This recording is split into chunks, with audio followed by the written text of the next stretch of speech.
Honourable members, may we take this moment for a silent prayer or meditation.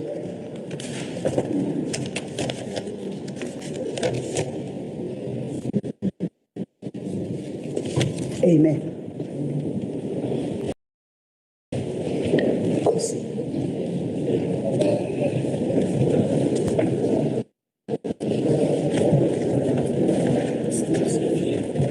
Honourable members, the Honourable Premier, the Deputy Speaker remotely, the Chief Whip of the Legislature and the Chief Whip of the Opposition, all members, good morning. Honourable members, may we go to item number 2 on the order paper, which is obituaries. We meet today carrying the memory of those we have recently lost. Their service, their stories, and their contributions remain woven into the fabric of our collective memory. Let us honor the following individuals with a moment of reflection. The Honourable Dr. NNG Mahlaba, a member of the KwaZulu-Natal Legislature representing the African National Congress from August 2022 until his untimely passing. Dr. Mahlaba was serving as the chairperson of committees, a presiding officer and member of the Legislature's strategic leadership. Throughout his tenure in the Legislature, he served with distinction on various committees and demonstrated unwavering commitment to public service. As a member of the Executive Council, he served as MEC for Human Settlements and Public Works from August 2022 to May 2023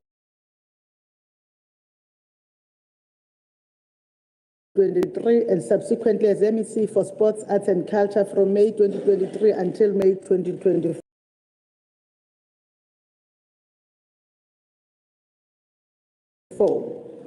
Prior to his service in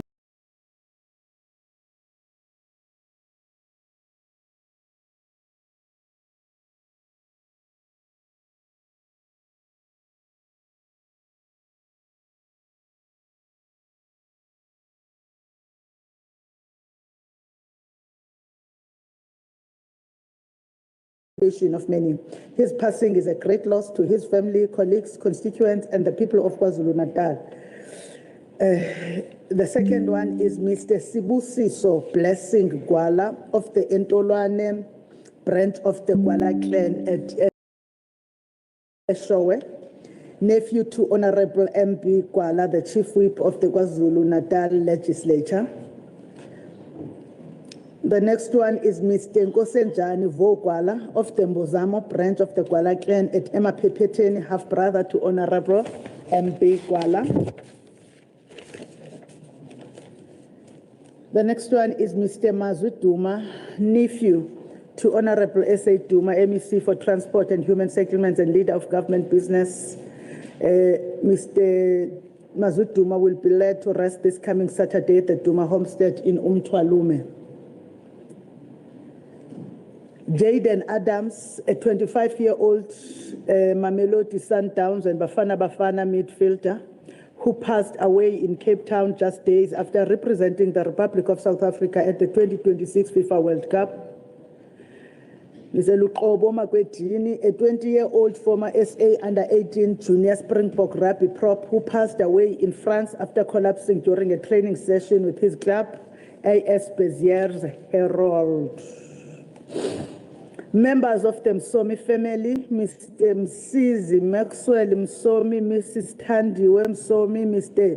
Matubesintu Sianda Msomi, and their helper, Ms. Mahadi Mtolo, who all perished in a horrific road accident that took place on the R612 Rydal intersection in High Flats.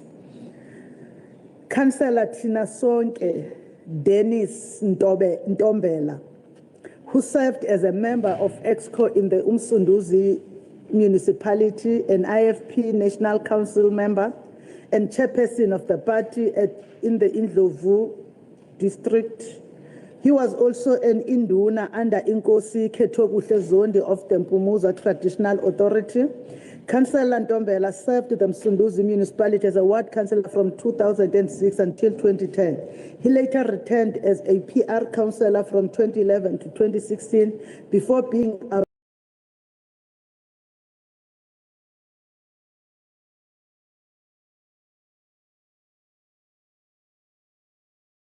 appointed to the Municipal Executive Committee.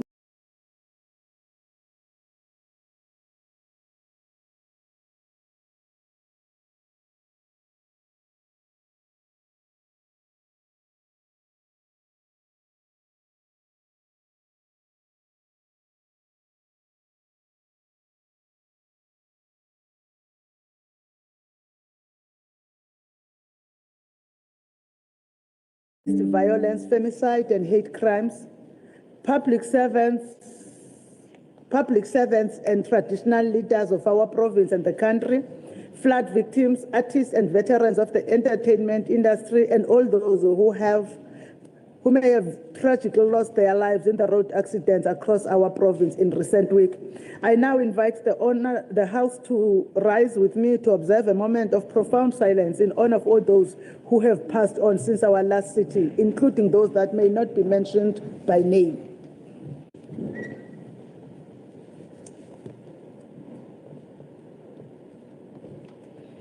May their souls rest in peace.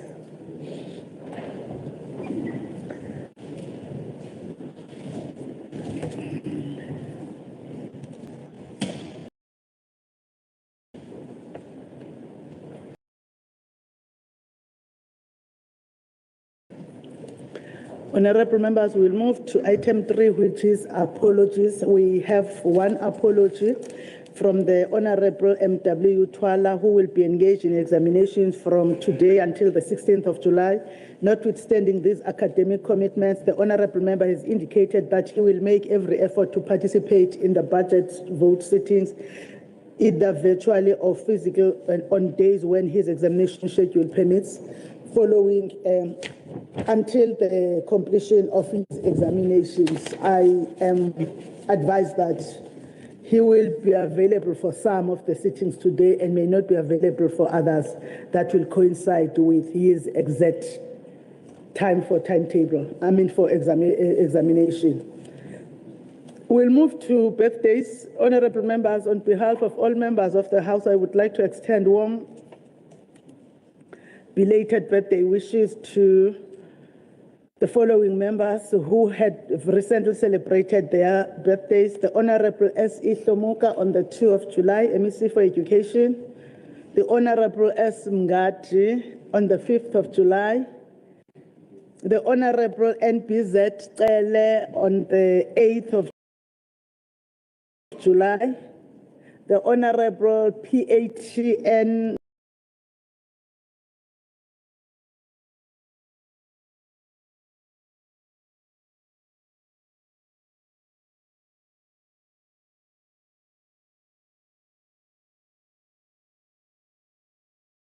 by reflection, service and social renewal.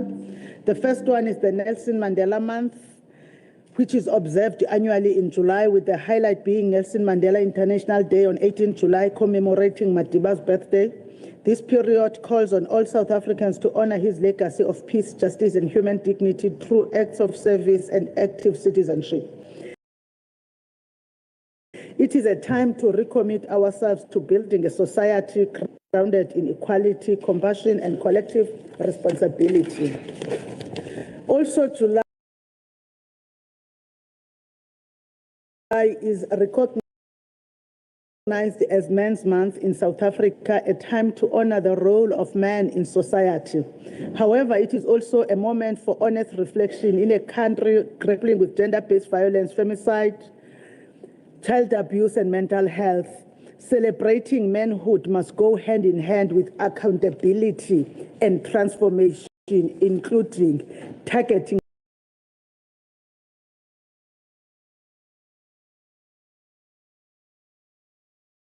directly men. This month's challenge is us to reflect not only on the men we celebrate, but on the boys we are raising. Many young boys grow up without positive guidance or healthy examples of masculinity. often shaped by environments that discourage emotional expression and promote harmful notions of power. Men's Month must therefore be a call to action to nurture, mentor, and empower the boy child to instill values of respect, empathy, responsibility, and integrity, and to actively support positive models of masculinity. At the same time, we recognize and honor men who lead with compassion, who stand against abuse, and who contribute meaningfully to their families and communities, including men that are members of this House.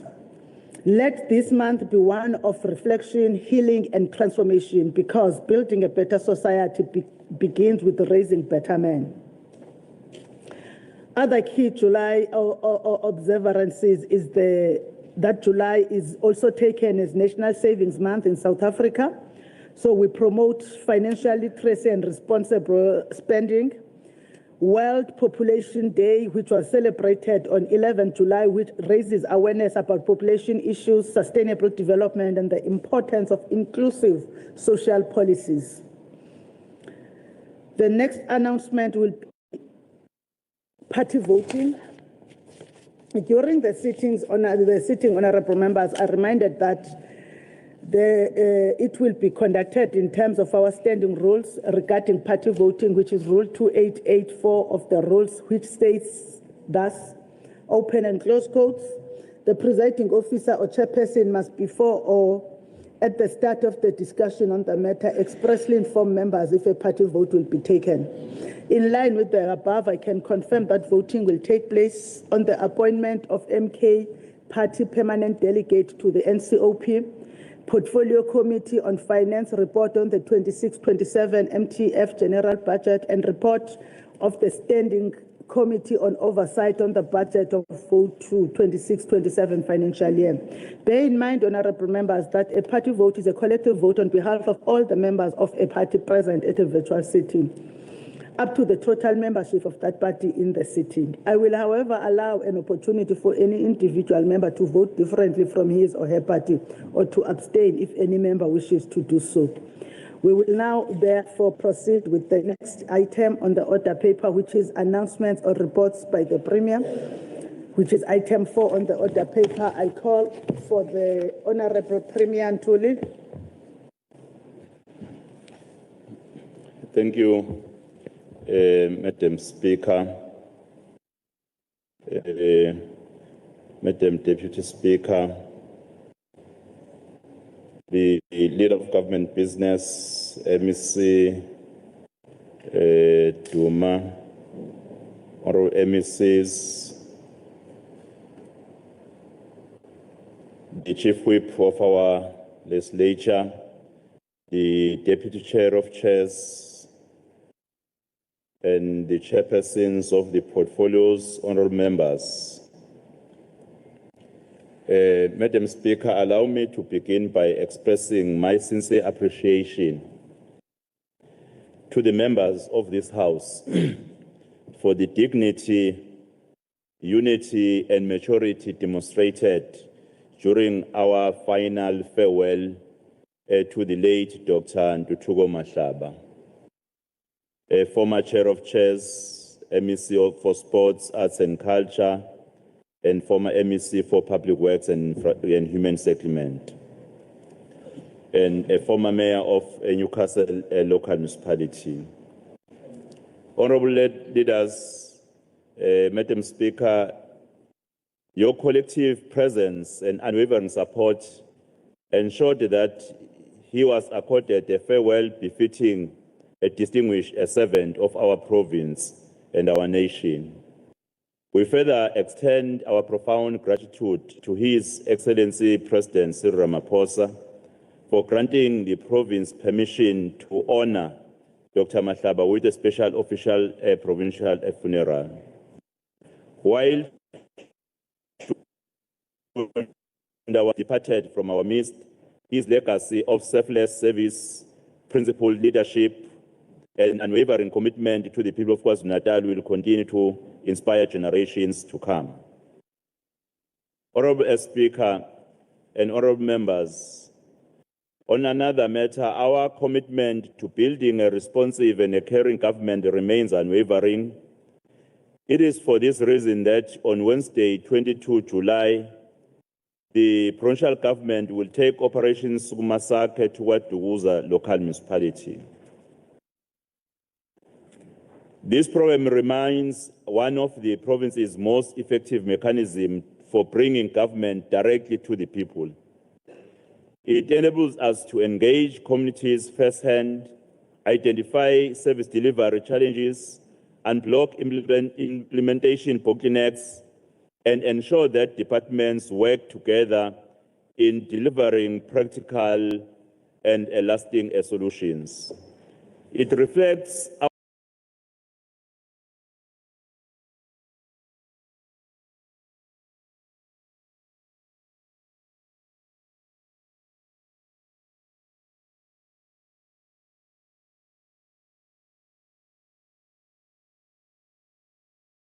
is not merely a recreational activity. It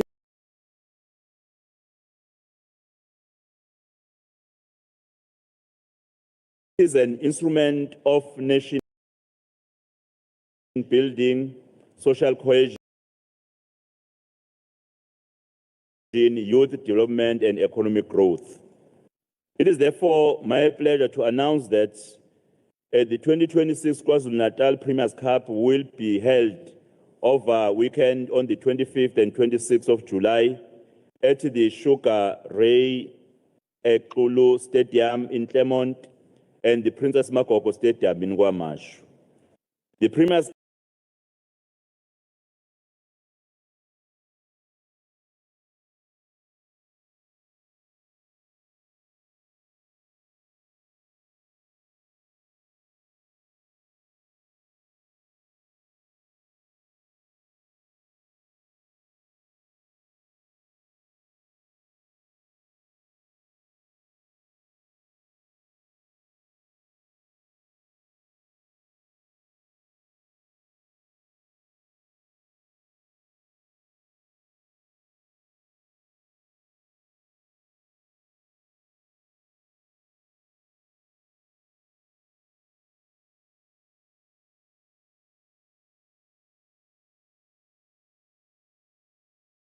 will be joined by Midlands Wanderers from the Motsepe Foundation Championship, further strengthening what promises to be a highly competitive tournament.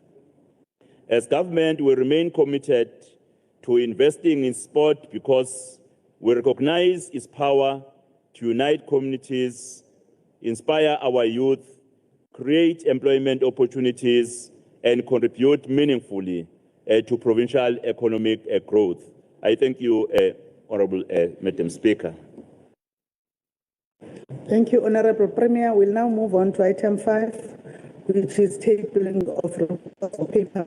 The first one is the KwaZulu-Natal Legislature tabling its budget performance in-year monitoring report for May and June 2026. The Standing Committee on Oversight tables its report on the General Budget 2026-27 fiscal year. The Portfolio Committee on Finance tables its Portfolio Committee report on the 2026-27 MTF General Budget, as well as the KZN Provincial Legislature report on the 2026-27 Annual Performance Plan and Budget for Vote 6 Provincial Treasury. The Portfolio Committee on Education tables 2026 School Functionality Monitoring Program and an executive summary thereof. The Portfolio Committee on Education further tables the 2026-27 budget report. The Portfolio Committee on Sports, Arts and Culture tables Portfolio Committee is oversight visit to Mdagane Library. The Portfolio Committee on Transport tables its oversight visit report to the upgrade of roads P233 and D1331 from 0 kilometer to 11.3 and 024 and 864, which was undertaken on the 19th of February 2026. The Transport Portfolio Committee further tables its oversight visit report to the rehabilitation of Main Road P57702 in eThekwini Metro on the 23rd of January 2026. Same committee tables its visit on the 23rd January 2026, which was assessment of learner transport in Kesni Primary School under Ilembe District and Umthombo Muhle Primary School in eThekwini Metro. The same committee on transport further tables its report on the oversight visit to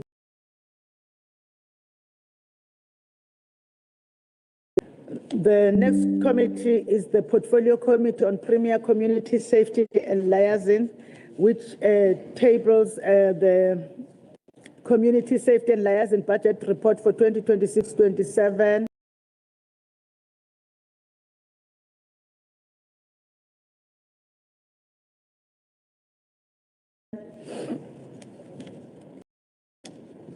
Vote 1, Office of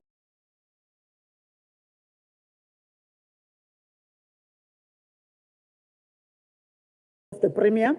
And then the same committee will be tabling the Portfolio Committee report for Vote 9 for the 2026-27 budget. That is Department of Community Safety and Liaison. The Portfolio Committee on Social Development tables their report on Social Development 2026-27 Budget Committee report. Portfolio Committee on Human Settlements tables the 2026-27 Annual Performance Plan and Budget for Vote 8 Human Settlements. Portfolio Committee on Health tables their report on Health 2026-27 Budget. The Portfolio Committee on Economic Development, Tourism and Environmental Affairs tables their report on its consideration of the 2026-27 APP and budget for Vote 4, that is Economic Development and Tourism. Portfolio Committee on Conservation tables its report on the 2026-27 budget and annual performance plan for the environmental affairs function of the Department of Economic Development, Tourism and Environmental Affairs.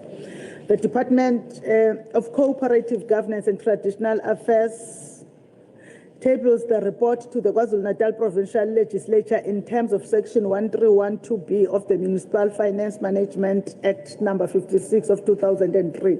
The Department of Human Settlements tables their annual performance plan for 2026-27, 2027-28.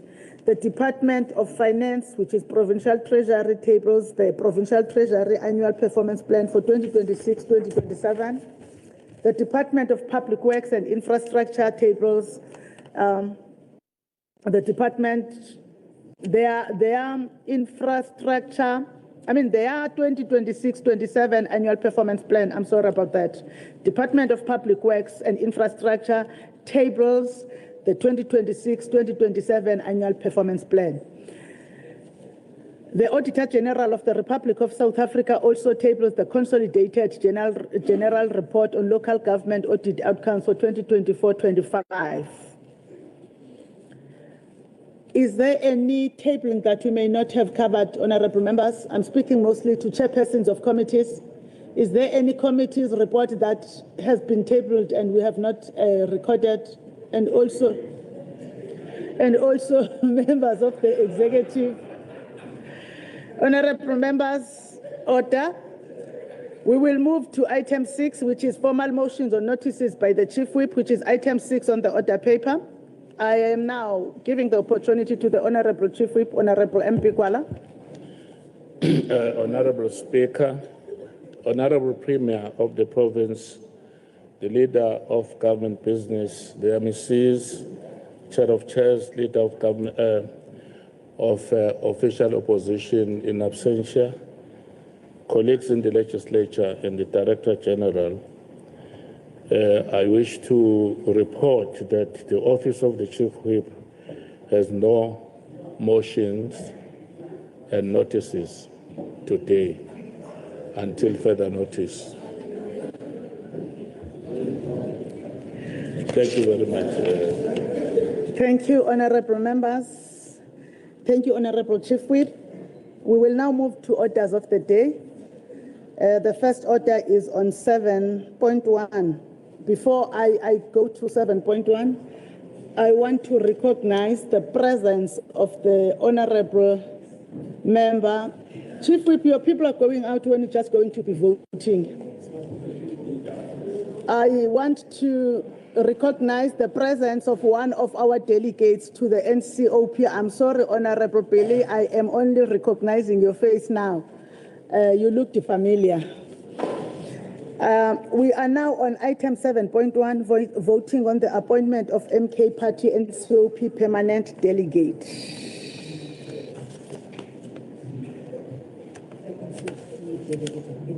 Oh, the NCOP delegate of the Oh,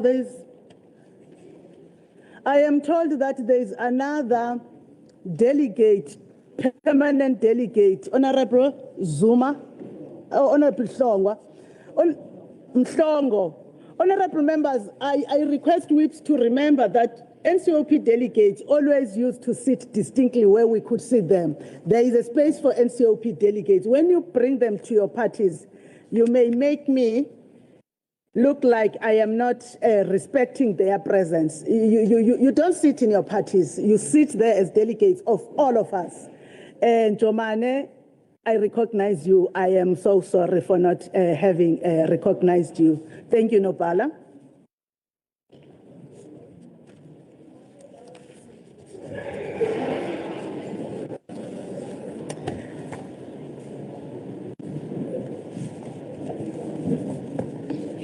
Honourable members, we are still in the House.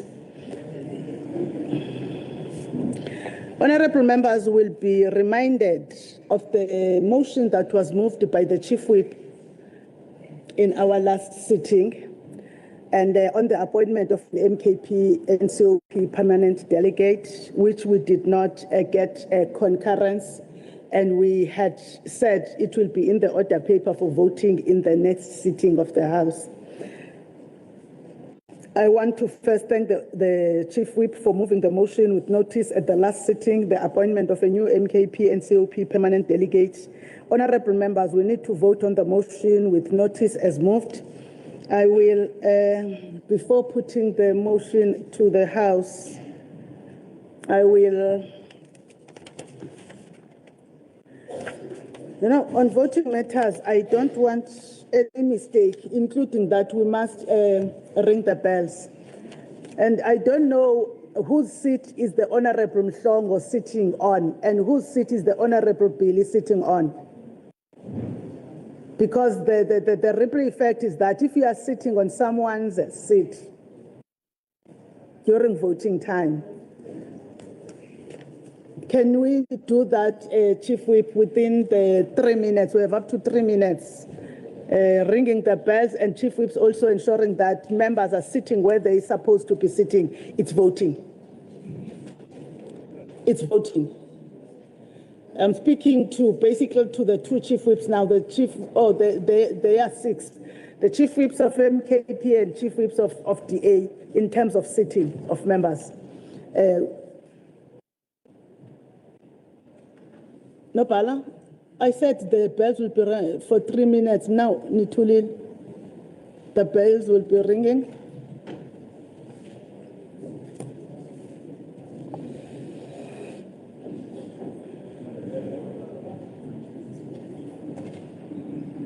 Ndinikeni ndizenzele ngenye imini le nto yokucofa ibheli xa ningakwazi.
EFF.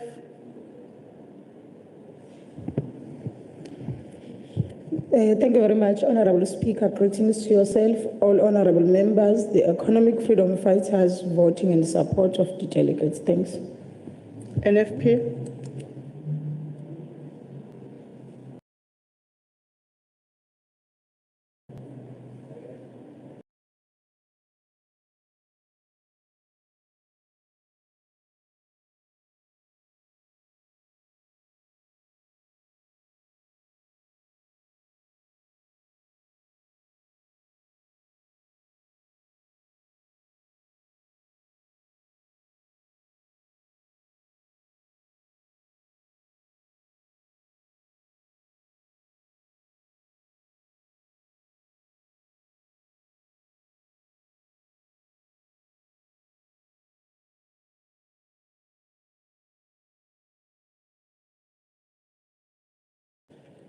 Madam Speaker, the DA abstains.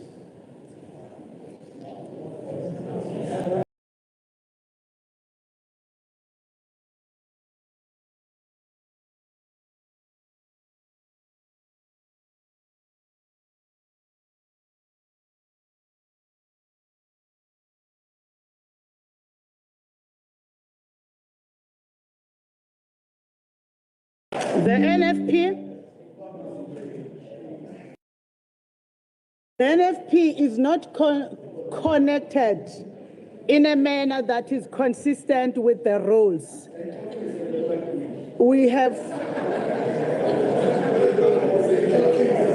I am making a serious and important announcement that is needed for the record, and the very whips are the ones causing disruption.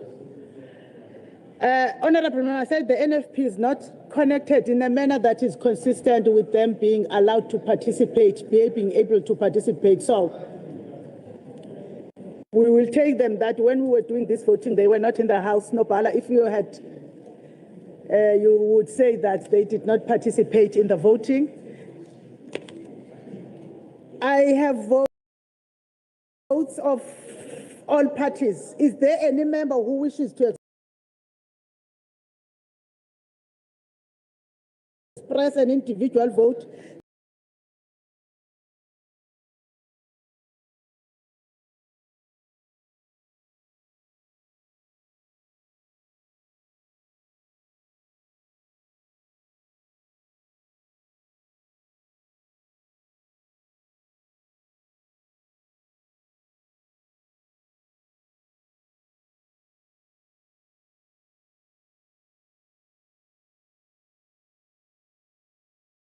At a virtual platform.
And there's one vacancy.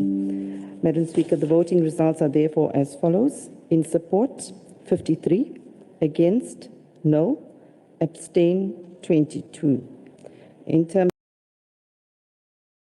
of Section 112(2) of the Constitution, the presiding officer does not have a deliberative vote under the circumstances and only has a deciding vote if there is an equality of votes. Therefore, it's 53 in support, Madam Speaker.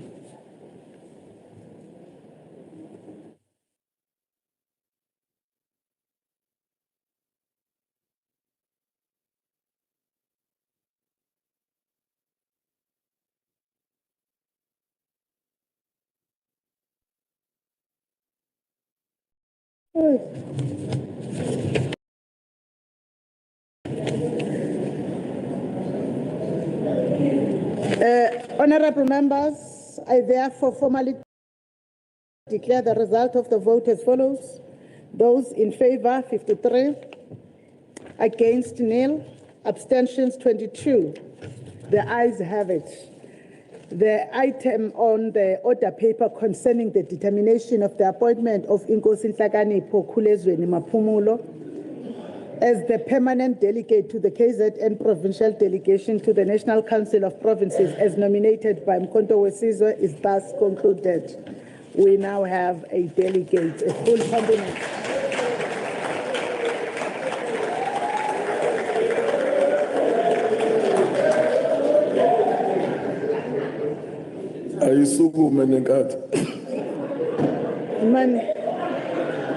Honourable members.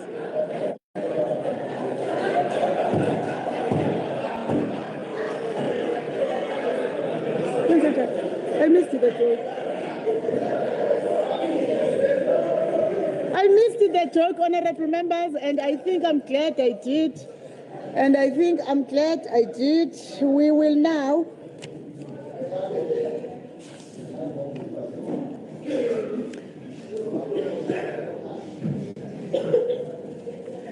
honourable members, I must confess that I am not yet sharp mentally. And whenever there is these other noises, they derail me. I am confessing. I'm not saying do anything about that. We will then go to item number 7.2, which is the general budget debate and voting on the reports of the Portfolio Committee on Finance and the Standing Committee on Oversight.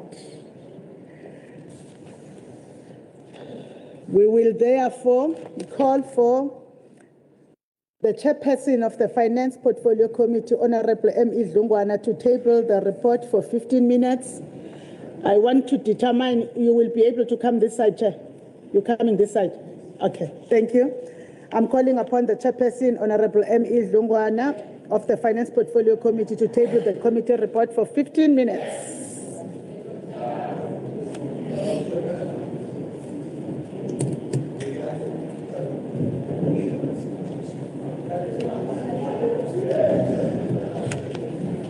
Thank you so much, Honourable Speaker. It's good to be back. Good morning to you, Honourable Premier, Leader of Government Business, MECs, Honourable members of the Legislature.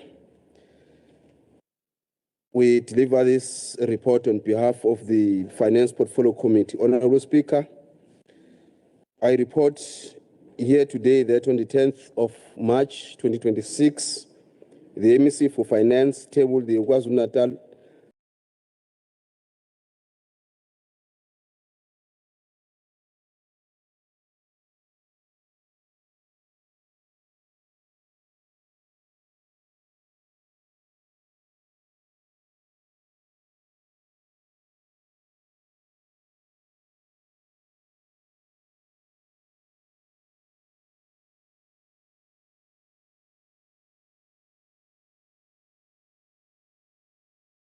entities from the 9th of June to the 30th of June 2026.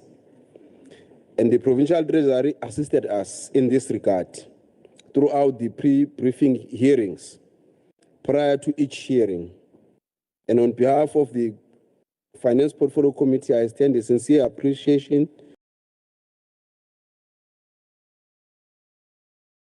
to the team of the Provincial Treasury for its support during these hearings.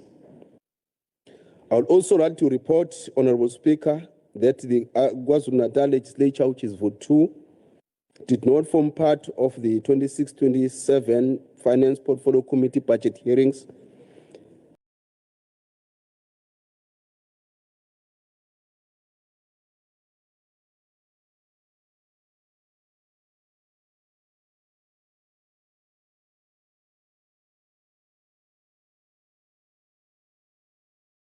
As its finances are regulated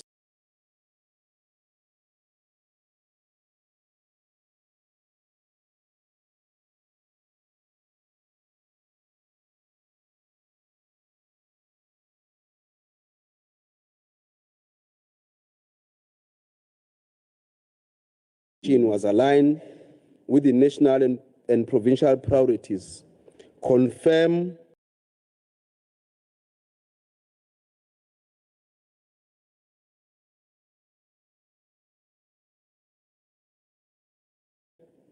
that the service level agreements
incentivize early retirement program and voluntary exit program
we are calculating in millions. Here now we are in another level of billions.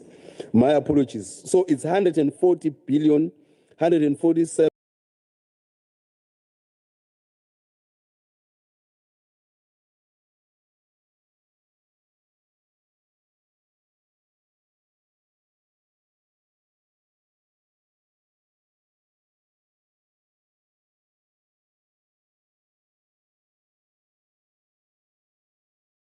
In outer year, while several grants are reduced.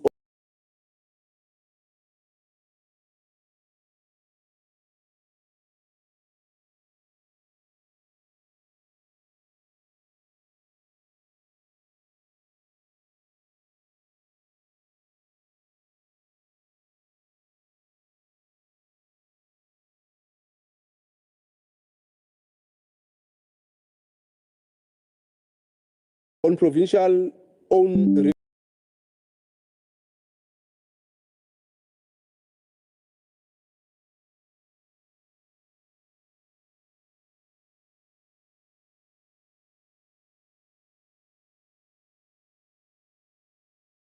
revenue, the committee notes a slight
Foregoing, the committee therefore presents this report to inform the general budget debate of specific focus to vote number 2, Provincial Legislature. The report highlights the critical role of the legislator in the service delivery machinery, specifically through effective oversight, and highlights how inadequate budget allocations restricts the legislator from effectively executing its mandate. The role of the legislator in service delivery: while the legislator does not deliver service directly, it fulfills a central constitutional role by overseeing departments, monitoring budgets and programs, tracking executive commitments, facilitating public participation and promoting accountability of these and the use of public funds. The key findings from the committee's deliberations is the following: legislator precinct project costs and delays. The committee noted that the legislator precinct project is estimated at approximately 4 billion rand and has been delayed by reported procurement irregularities and ongoing court processes. Further delays may increase costs and continue to limit the legislator's use of a precinct that no longer adequately supports the public-centered operation, including suitable meeting venues and public galleries. 3, impact of the inadequate budget on the legislative mandate. To remain within the mandate, the legislator has to reduce or defer key outreach public involvement programs, including limiting school functionality programs, return visit to 11-member educational portfolio committee, discontinuing the war room functionality monitoring program, putting the sex worker symposium in abeyance, removing the LGBTQIA+ symposium from the calendar until external funding was secured, being unable to fund programs such as the Men's Parliament and only providing a venue for the Children's Parliament. Fewer oversight visits to departments and service delivery sites. Limited ability to conduct in-depth investigation, reduced follow-up and implementation of resolutions, reducing public hearings on bills, thereby limiting transport support, advertising and public education requirements.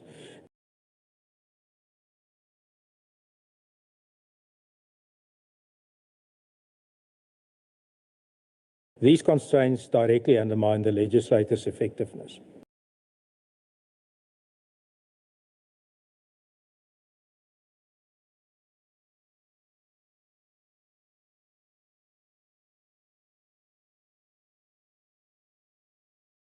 Containment across the government to maximize limited resources, provided such measures do not undermine the core oversight functions and are balanced with the need for effective governance. The committee's resolutions and budget context, the committee resolves that the legislator must prioritize funding for core oversight functions, including oversight visits, public participation, committee operations, and outreach programs. Continued discussions with the MEC for Finance are encouraged to ensure adequate budget allocation to the legislator and to enable to fulfill its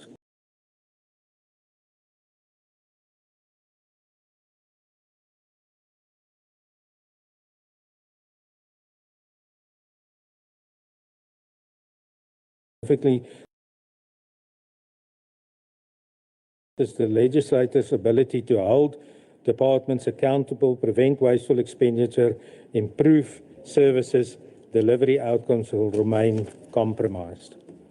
The committee therefore calls upon a balanced approach that strengthens cost containment, improves financial discipline, and ensures adequate investment in oversight as a key driver of service delivery. Thank you, Honourable Speaker. Thank you, Honourable de Klerk, Chairperson of STACOF. We'll now go to the first speaker for 8 minutes, the Honourable I.H. Manchero Pasiela. You know me.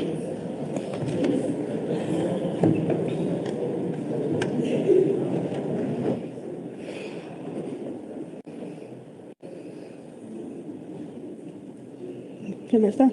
We called you. Oh, okay. We called you for your 8 minutes.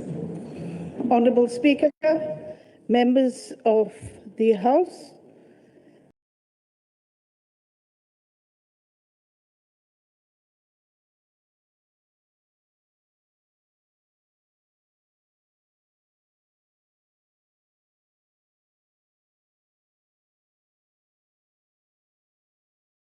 and especially the economic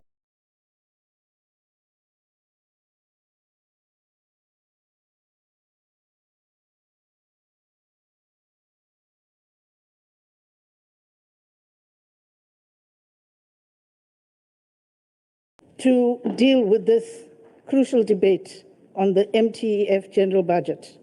The Mkhonto Wesizwe Party stands here today to outrightly reject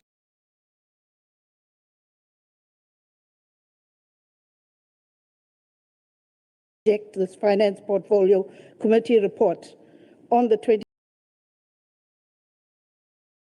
26-27 MTEF general budget for precisely the reasons I said. An army marches as fast as its last soldier, and so this budget cannot be hailed as one that can meet the needs of our community, precisely because it does not address the poor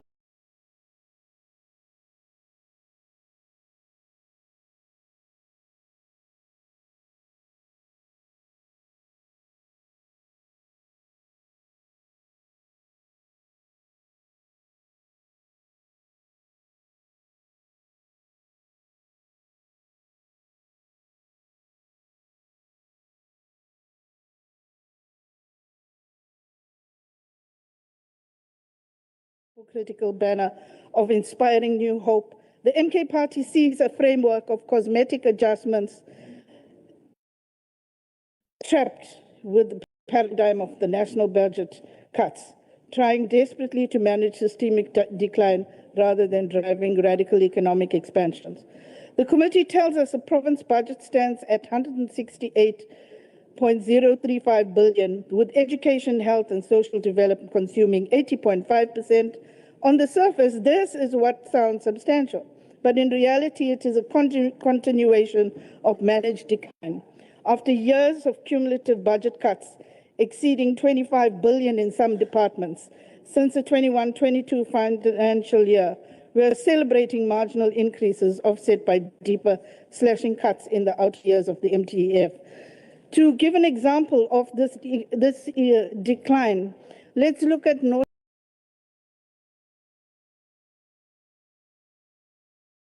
Hospital. At Northdale Hospital, treatment is being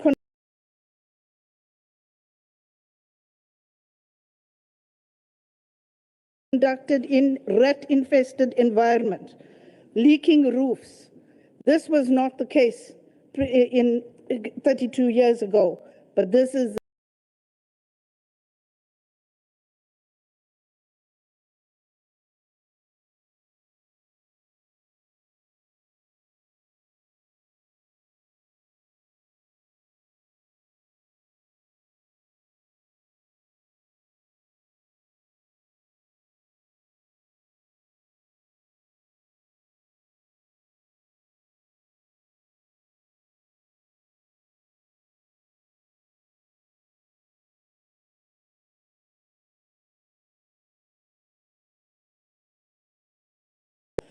claims it's protecting departments by drawing from the contingency reserve in the short term to avoid departmental level cuts in 26-27. They acknowledge that the outer years will see proportional hard budget cuts slash across various votes.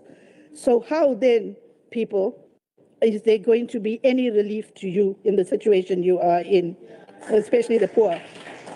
We cannot build a prosperous province when our baseline remains at the mercy of a neoliberal national treasury that continually strangles provincial capacity. Look at the revisions made to the provincial equitable share formula components. Treasury points to data updates as a neutral mathematical exercise, but the political outcome is clear: a net reduction in our share over the MTEF.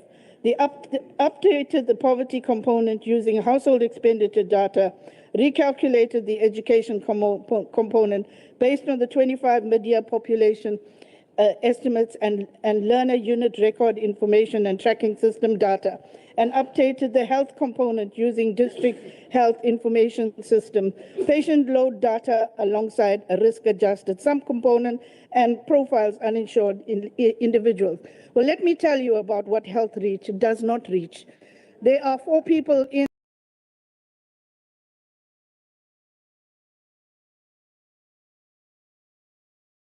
the Ilembe area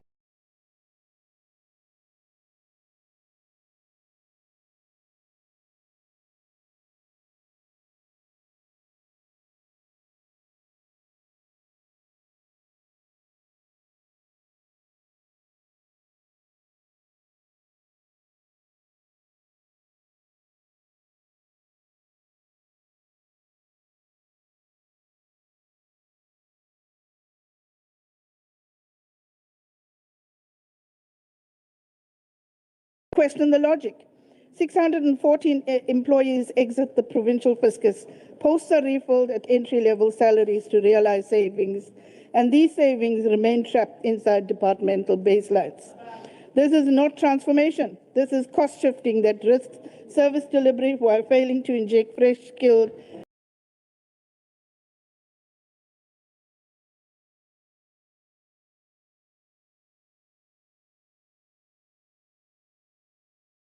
and passionate personnel on scale. Our teachers, nurses, and social workers remain overworked and under-resourced, not to mention the social workers who still wait to be employed.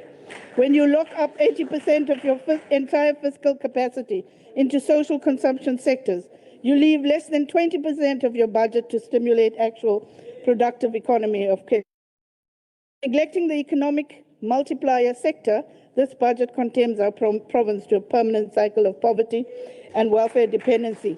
Let us look at conditional grants, where the baselines are projected at over 140 billion. Yet implementation remains plagued by underspending, late transfers, and weak monitoring.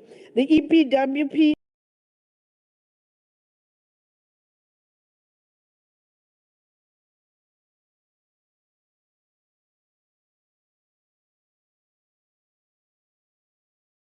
integrated grant for provinces sees a modest increase of 150 million.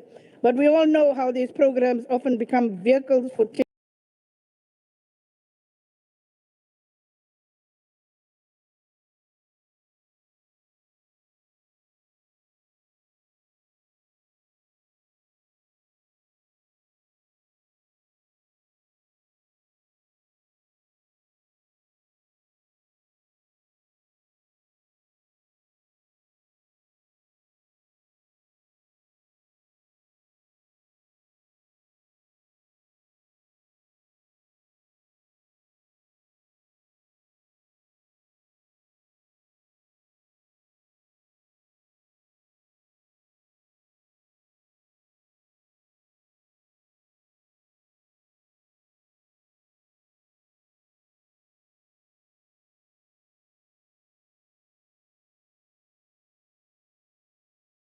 B. Kuala.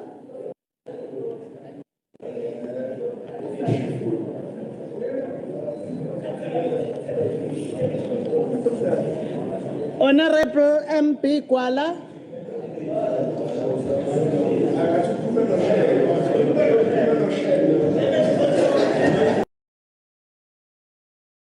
Honourable MP Kuala.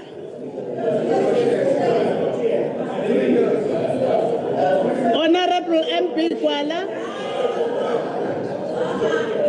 Honourable MP Kuala seems to be not in the house.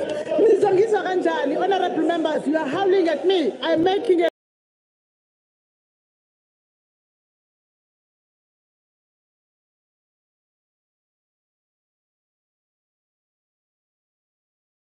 An announcement, Honourable Dex, please. Please don't do that.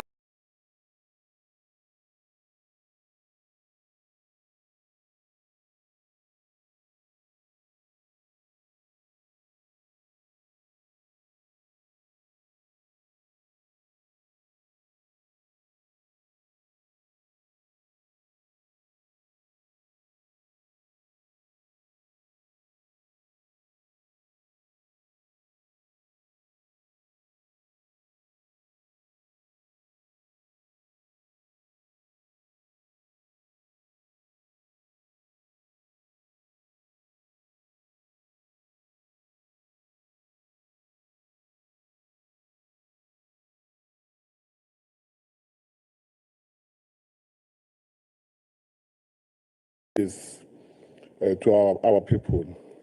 His passing is a reminder of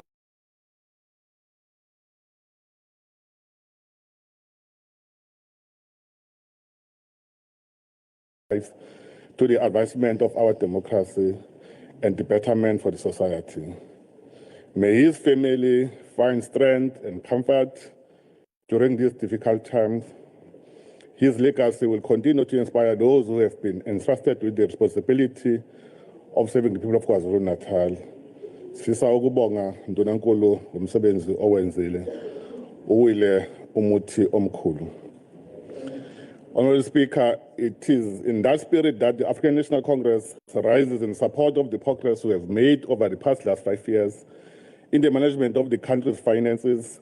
When faced with the global and the domestic challenges, we are encouraged by the positive picture presented by the Minister of Finance.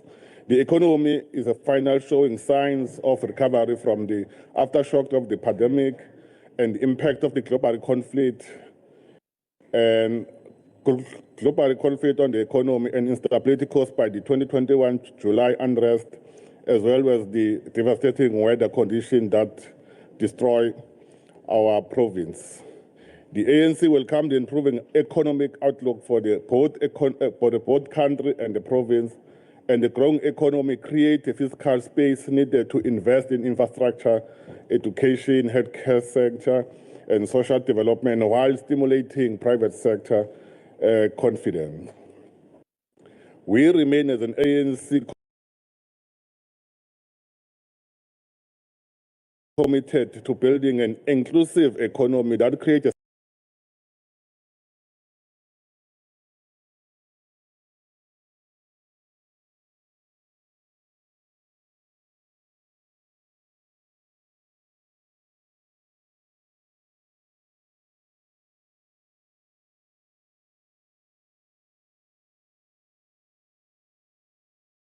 the nation said, open quote, education is a bedrock of sustainable development, close quote. As this House debates the main appropriation bill, we must remain mindful that every decision we take must contribute toward rebuilding our economy and create sustainable employment opportunities for the people of KwaZulu-Natal. It is therefore appropriate to acknowledge and appreciate intervention undertaken by the government to safeguard strategic industries and prevent productive capacity to our province. The support extended to protect the operation of Tongati Holyhead business. It clearly shows that we are supporting business and want to protect our people. The African Congress the ANC believes that economic recovery requires active development states that partner with business, labor, and communities to create jobs and stimulate investment and expand opportunities for our people. For this reason, the African National Congress proudly support the 2026 KwaZulu-Natal Appropriation Bill. Thank you. The next member is Honourable T.J. Broteseth. I don't know, Honourable members, but there is a rule that is not written, that when you are next, you come closer. I don't know what is the issue today. Sorry, Speaker, I thought you were going to take Honourable Gwala next, that's why. I don't, No, you are engaging me. I don't know what you say you were raising, Honourable Man, because it must be on record. I was just saying, Honourable Speaker, I thought that you were going to accommodate Honourable Gwala next, and that's why I didn't come up. I was just trying to be courteous, Chief. Honourable Speaker, honourable No, members. Honourable Protestant. Okay. Honourable Protestant. Yes. Don't want us to do practices that are not provided for. I am appealing to you. Thank you, sir. You may continue. Honourable Speaker, honourable members, it is with great sense of responsibility that I rise today to debate the 2026-27 provincial budget. This budget is a statement of intent. It is a declaration of priorities. It is a solemn commitment to govern with discipline, with fairness, and with courage. Honourable members, let us begin with the truth that cannot be ignored. Our resources are finite. Contrary to the delusional and irrational perceptions of the MK party, the GPU does not command an endless fountain of money. The fake commanders in their silly camo outfits believe that government can spend without limit, that money is infinite, that every demand can be met with simply another allocation. This is a myth, a perilous myth, and we must reject it. Populist promises of endless spending ignore the harsh realities of debt, inflation, and fiscal sustainability. We must embrace realism, tough choices, disciplined spending, and relentless focus on outcomes. We do not possess the luxury of infinite supply. Every rand we allocate must be earned, must be borrowed responsibly, or must be reallocated from elsewhere. I was listening to the speech of Honourable Basiela. I noted in that speech not one specific about how the budget could be better spent, rather a commentary on the budget. Not one proposal of how to generate own revenue for the province. The equitable share, if you'd followed the documents, was adjusted simply because, and the MK party is often on about this, that we base our budgets on old figures. Well, now this time they were based on recent census figures and recent inflation data. And as a result, the equitable share changed. But once again, it's a misdirection, shouting about COGTA, crying at this wrong funeral. Again, COGTA is a department. The municipalities get their municipal equitable share, MES, from National Treasury, not from here. Please, talk to your national colleagues. You're bringing the wrong debate to this House. Anyway, so we get back to our debate. This budget is about choices, difficult choices, necessary choices, choices that demand courage from this House and realism from our people. The distribution of funds must always be guided by three unwavering principles. Equity, that allocations must reach both the rural village and the urban township. Efficiency, that every rand must deliver measurable input, not vanish into waste. Accountability, that every cent must be tracked, audited, and reported so that corruption finds no refuge in our institutions. These principles are not negotiable. They are the bedrock of fiscal governance. Honourable members, the health of our people is the health of our province. This budget strengthens hospitals, clinics, and emergency services. It provides for medicine, for staff, and for infrastructure. But let me be clear, value for money is non-negotiable. Procurement must be clean. Staffing must be efficient. Wasting must be eliminated. We cannot afford a health system that bleeds resources while patients suffer. Education is the ladder out of poverty. It is the foundation of opportunity. This budget prioritizes teacher posts, school nutrition, and infrastructure upgrades. But, honourable members, let us not build schools that stand empty or classrooms that fail to inspire learning.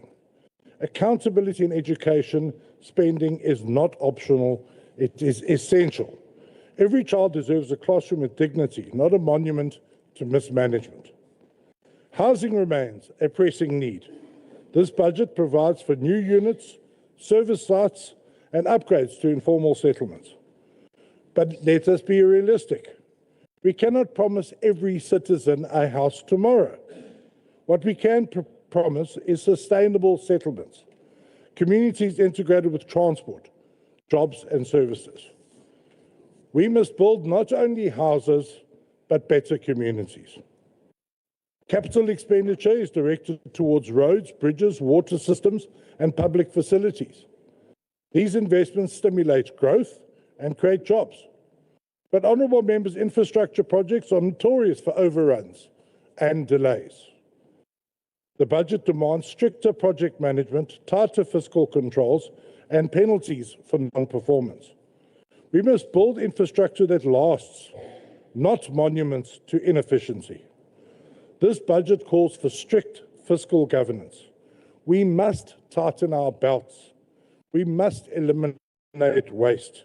We must ensure that corruption finds no refuge.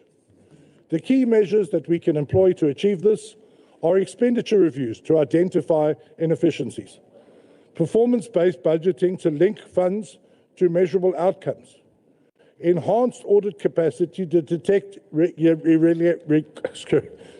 irregularities early, transparent reporting to keep citizens informed.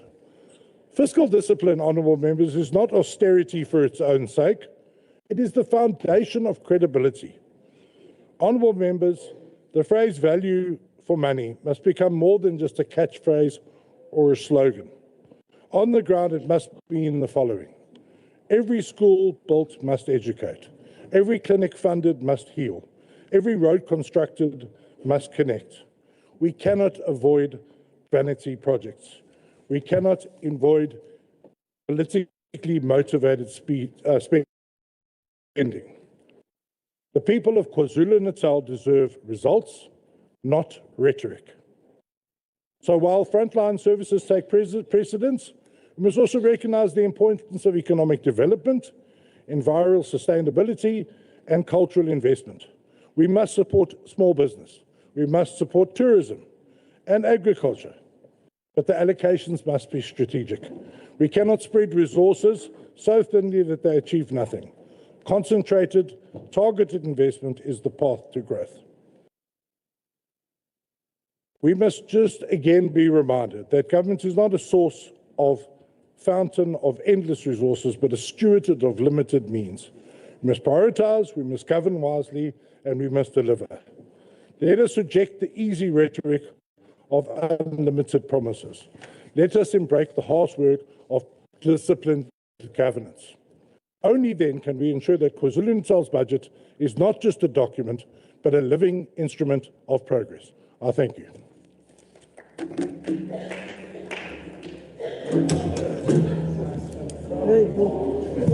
The next member.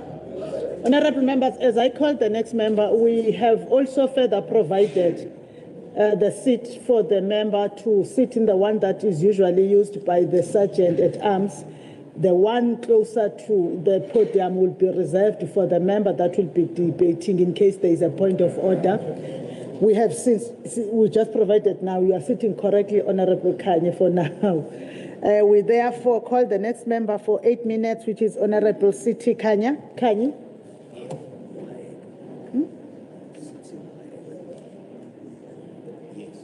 Siti Mo.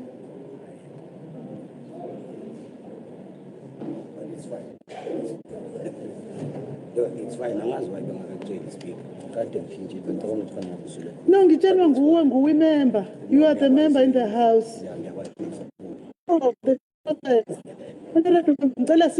The communication with the presidium, through the proper channels. You write to the speaker. You don't expect me to know things I don't know, honestly. Unless it was the office that it was sent to must be held accountable. I don't know any change. The next member for 8 minutes is the Honourable Siti Kanye.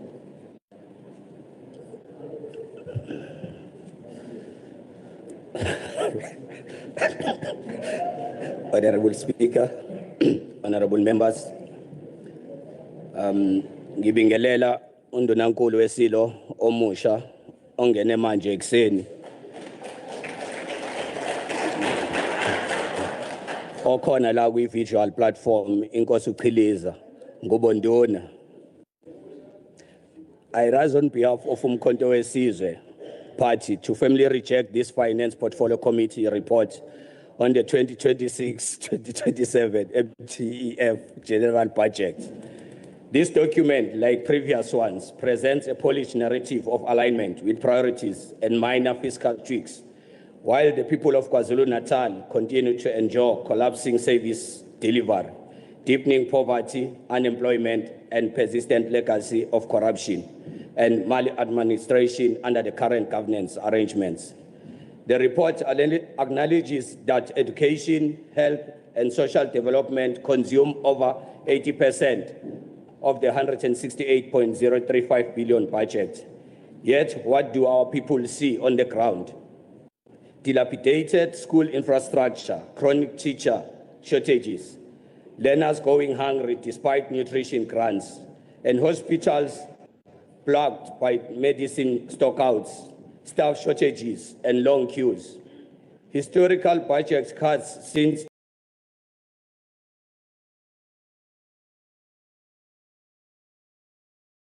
2021.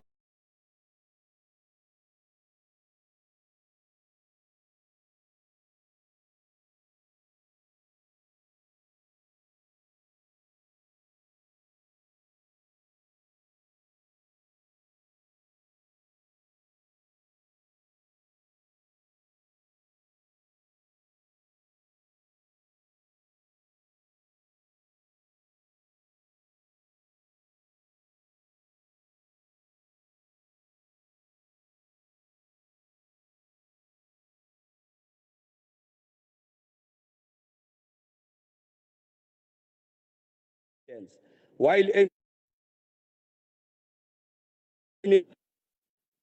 and often poorly spent, the report highlights 614 employees exiting via early retirement or voluntary packages, with posts to be filled at entry-level salaries for savings. This sounds like efficiency on paper, but in practice, it risks further loss of institutional knowledge and frontline capacity in critical sectors without guaranteed reinvestment into service delivery. On conditional grants, the province receives substantial, yet implementation remains rife with delays, poor monitoring, and questions over service providers and implementing agents. The committee encouraged transparency on this, but we demand far more: full disclosure of all contracts, performance audits, and consequences for under-expenditure or fruitless expenditure. The EPWP integrated grant increase is minimal and insufficient to address the unemployment crisis devastating our youth and rural communities. The downward revision in provincial own revenue, partly due to rental collections from properties linked to the Ingonyama Transport, raises serious concerns. The Ingonyama Trust issues have long been flashpoint, with disputes over land rights, rentals, and government affecting ordinary Zulu households. Government must resolve these matters justly, respecting criminal land rights and customary law, while ensuring any revenue supports development rather than litigation or elite interest. Infrastructure spending of 18.4 billion is touted, focused on maintenance and upgrades in transport, human settlement, education, and health.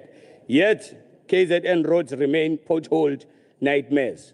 Housing backlogs persist, and many projects suffer from cost overruns, delays, and allegations of gender irregularities. The bulk going to existing assets is prudent in theory, but without radical improvements in project management and anti-corruption controls. This will yield the same disappointing outcomes as before. Honourable members, this budget fails the people. It tinkers at the edges of a broken fiscal framework inherited from years of mismanagement. It does not boldly address the triple challenges of unemployment, inequality, and poverty. It offers no transformative vision for radical economic inclusion, land reform that benefits the poor, or decisive action against corruption. Honourable Speaker, the MKP cannot support a budget that perpetuates the status quo. We call on this House to reject this report and demand a revisive approach that puts the people first, one rooted in accountability, efficiency, and genuine transformation. The people of KwaZulu-Natal deserve better than recycled failures. They deserve a government that delivers. I thank you. Thank you, Honourable Member. The next member for 6 minutes is the Honourable Nkosi.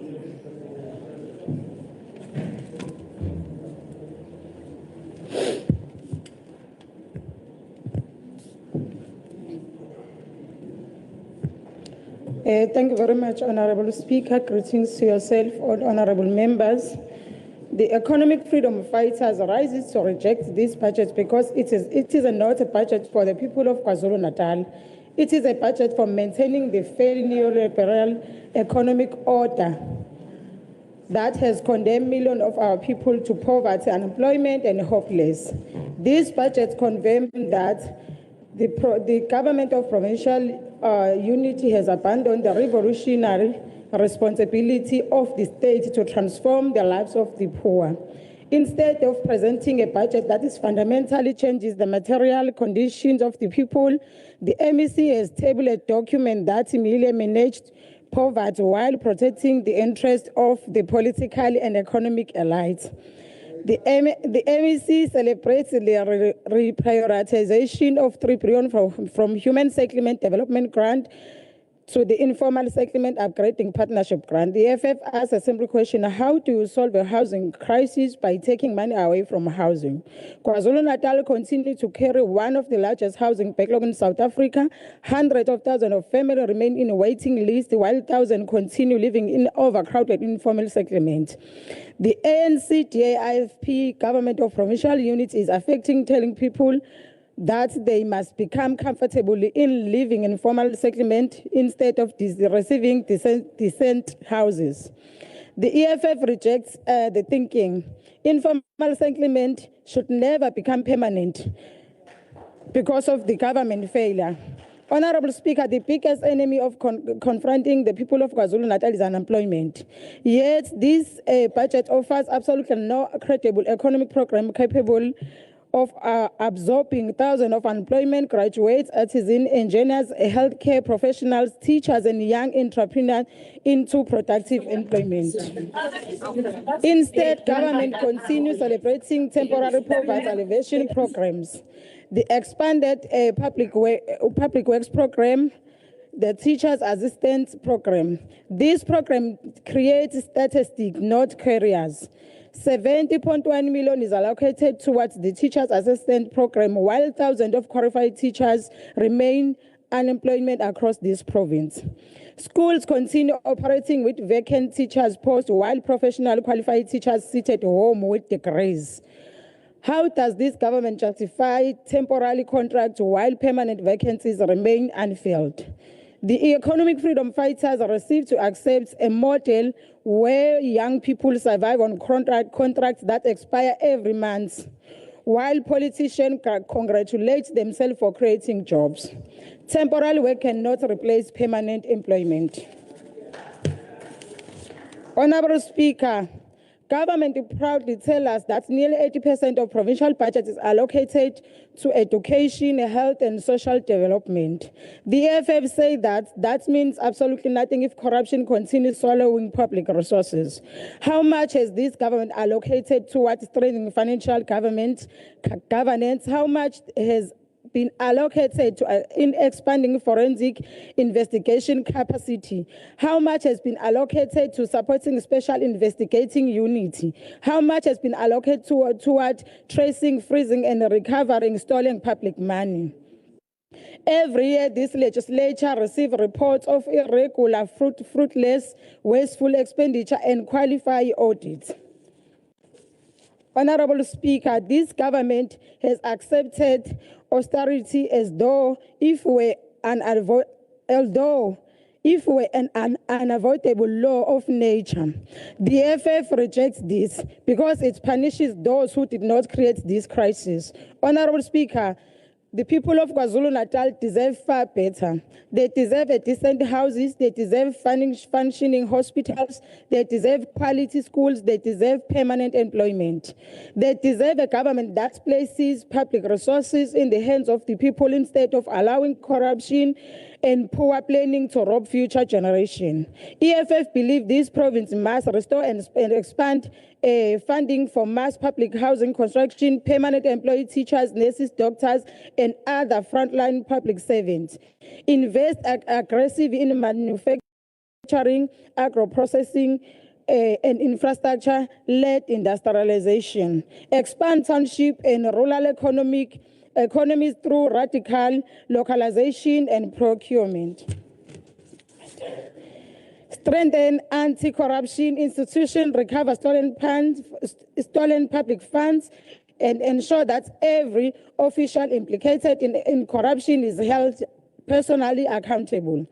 Build a developmental state that puts the need of the poor before the demand of austerity. Honourable Speaker, the DA-NCIP Government Provincial Unit asked this House to endorse a budget that's maintained inequality. The EFF refused because the EFF refused because the unemployment youth deserve better. The EFF refused because shack dwellers deserve a home. The EFF refused because patients deserve hospital that heal instead of hospital that crumble.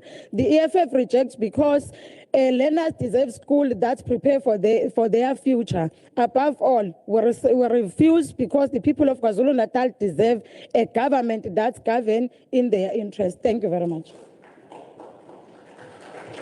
Thank you. The next member for 4 minutes is the Honourable HGS Mavimbela. Honourable Speaker, honourable members, today we bear one of the hardest responsibilities together in this august house to debate the future of our province while carrying the painful reality that one of our own whose wisdom, humility, and stead presence, which become woven into the very fabric of this institution, is no longer among us. The absence of Honourable Dr. Ntuli lingers in every corner of this chamber. We are broken, we are deeply hurt, we are weak. Yet even in this sorrow, we find comfort in knowing that he did not merely leave us memories, he left us legacy, a legacy of selfless service and unwavering belief that this legislature exists for one purpose, to ensure that government serves the people with honesty, humility, and excellence. Honourable Speaker, he understood that a budget is never merely a balance sheet of revenue and expenditure. It is a statement of our values. It reflects whether we are building a state that is capable of responding to the hopes of our people, ethically in exercise of public power, and developmental in pursuit of a better life for all. The African National Congress, therefore, approaches this budget debate guided by that conviction. We recognize the difficult fiscal environment under which this budget has become crafted. Yet, despite these pressures, the province has protected departmental baseline in the current financial year, continued implementing provincial financial recovery plan, and strengthening responsible fiscal management to place KwaZulu-Natal on a more sustainable path. That reflects a commitment to safeguard service delivery even in constrained time. At this same time, Speaker, fiscal discipline must always be matched by implementation. The Office of the Premier, allocated approximately 845 million, must now demonstrate that improved coordination translates into improved delivery. The Portfolio Committee and SCOPA have corrected raised concern around critical vacancies, delays in implementation, and the need to strengthen consequence management.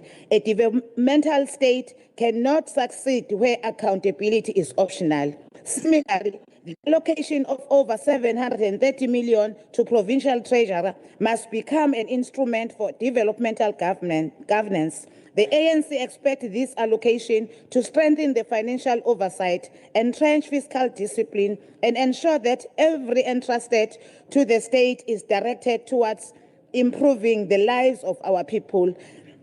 Fiscal prudence, it's not measured by balance book alone, but by whether public resources translate into functioning institutions, sustained services, and renewed public confidence in government. The pursuit of fiscal discipline must never come at the expense of the developmental priorities of the province, nor should it inadvertently constrains the capacity of departments to deliver on the mandate entrusted to them by the people. The economy can flourish and no society can prosper where people live in fear. The allocation of more than 330 million to community safety and housing must strengthen the fight against crime, gender-based violence, extortion, and corruption. We equally support the continued strengthening of partnership with communities, traditional leaders, and law enforcement agencies. Thank you very much. And the ANC supports.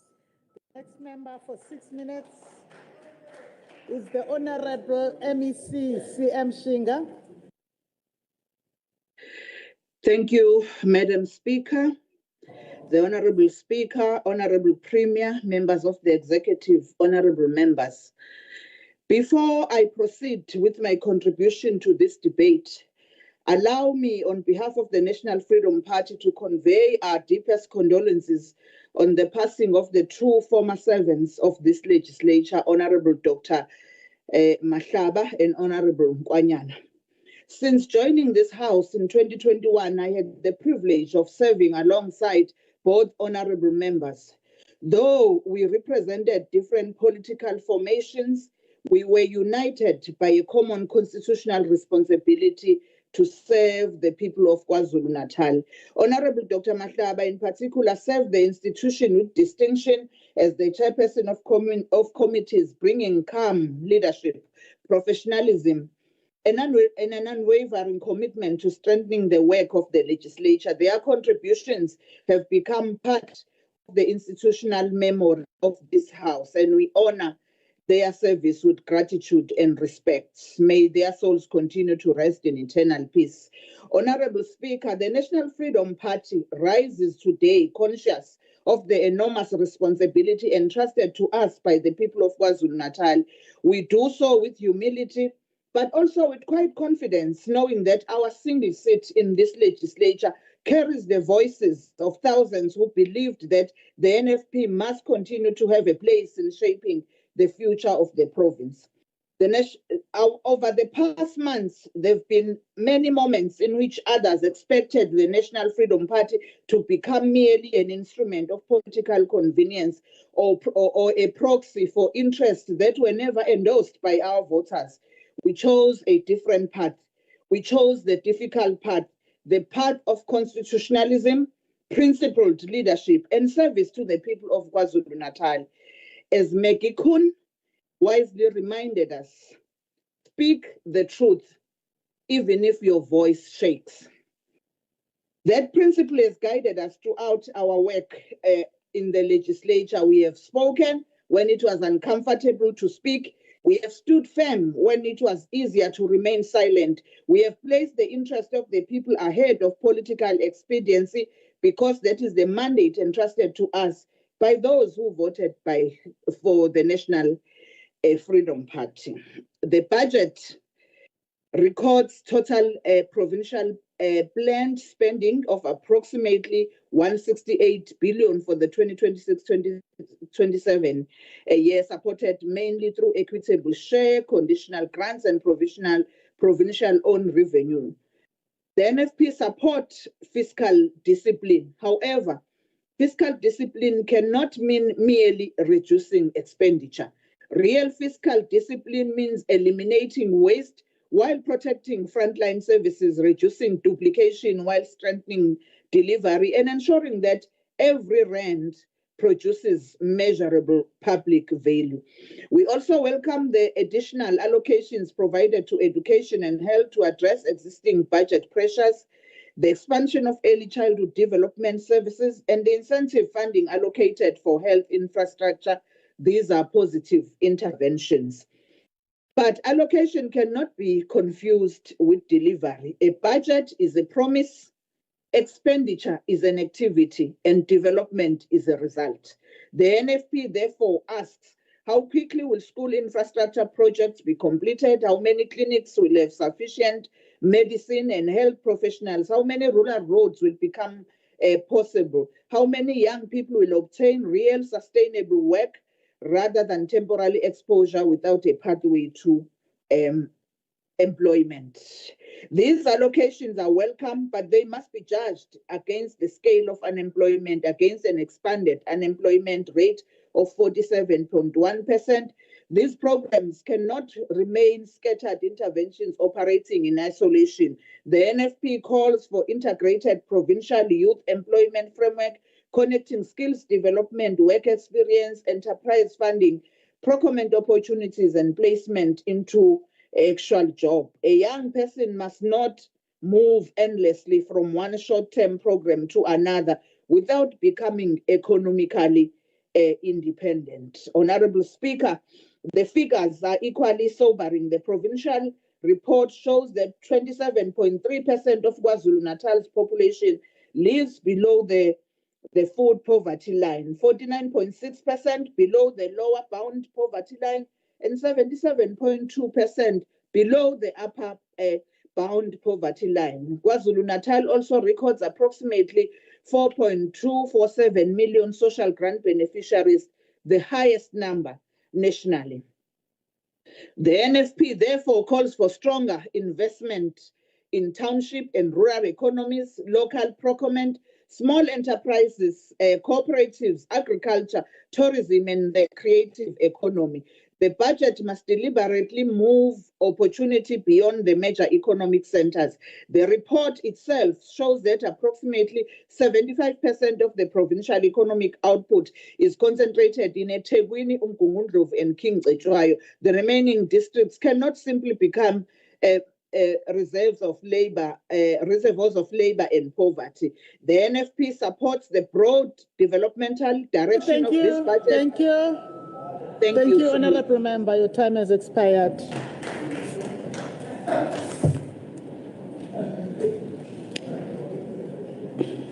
The next member for 8 minutes is the Honourable SP Seme. I want to remind members, this one is the one that is for members that are debating at the time. The one of the, you gave us that one, Sergeant at Arms. This one, the next one is the one for members who will be next to debate. But, Speaker, I'm not arguing on that matter. I am reiterating my instructions so that if the Sergeant at Arms did not hear or you did not hear, I thought it is the Sergeant at Arms that did not hear. Thank you very much, Honourable Speaker. For a moment, Honourable Speaker, I thought we were debating NFP problems, but then I'm glad actually Honourable Shinga actually corrected herself towards the end.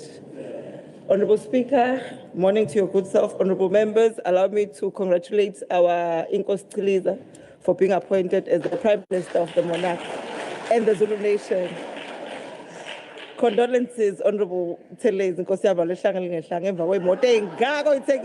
Member, you address members through the presiding. So today we are not merely debating the so-called budget, general budget. We are debating whether the people of KZN still have reasons to believe that their government is capable of changing their lives.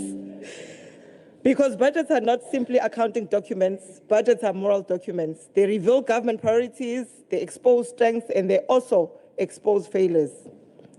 And when one reads these budgets carefully, one's conclusions becomes unavoidable. KZN is not suffering because it lacks potential. It is suffering because because the quality of governance has not matched the greatness of its people. Honourable Speaker, our province remains one of the economic engines of South Africa. We possess one of Africa's busiest ports, the fertile agricultural land, world-class tourism potential, industrial corridors, rich mineral resources, and youthful population. Yet, despite these advantages, too many of our people continue to wake up every morning without work, without hope, and without certainty that tomorrow will be any better than today. That is not merely an economic failure, it is government failure. Honourable Speaker, the Provincial Treasury tells us that this House will appropriate approximately 168 billion this financial year. More than 80% of this budget is allocated to education, health and social development, while approximately 18.4 billion is budgeted for infrastructure. Those are substantial public resources. But every member in this House knows that spending money and delivering results are not the same thing. As someone trained in strategic management and financial governance, let me say this. The quality of a budget is not measured by how much government spends, Honourable Speaker. It is measured by the value that the society receives from every rand that was spent. Public finance is about outcomes, not merely outputs. It is about impact, not activities. It is about creating public value. That is where this government continues to fall short.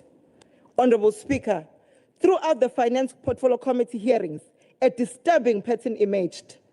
Across department after department, we encountered same problems: structural underfunding, repeated reprioritization, critical vacancies, delayed infrastructure, compensation pressures, operational budget reduction, litigation costs, growing financial risk, and increasing concerns that service delivery is sacrificed simply to keep departments functioning. This is no longer an isolated department problem. It has become a provincial governance problem. When an organization continuously to shift the resources from productive investment to recurring operation expenditure, that organization has entered a cycle of managed decline, Honourable Rogers. That is exactly what this budget reflects. Instead of investing in growth, the GPU government is increasingly managing financial pressures. Instead of planning for the future, departments are firefighting the present. That is not sustainable governance. It is a survival. And survival is not a developmental strategy. Honourable Speaker, consider our healthcare system. The Department of Health has had a reprioritization of 1 billion from goods and services merely to sustain compensation of employees, while still facing funding pressures and warning that further reprioritization will directly affect patient care. What does that mean to ordinary people in KZN? It means medicine may not arrive, hospitals deteriorate, patients wait longer, and communities suffer. The numbers on paper become pain in people's lives. Similarly, our education system continues to experience compensation pressures despite additional allocation. While future reductions linked to provincial equitable share formula threaten service delivery unless carefully managed, Honourable Rogers. Transport infrastructure faces significant pressures, including reductions to provincial road maintenance grants in the outer years, even as our roads remain critical to agriculture, logistics, tourism and investments. These are not simply accounting adjustments. They affect every commuter, every taxi operator, every farmer, every truck transporting goods to our province, and every tourist deciding whether to return to this province or not. Honourable Speaker, the greatest tragedy is that our people experience these failures every single day. They do not read Treasury reports. They experience governance through broken clinics, broken roads, unsafe communities, water interruptions, youth unemployment, business closing, and government is just at the street level, not in budget speeches. Honourable Speaker, the MK party believe that fiscal discipline and social justice are not opposing ideas. In fact, they depend on one another. Every rand lost in inefficiency is a rand stolen from a child waiting for a classroom. Every unnecessary delay in procurement is a delay in delivering of houses, Honourable Duma. Every vacant professional post-service delivery, every irregular expenditure reduces public trust. Public money is sacred. It belongs to the people. It does not belong to politicians. It does not belong to departments. It belongs to the citizens who expect delivery to improve their lives. That is why the MK Party believe that every department must move beyond compliance and embrace performance. Budget must become a performance contract with the people. Every program must answer the 5 simple questions. What problems are we solving? What measurable outcome will be achieved? How many jobs will be created? What returns will the society receive? And who will be held accountable if those targets are not met? That is modern governance. That is strategic leadership. And that's what KZN really needs.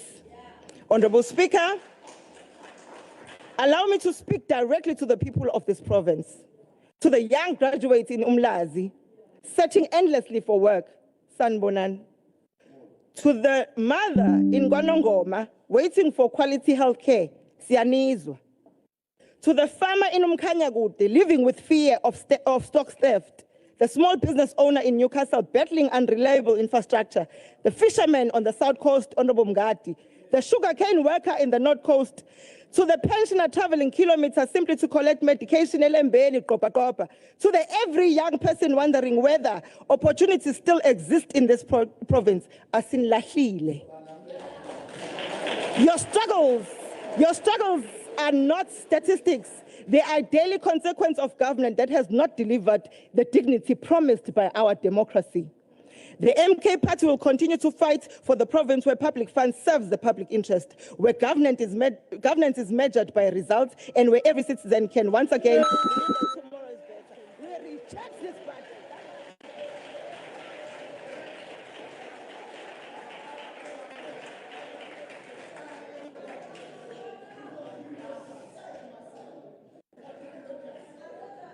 The next member. Honourable members, when you are shouting or calling other members, whatever you're saying, they remain honourable. The next member for 4 minutes is the Honourable Dr. Aikika.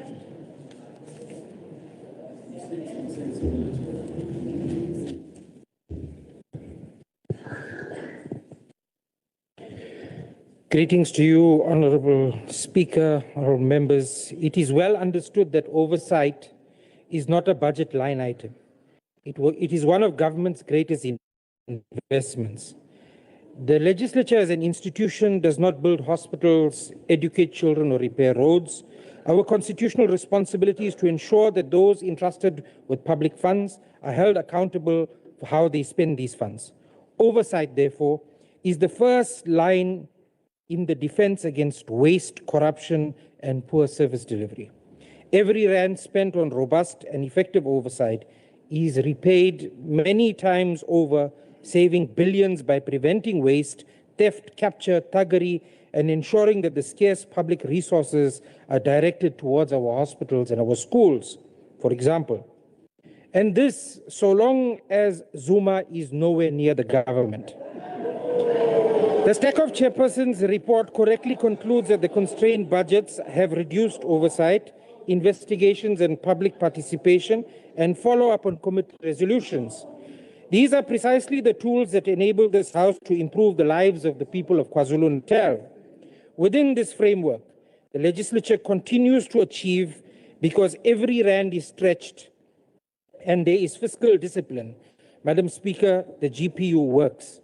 Unfortunately, the opposition continues to make noise and thinks that theatrics is parliamentary oversight. They are far more comfortable manufacturing outrage for the cameras of the House and on the street corners than actually doing the work and following the money. The MK tells the people outside of this chamber that it is the watchdog of government. However, the reality is quite different.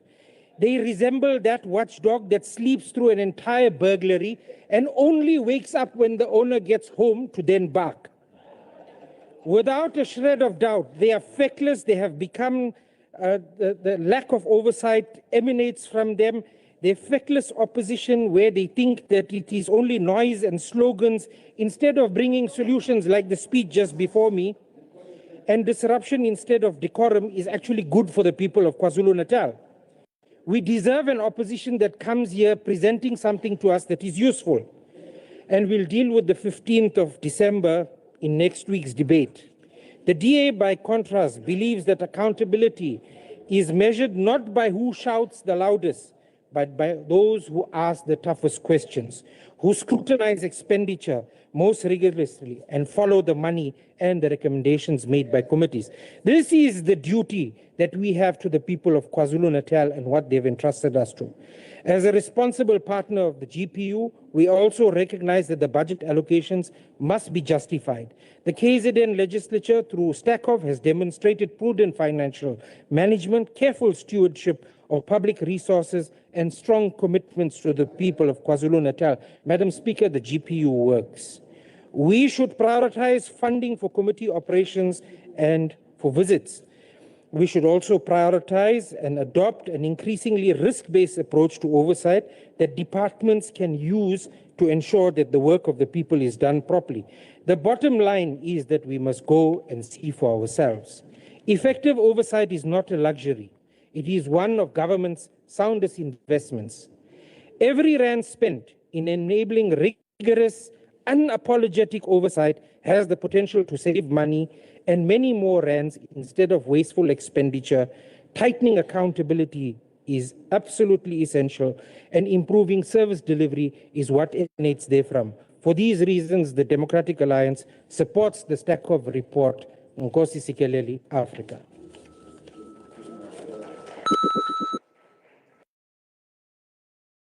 The next member for 4 minutes, the Honourable S.A. Duma, MEC.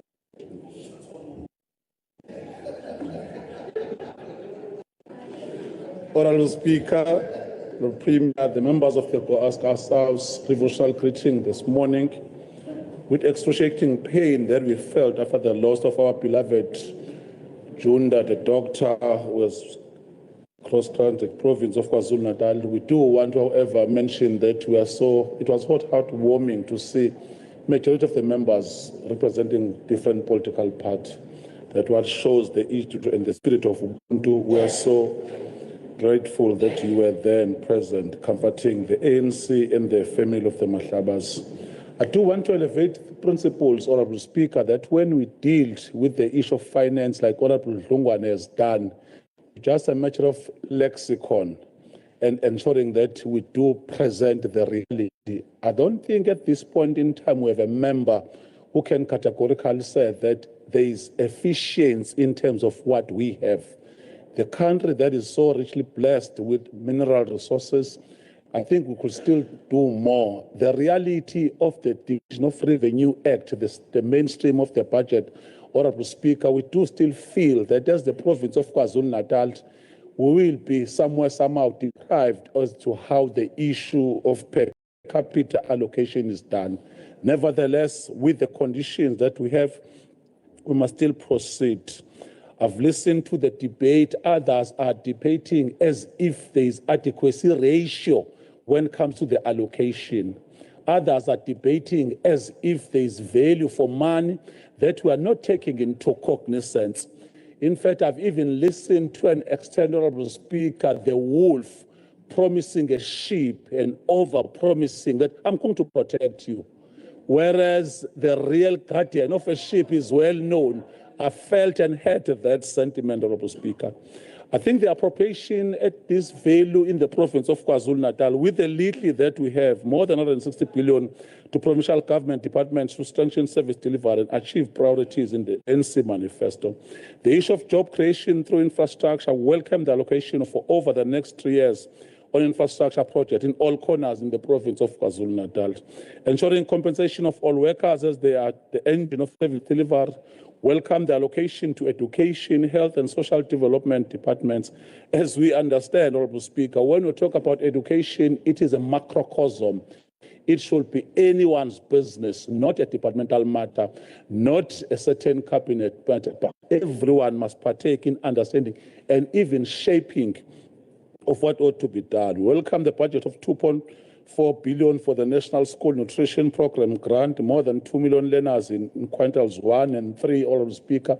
We do want to elevate the principle that irrespective of material condition, the province of KwaZulu-Natal, the Department of Education led by Honourable MEC Hlomoga, became #1 with the little resources. That is how, as the leadership, even with cumbersome material condition, you must do. I had 2 members, Honourable Member Nkosi and Honourable Member Sehme. Somehow they sounded more like Siri, a robot, who was able to retrieve everything, even not realizing that something have changed just before you were presenting something. But it is how we do, probably when you go towards local government, it becomes easier that you throw stone, that you lament for the sake of garnering the support. But the reality is, as you are given a mandate to lead, we will proceed in ensuring that that process is done. The NC cares for vulnerable members of society. It is for this region. For this reason, Honourable Speaker, welcome more than 1.4 billion has been allocated to the Department of Social Development. I thank you, Honourable Speaker, for this opportunity.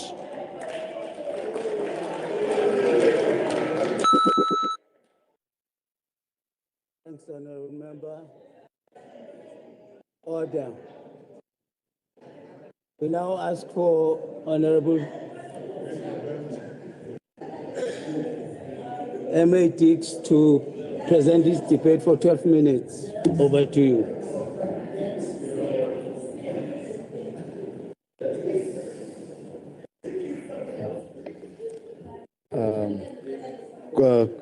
Good morning to you, Honourable Chairperson. Good morning to the Chief Whip of the mighty Umkhonto Sizwe, the largest party in KwaZulu. Good morning to all other honourable members. This morning, Honourable Chair, as Umkhonto Sizwe, we want to extend our heartfelt condolences to the late Honourable Kwanyana's family and to the IFP. We also want to pay tribute to one of the sons of the soil, a friend and a comrade of Umkhonto Sizwe, the Honourable Dr. Mahlaba, Chair of Chairs, a revolutionary that have never lost his revolutionary consciousness until the end, even although he has set on that side. As Umkhonto Sizwe, we want to send our condolences to his family, and we will dearly miss his contribution and his objectivity in this House. Thank you, Honourable Chairperson. Chairperson, today, as I stand here, we are expected to debate a budget that was presented to us by a 13% neoliberal, right-wing, racist party called the DA. The DA's electoral support, Honourable Chairperson, does not allow it to represent a budget to Umkhonto Sizwe, which is the largest party in KwaZulu. But the ANC of Ramaphosa has given this tiny racist party the power to do so. The people of KwaZulu must remember this, and on the 4th of November 2026, they must punish this African National Congress. This budget is nothing else but a nincompoop starvation budget, a misery budget that amounts to a slush fund for the rich. This so-called budget does not represent the class interests and aspirations of the working class and the poor, which Umkhonto Sizwe stands for. The racist right-wing neoliberal DA-led influence inside the so-called government of provincial unity speaks endlessly about efficiency and clean governance. Yet the budget priorities expose exactly who matters and who does not. We are told there is no money for struggling communities, but somehow billions are available for elite developments. The 8-year budget received 3.46 billion, supposedly to drive economic development and job creation. But only 80 million went towards supporting the LED in all local municipalities, which is supposed to be used to fund small businesses. Yet in the same vein, nearly 2 billion was directed towards developments linked to affluent areas like Hillcrest and Cotswold Commercial Development Corridor. This legislature does not take small businesses seriously. Let us stop pretending, Chairperson. The budget is not neutral. This budget reflects political choices, and those choices favor wealth over poverty, privilege over equality, and elite economic zones over abandoned township and rural communities. Honourable members, they tell us 75,000 jobs were created. Where are these jobs? Go to the townships, go to the rural villages, go to the informal settlements. Young people remain unemployed, families remain trapped in poverty. Businesses are collapsing. Municipalities cannot even maintain basic infrastructure. Honourable Chair, in Umgeni municipality, under the DA Mayor Papas, the Umgeni River is being used as a sewer dump. The mayor from Umgeni, Honourable Papas, is sitting on a report about this disaster, but he chose to cover it up. For 6 months, he's sitting on this report. This is the kind of transparency that the DA speaks about. It is unsafe to fish in Albert Falls Dam due to the very high levels of E. coli and the algae bloom. The level is more than double the acceptable level and nearly 6 times more than the 2024 level. The report has identified the raw sewer leaking from the river into the dam. Is the DA mayor protecting private companies who are dumping raw sewer in the river? The upmarket suburb of Hilton does not have a sewer system. Private companies and the municipality use honeysuckers to drain the raw sewer and dump it into Umgeni River. It is a health disaster and a shame what the DA allowed in Umgeni municipality. You expect us to debate DA budget when the DA is compromising clean water in this city of ours. So where exactly is this economic miracle they keep advertising? Because our people certainly cannot see it. Speaker, what makes this even worse is the corruption. Over 550 million was looted from the public coffers in a single financial year in KwaZulu-Natal alone. Not recovered, Honourable Chairperson. Not accounted for, Honourable Chairperson. Not punished. Looting has become normalized while communities are told to celebrate budget allocations that never translate into real development.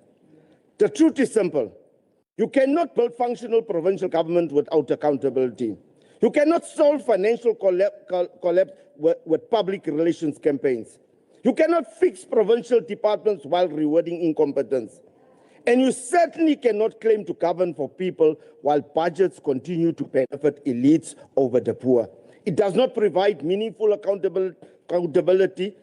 This budget does not address collapsing service delivery. Speaker, the KwaZulu deserve better. Our people deserve better. They deserve clean water, drinking water, not raw sewage we dump into it. They need electricity, they need roads, they need sanitation, they need safety and dignity, not recycled speeches from this GPU, not elite speeches, not elite focused developments, not cosmetic increases hiding institutional decay. This budget is a copy and paste exercise designed to maintain appearances while communities suffer. For this reason, we reject it fully and without any apology. Madam Speaker,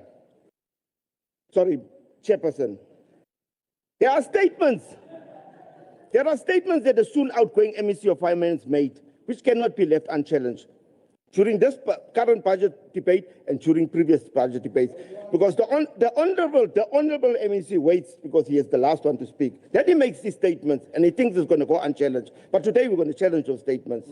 We have to challenge those statements. Madam Speaker, during the previous budget debate, the MEC, instead of addressing issues raised by MK, resorted to personal attacks on leaders of Umkhonto we Sizwe and on Umkhonto we Sizwe as a party.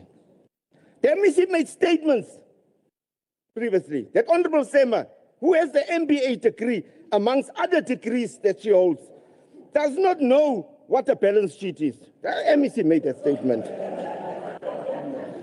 The MEC, during the 2026 budget address in this House, the MEC made further statements that MK's understanding of finances is that of a grade 2 learner. The DA's white supremacist mentality is very evident in these scurrilous statements.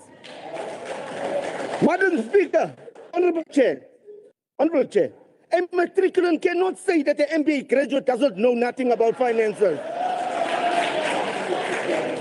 A matriculant cannot say that somebody with a PhD in public administration knows nothing about public administration. Oh yes, a matriculant is allowed to disagree on the subject and have his or her own view, but not to insinuate that black excellence knows nothing. It smacks of racism that. The DA believes that if it does not have a sprinkle of white, it cannot be right. This is the reason the DA are hell-bent on putting black MECs under Section 18. Only the IFP will be spared because it was always a lackey of the white racist apartheid regime. The DA must learn to leave its white supremacist behavior at home. MEC also previously, the MEC spoke about state capture. The MEC blamed President Zuma and state capture for the current economic crisis. We heard the honourable member from the DA today speaks about Zuma too. The MEC's assertions is obviously based on the flawed so-called imaginary state capture 1 billion rand Zondo report that has failed to produce any tangible evidence that can lead to any arrest up till today. Because that Zondo commission was following individuals instead of following the evidence. It was a political witch hunt with a catastrophic end result. When you compare it to the Madlango Commission, where arrests are taking place currently while the commission is still sitting, it is clear that the Zondo Commission was not about evidence. The Madlanga is fighting corruption while Zondo was fighting Zuma. I want to refer the MEC to the Competition Commission's report on the rent fixing, because if the Honourable Rogers had read that report, the Honourable Rogers was not going to come here and accuse the former Honourable President, His Excellency President Zuma, of state capture. Honourable Speaker, allow me to educate the Honourable MEC what state capture is. Between 2007 and 2013, over 20 international banks colluded to fix the rand-dollar exchange. It cost the South African economy a significant in long-term currency devaluation, inflation, and destabilized trade balances. The cartel, white monopoly capital, made 1 trillion rand a day between 2007 and 2013. Yes, 1 trillion rand every day for 6 years, robbing this country here. That is real state capture. Did they stand trial? Did they stand trial for that? No. Were they ever held accountable? No. They were given a slap on the wrist. Why? Because the state belongs to them. The state was captured. The state was captured and is still captured by white monopoly capital in this country. This is the reason President Zuma formed controversies for the total economic liberation of South Africa. Now, Honourable Speaker, let me just get back to the thing. I don't have time. Let me not say it because I don't have time. But the Honourable, revenue have declined. Revenue in this province have declined. Own revenue have declined because the MEC have no vision. He tells us here that last time there's only one envelope he get, and that envelope only got so much in.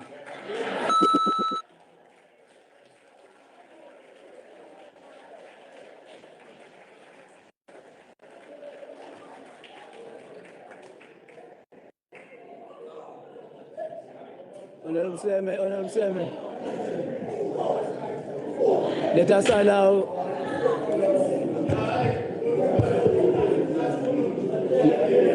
order.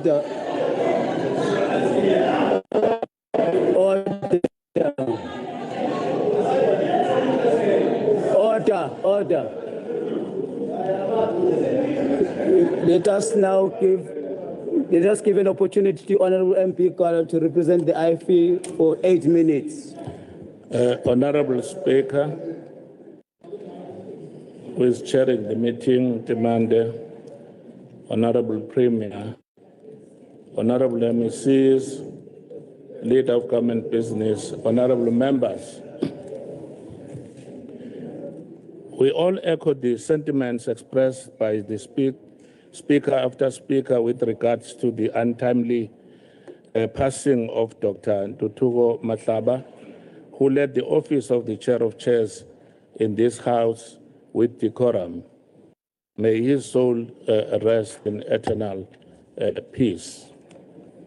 A few years ago, the people of KwaZulu-Natal trusted the responsibility of governing this province to the government of provincial unity.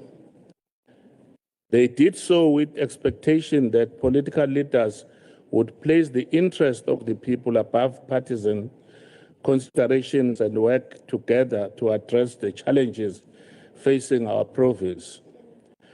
As a proud member of the government of provincial unity, the Inkatha Freedom Party welcomes the spirit of cooperation, stability, and shared responsibility that has characterized this administration. The GPU has demonstrated that political maturity, mutual respect, and collective leadership can deliver results for our people.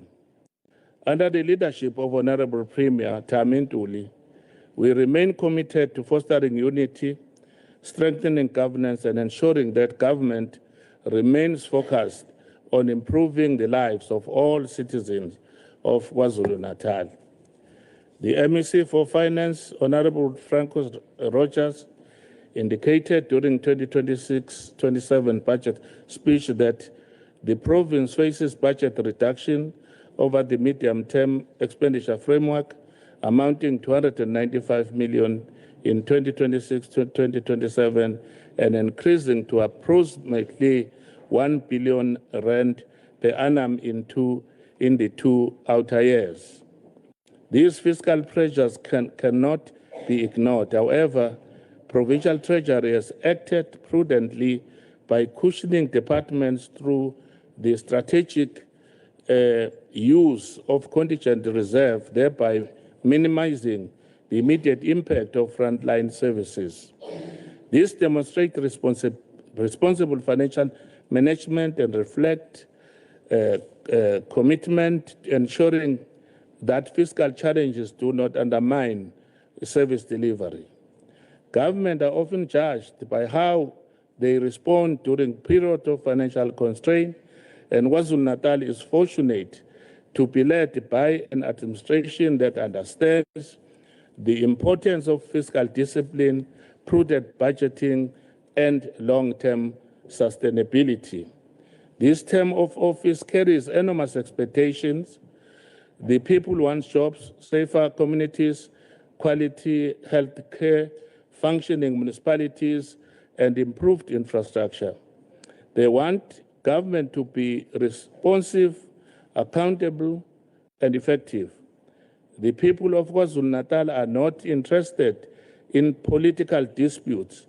They are interested in results. The IFP, therefore, welcomes the positive working relationship that continues to exist among parties within the government of provincial unity. The atmosphere within government has thus far been characterized by mutual respect, constructive engagement, and a shared commitment to service delivery. While political parties may differ on certain policy positions, we are united by our responsibility to advance the interests of the people we serve. Our task is to unite the province behind an ambitious program of economic growth, infrastructure development, and improved public services. The relationship between the executive and the legislature is equally important in ensuring effective governance. While the separation of powers remains a cornerstone of our constitutional democracy, cooperation and coordination between these institutions are essential for accountability and service delivery. Strong oversight, strengthened governance, while constructive engagement ensures that government remains responsive to the need of the people.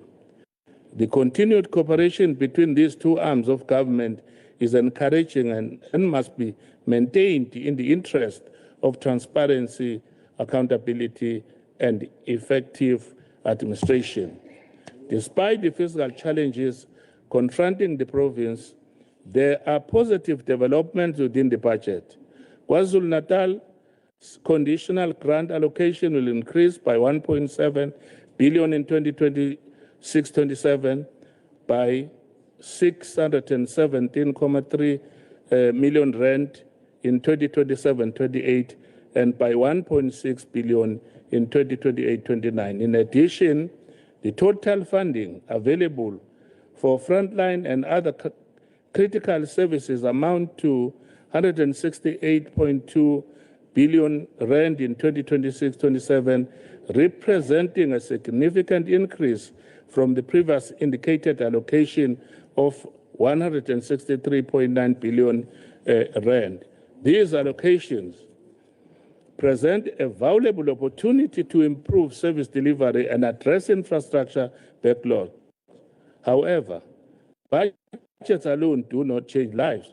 What matters is how effective these resources are managed and whether they translate in tangible improvement in the daily lives of our people. The IFP debates issues, not people. After all, small mind debates people, while greater minds debate issues. While we welcome increased investment in infrastructure, we remain concerned about departments and public entities that repeatedly fail to spend infrastructure budget allocated to them. Communities do not benefit from allocations on paper. They benefit from schools that are built, clinics that are completed, roads that are maintained, and projects that are delivered on time and within budget.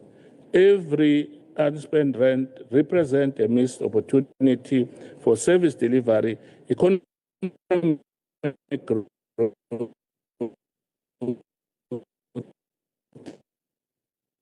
poor contractor performance, and incomplete infrastructure must come to an end. Government department must strengthen project planning, procurement management, and contract oversight to ensure that public infrastructure projects are completed according to their approved timelines and within approved budget. I think because I was robbed of time, Chair, then I will continue in the next time when I get an opportunity to do so. Thank you very much.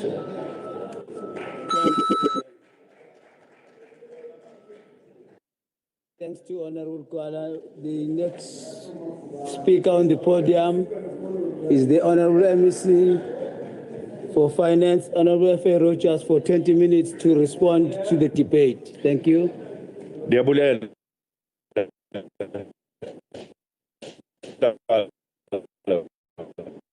Executive and all honourable members and guests in the House.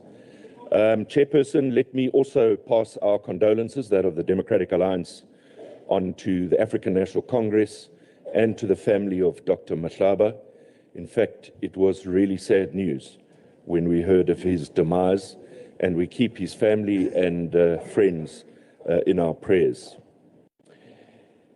Chairperson, what a fascinating debate. Unfortunately, only about 40% of it was relevant.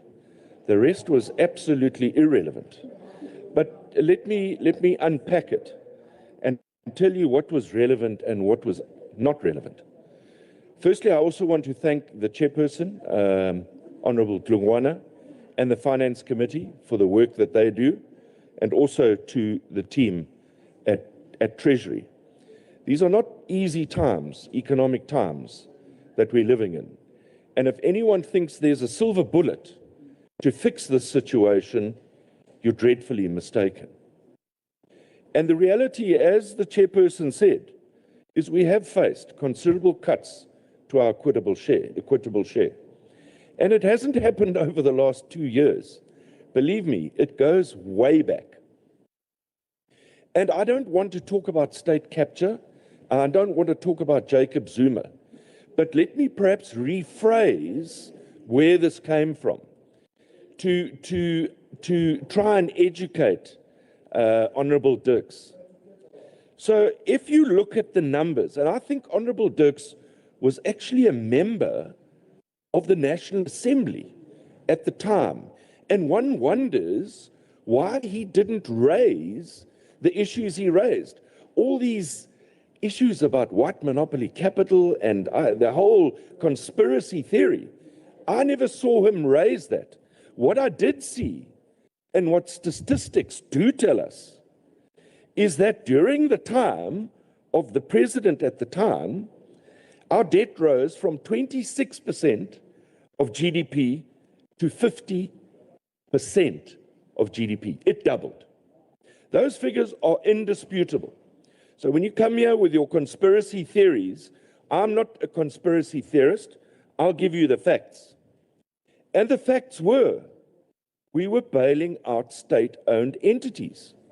Eskom, South African Airways, you all remember, that was from 2009 to 2018. Where did that leave us? It left us in a debt situation, where as of today, we still pay 1.1 billion rand on interest per day on debt that was started in 2009 to 2018. That's the reality. Forget about who the president was. Let's not mention state capture. Let's put the facts on the table. But you know, Chairperson, Madam Speaker, in reality, I can never take Honourable Dirk seriously. You know, he stood a year ago on this very platform, and Honourable Dirk said to me, MEC, you will never speak after me again after today. Well, here I am speaking after Honourable Dirks once again. So I don't know who advises you, but clearly it's all wrong. Let's go into the debate.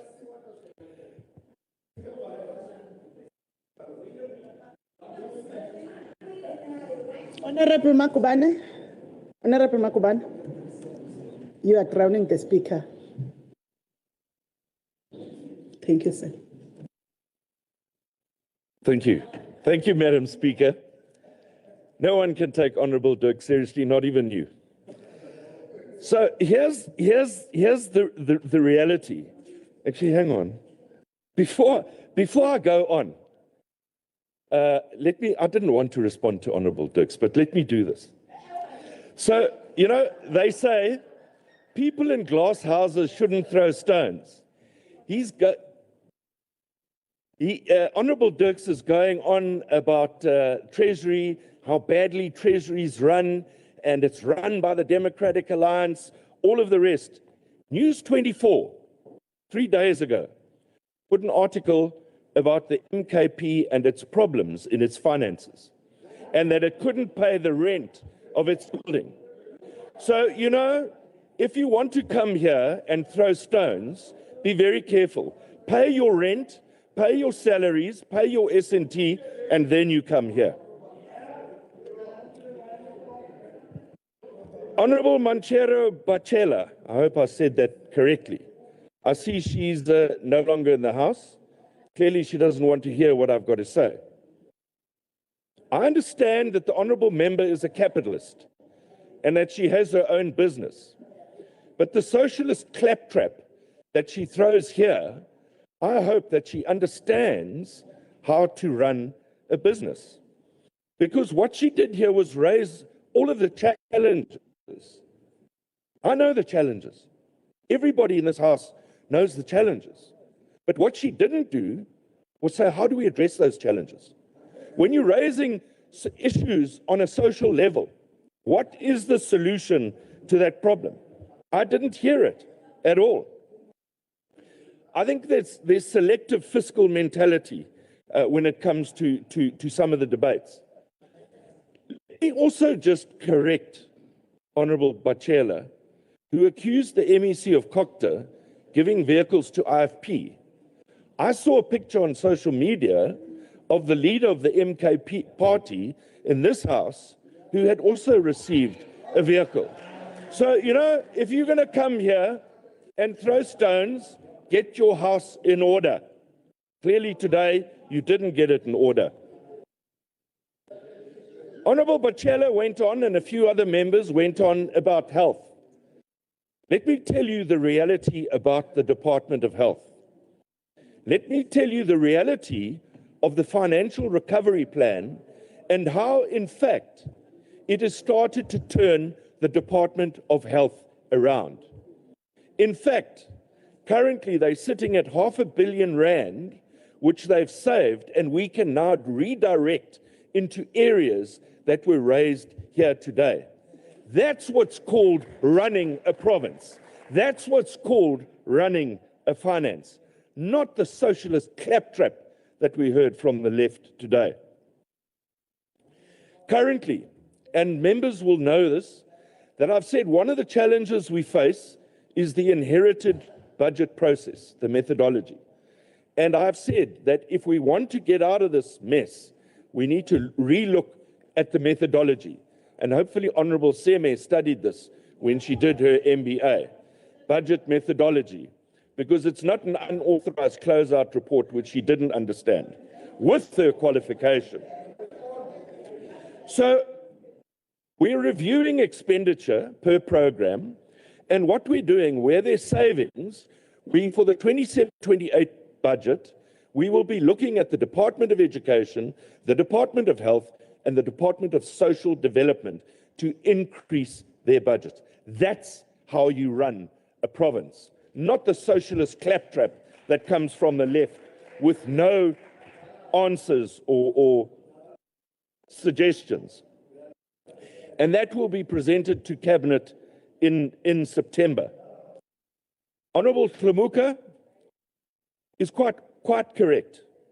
If we want to get out of this mess, one of the other directions we need to take is build confidence in our government, build an economy that is stable and encourages investors. And that's exactly what we're trying to do. Now, there was a lot of howling and whining also from members on the left about the Department of Education.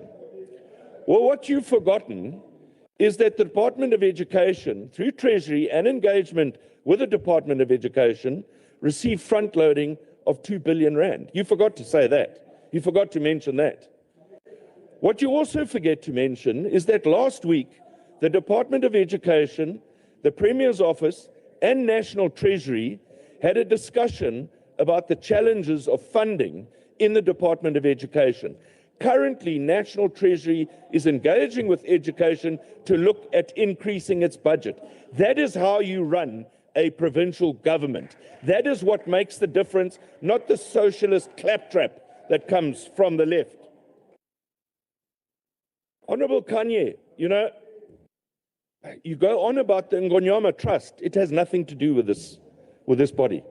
It's a national mandate, nothing to do with what's going on in the province. You talk about early exit packages. Go and do the numbers.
Humble apologies, Madam Speaker. No, hold the time. Stand, Honourable Mbata.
issued. Honorable Magubane, you were out of order. Continue, Honorable Rogers.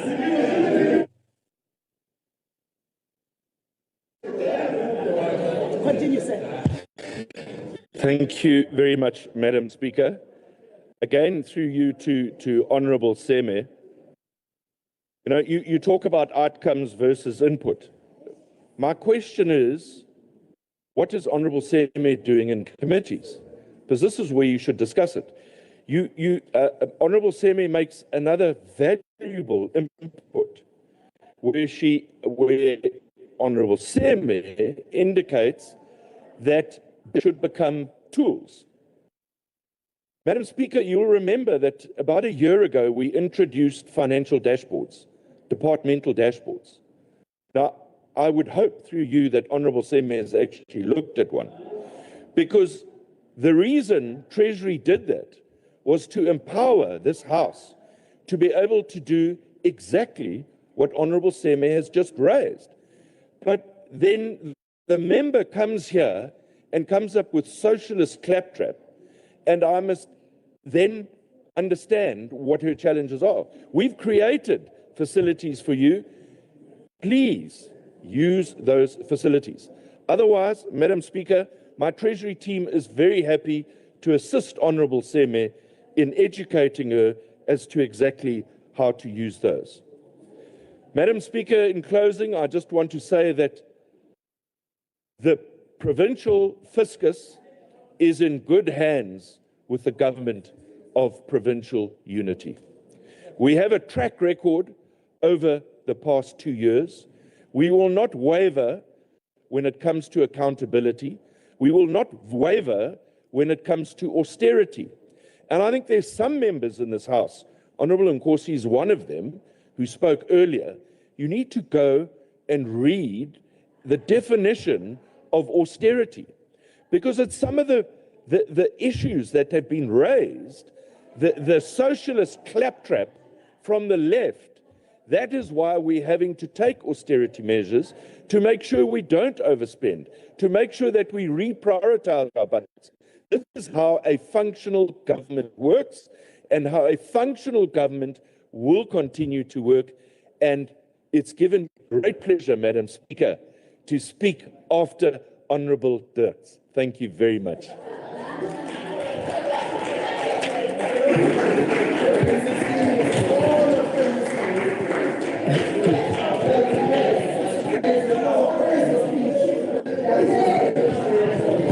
Honourable members, order. I want to remind you to look at the speakers list and see what was the MEC doing here. That was instructed by the Whips Forum. So I want you to contain that, Whips. Now,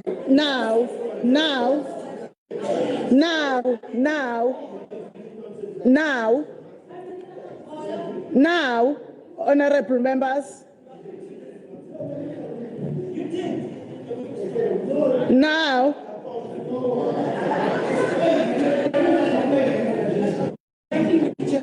I am asking the MK caucus to go hold a meeting in their offices, please, not here in the House. Honourable Dex, don't threaten Honourable Mbata. Honourable members, thank you. We have come to the end of the debate, and we will now start the voting process. We will lock the doors once, then we vote for both reports. May we have the bell rung?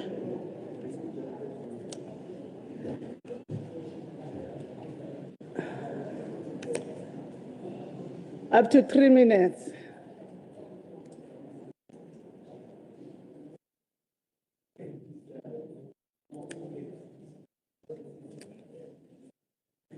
The locking of the doors also includes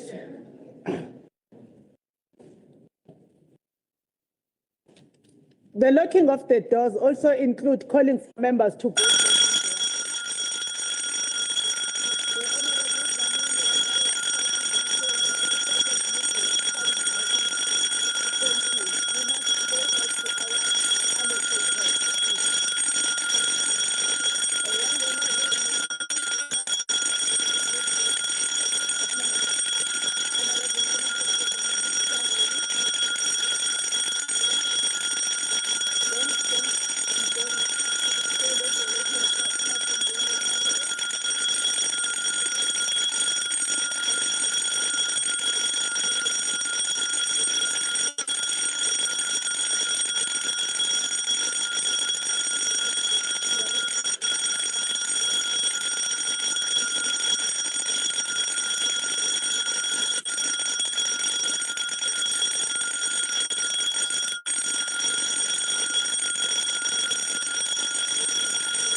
Thank you. My humble apology.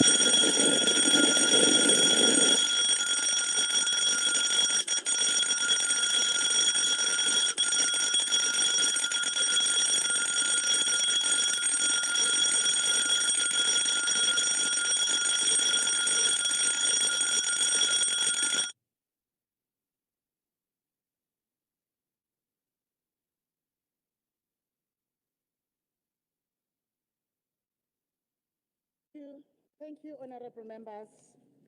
We have now come to the end of the general budget debate. The House now needs to vote on the Finance Portfolio Committee and the Standing Committee on Oversight reports. We will deal with both in turn, starting with the Finance Portfolio Committee report. As per the request of the Finance Portfolio Committee, I now put the question to the House as follows. The KwaZulu-Natal Legislature agrees to adopt the report of the Finance Portfolio Committee. As I indicated prior to the start of the debate, I will now go party by party to obtain the vote and thereafter check if any member wishes to record an individual vote. I will start with the MK. How do you vote?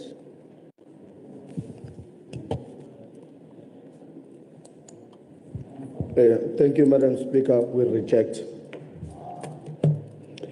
EFF. How do you vote?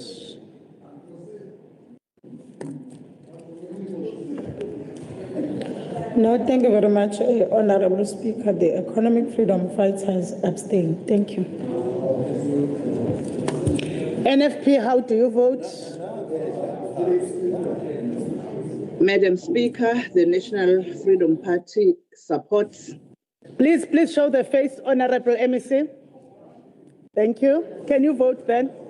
Thank you, Speaker. The NFP supports. The DA. Thank you, Madam Speaker. The Democratic Alliance supports. The ANC. Thank you, Honourable Speaker. The African National Congress supports. The IFP. Thank you, Madam Speaker. The IFP supports. Members, I have the vote of all parties. Is there?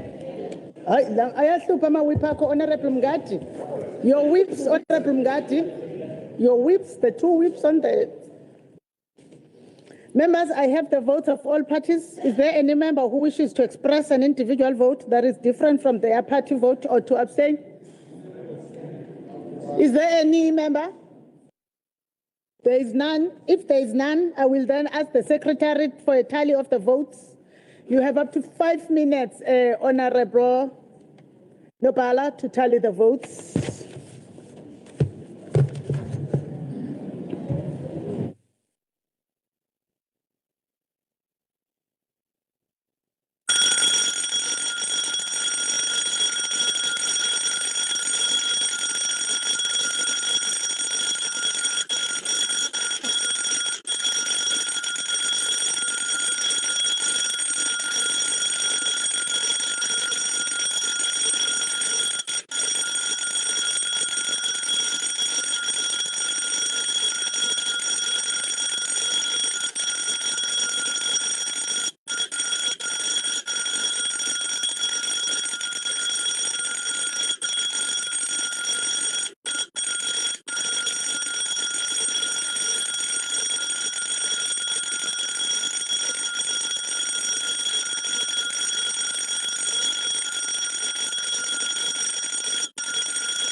Nobala, you may come with a tally of the votes.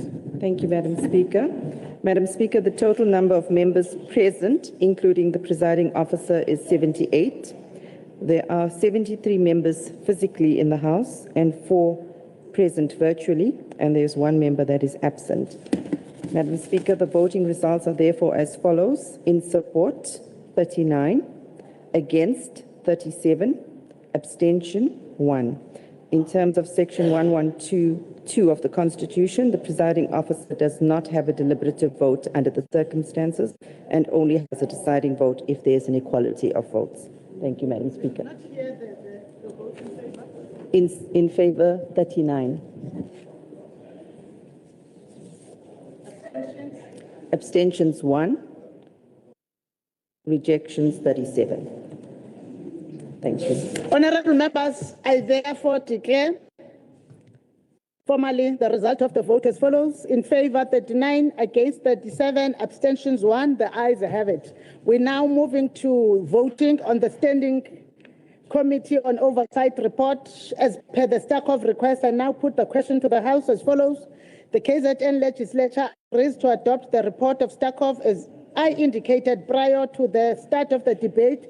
I will now go party by party to obtain the vote and thereafter check if any member wishes to record an individual vote. MK?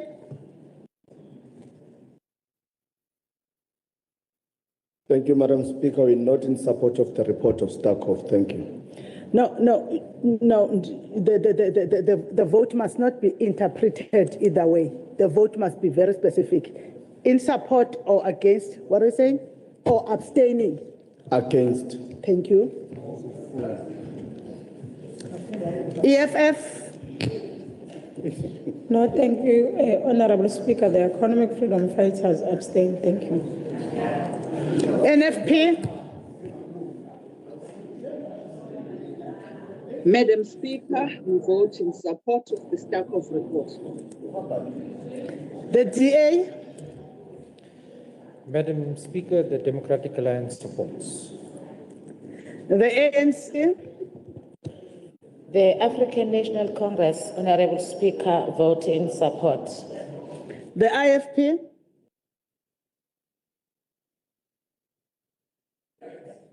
Thank you, Madam Speaker. The IFP supports. Members, I have the votes of all parties. Is there any members who wish to express an individual vote that is different from their party vote or to abstain?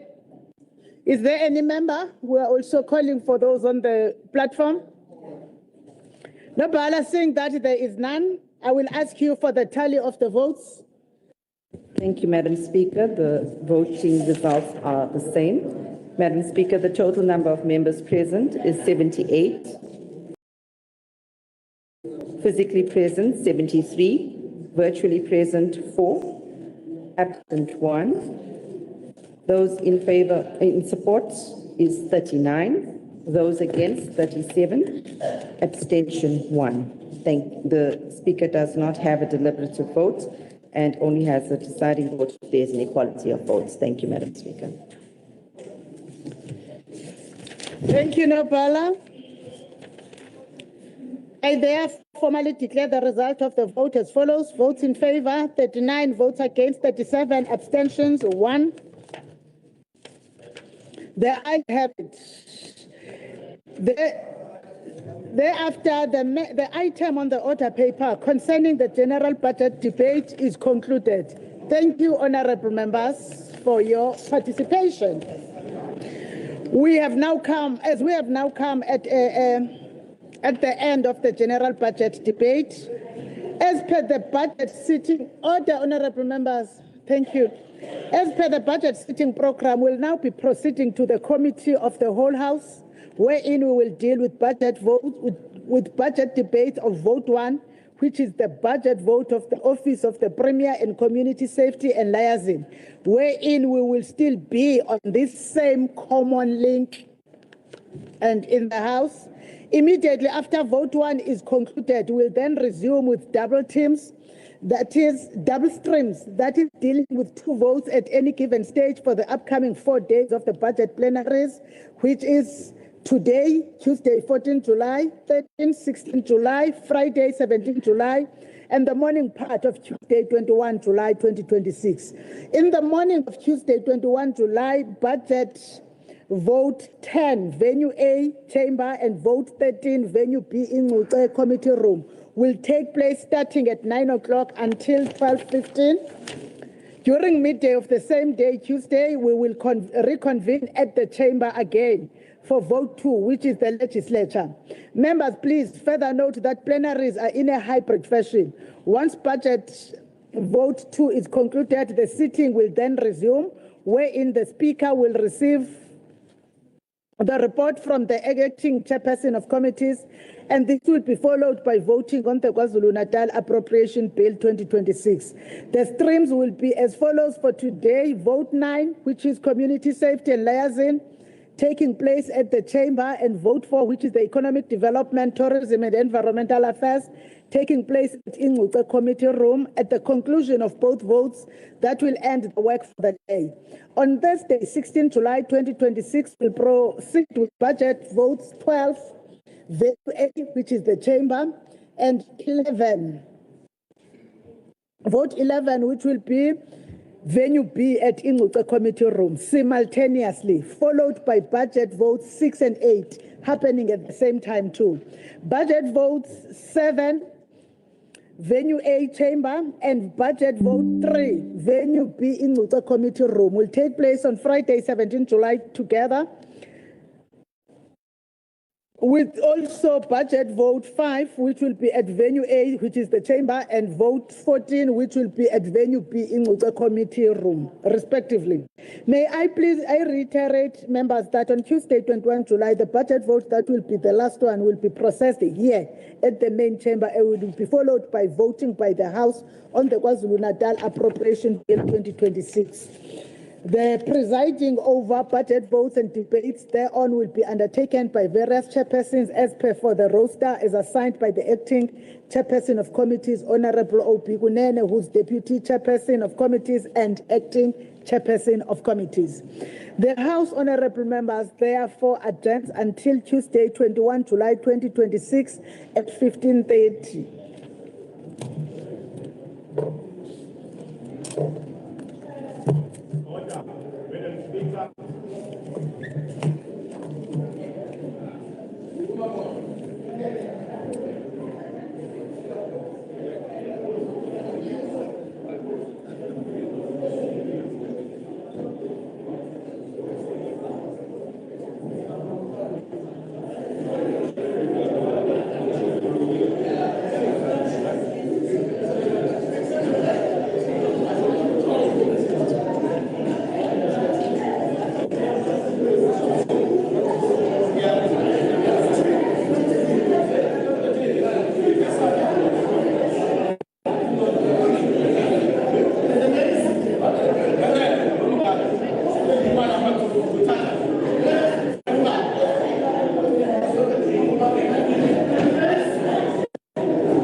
members, honorable members,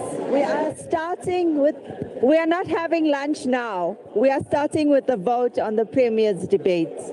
We are coming together to listen to the Premier's debate. We are not having lunch now.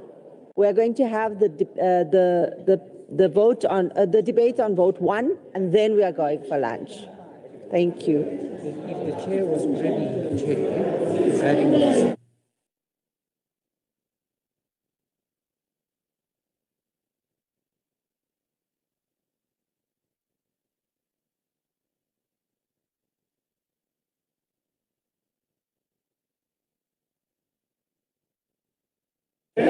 Mafika, hlala phansi. Order.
Order, honourable members.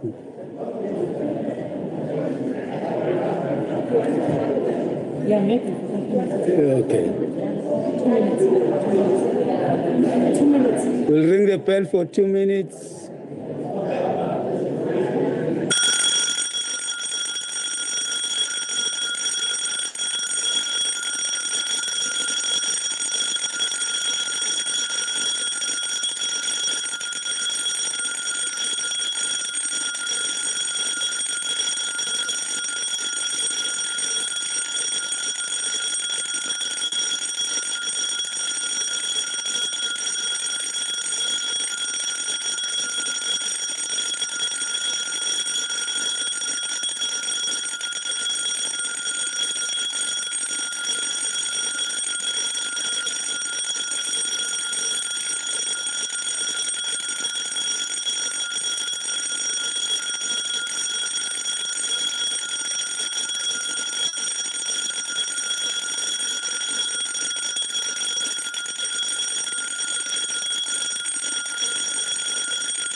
Order.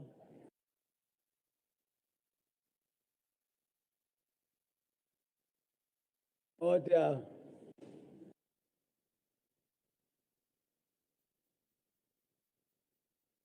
Honourable members, we are beginning. This budget debate is conducted through hybrid means, and the normal standing rules of the legislature will apply to the debate. On connectivity, before we proceed to the budget debate, I must reiterate the ruling of the Speaker which relates to connectivity problems. The Speaker has ruled that the following measures will be adopted to try and assist members who may not be able to participate in a debate due to connectivity challenges. If a member has problems with connectivity and is unable to deliver his or her speech, the presiding officer will call the next speaker on the speaker's list so as not to delay the proceedings.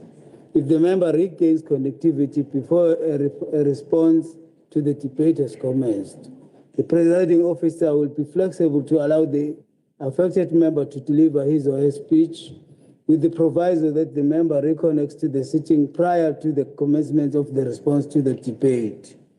Secondly, we request that a member who is scheduled to participate in a debate should arrange for a fellow party member to be on standby to read the member's speech into the record should the need arise. The presiding officer will allow a fellow party member to read out the speech on behalf of a member who is unable to deliver his or her own speech.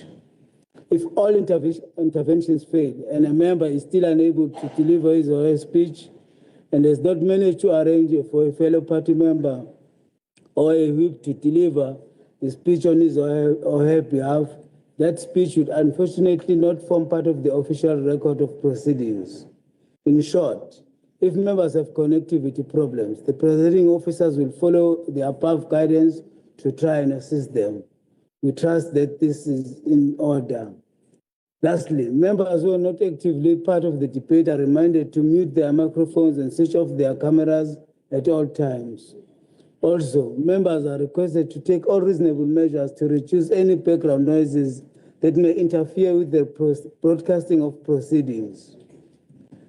Honourable members, I also wish to confirm that the budget report 2026-27 of the Office of the Premier has been tabled in terms of the standing rules. We'll now proceed with matters on the agenda, being the debate on Vote 1. We'll now call upon the Honourable Premier to come to the podium to address the House for 45 minutes. Honourable Premier.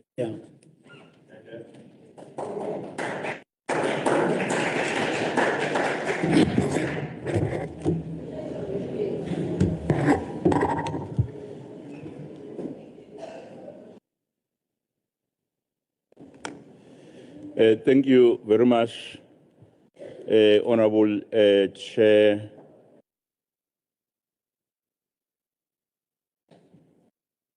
Our Honourable Deputy Chair of Chairs, Honourable MECs, Honourable members, Honourable Chief Whip, the Chairperson of the Portfolio Committees, Honourable Speaker of our Legislature. I wish to also acknowledge the presence of the members of the NCOP who are present today, whom I did not see in the morning. Also to acknowledge a new member in the Legislature, Honourable Alderman PMS Ngubane. We welcome the member of our Provincial Legislature. Honourable Chair, I wish to start by joining those who were sending a message to the family of Dr. Tutugo Mahlaba and to the ANC and to the entire House. Because apart from being a leader from a political party, was also part of this bigger family. Also to send a message to the family of Honourable Nkwanyana, the IFP and the entire Legislature. I rise before this House with a humility. I rise with a resolve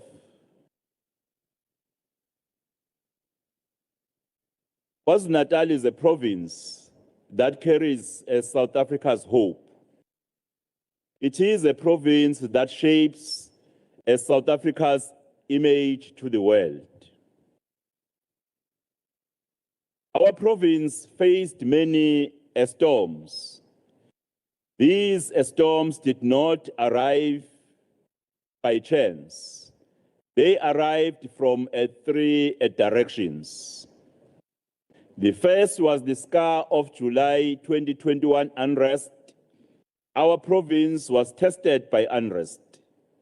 Businesses were destroyed, livelihoods were lost, trust was shaken. The second was the nature. Climate change brought floods to our doorstep. It tested our infrastructure and our resilience. The third was economic hardships.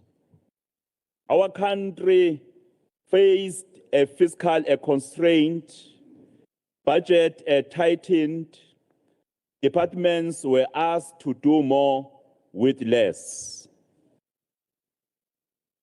Honourable Chair, these were not easy inheritances, but this administration does not run from hard truths.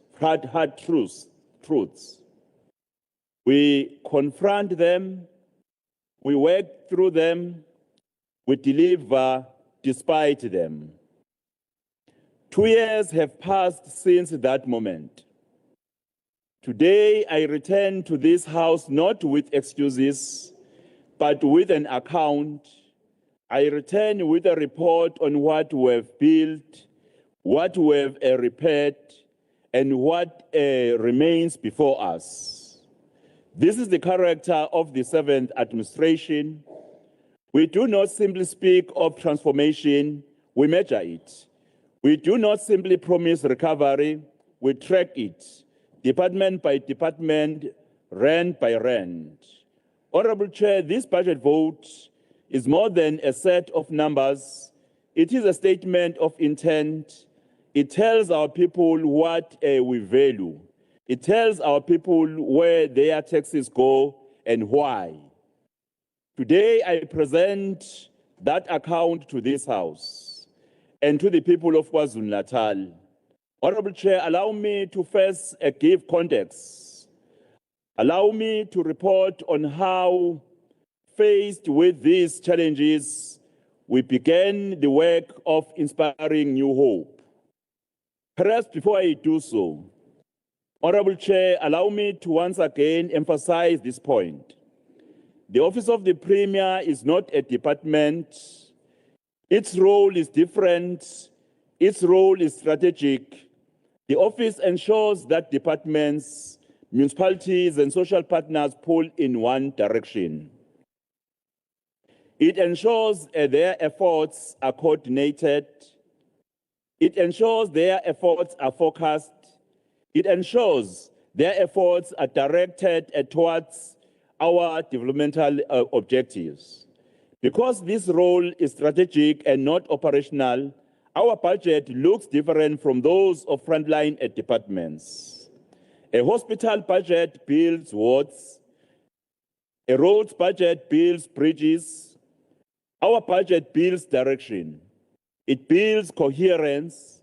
It builds the systems that make every other department's work possible. Our resources are invested in long-term planning. They are invested in policy coordination. They are invested in evidence-based decision-making. They are invested in performance monitoring. They are invested in implementing oversight. These functions do not always show on the ground, but they are indispensable. They ensure public resources are used well. They ensure government programs deliver real outcomes. They ensure the priorities of the province become the actions of the government. Honourable Chair, during this financial year, the Office of the Premier will focus its work on the priorities set out in the State of the Province address. That address is our compass.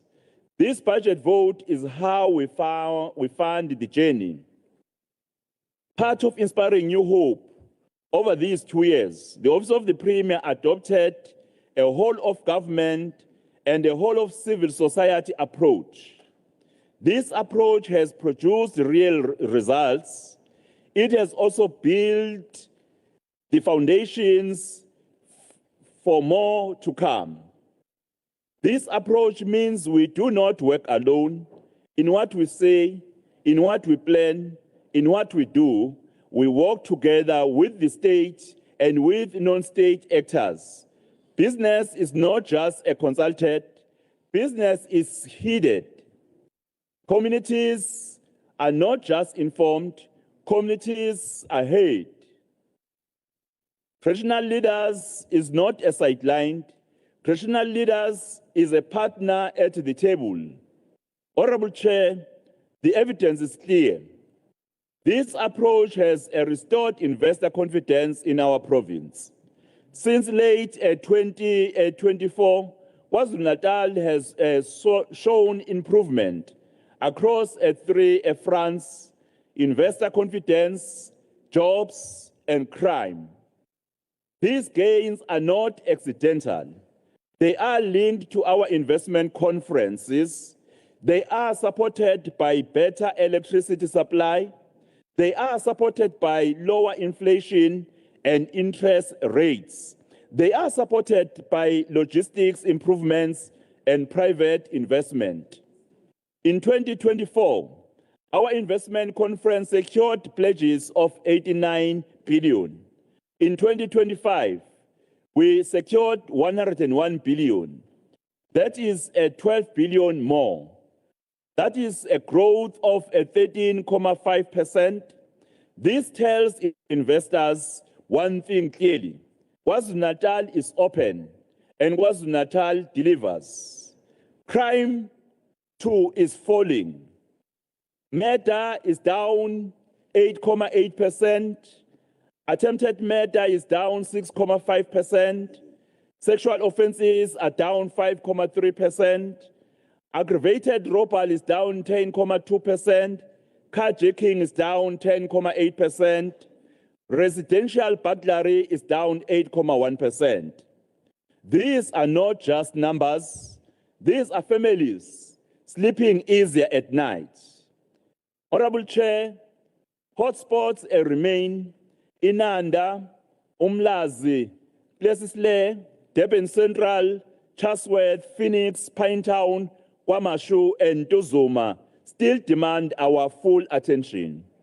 We do not celebrate prematurely. We stay the course. Our infrastructure programs are turning investment into jobs. The Durban Port logistics upgrade is creating work. The N3 corridor improvements are creating work. Dube Trade Port expansion is creating work. The Richards Bay Industrial Development Zone is creating work. Road rehabilitation, water infrastructure, renewable energy, each is creating work. Directly and through local supply chains.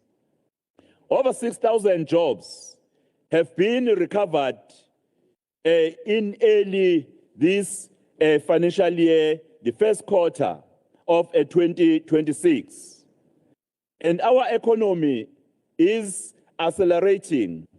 Provincial growth moved from 1.1% in 2024 to 1.8% in 2025 to 2.0% annualized in the first quarter of 2026. Compare that to the nation, 0.6%, then 1.0%, then 2% annualized in the same period. Honourable Chair, KwaZulu-Natal is outperforming South Africa.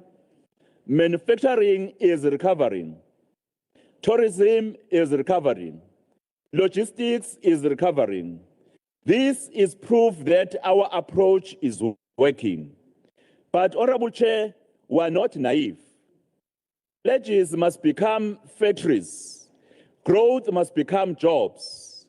Statistics must become better lives. That is the test we set for ourselves. And that is the test we will keep applying. Honourable members, as part of our coordination mandate, we have formalized the establishment and operationalization of 6 councils, each chaired by the Premier. These councils matter. They matter because government cannot solve every problem alone. They bring different stakeholders into one room. They bring business, labor, civil society, academia, and traditional leadership around one table. They provide advisory input straight to government. They ensure our decisions are tested, sharpened, and owned beyond the walls of this legislature. This is coordination in practice. This is inspiring new hope at work.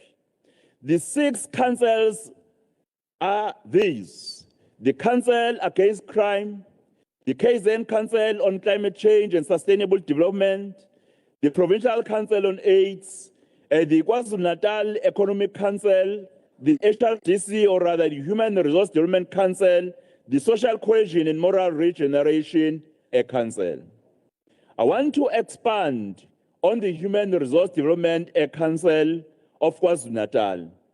We have had a 2-day orientation of the new HRDC members to re-engage on the need to lead in ensuring that the province develops a workforce capable of supporting inclusive economic growth, industrialization, technological advancement, and employment creation. Of particular focus will be to address the skills mismatch and early childhood development, which is the foundation phase to provide a firm base for our children's future. Given KwaZulu-Natal's high unemployment rate, particularly among young people, and the misalignment between the skills produced by education institutions and those demanded by employers, the HRDC has developed a plan beyond being a coordinating structure and to become the province's principal mechanism for skills intelligence, workforce planning, and labor market alignment. Together with the institutions of higher education, TVET colleges and community colleges, including the private sector, we will ensure that KwaZulu-Natal is poised for a new skills development path. Through the HRDC, we will work with employers to address the shortages of technical, engineering, ICT, artisans, health, logistics, and managerial skills. Coupled that, we shall unearth the future-orientated skills such as artificial intelligence, robotics, data analytics, cybersecurity, renewable energy, advanced manufacturing, and digital services.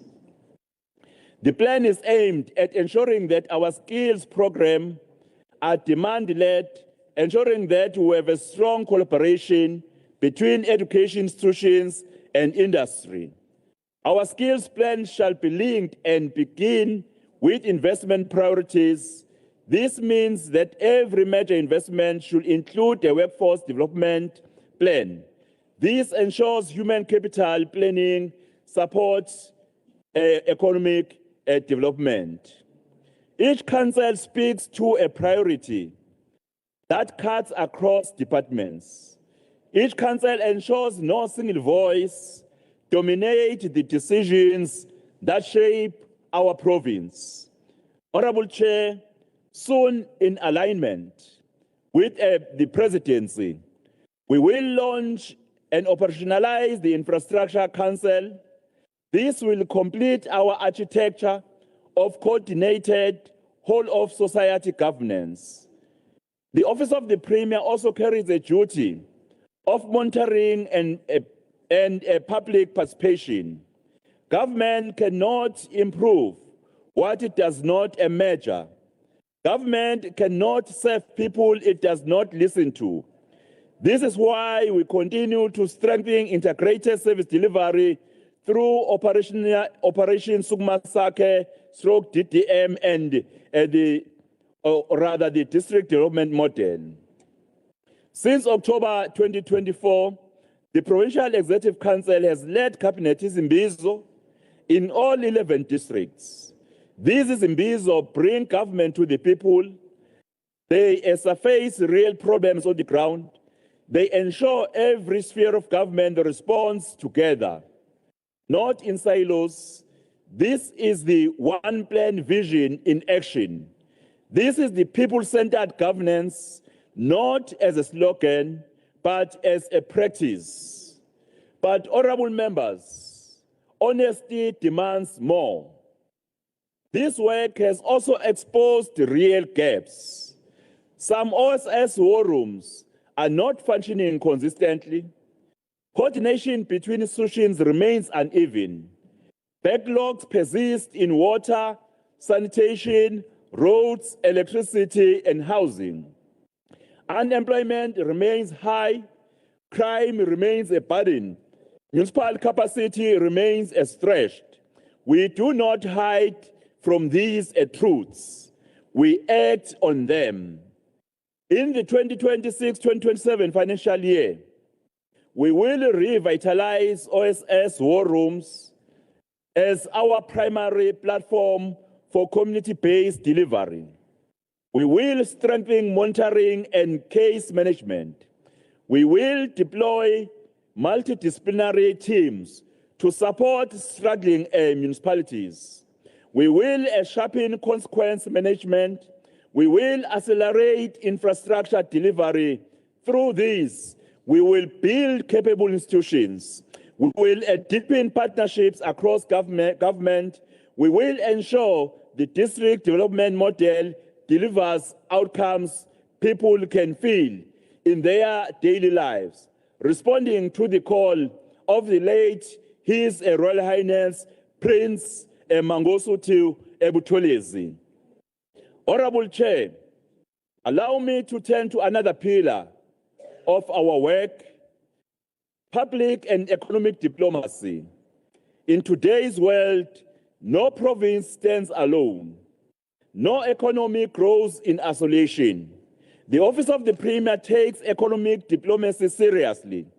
We understand that investment follows relationship, jobs follow a trust, trade follows trust built over time.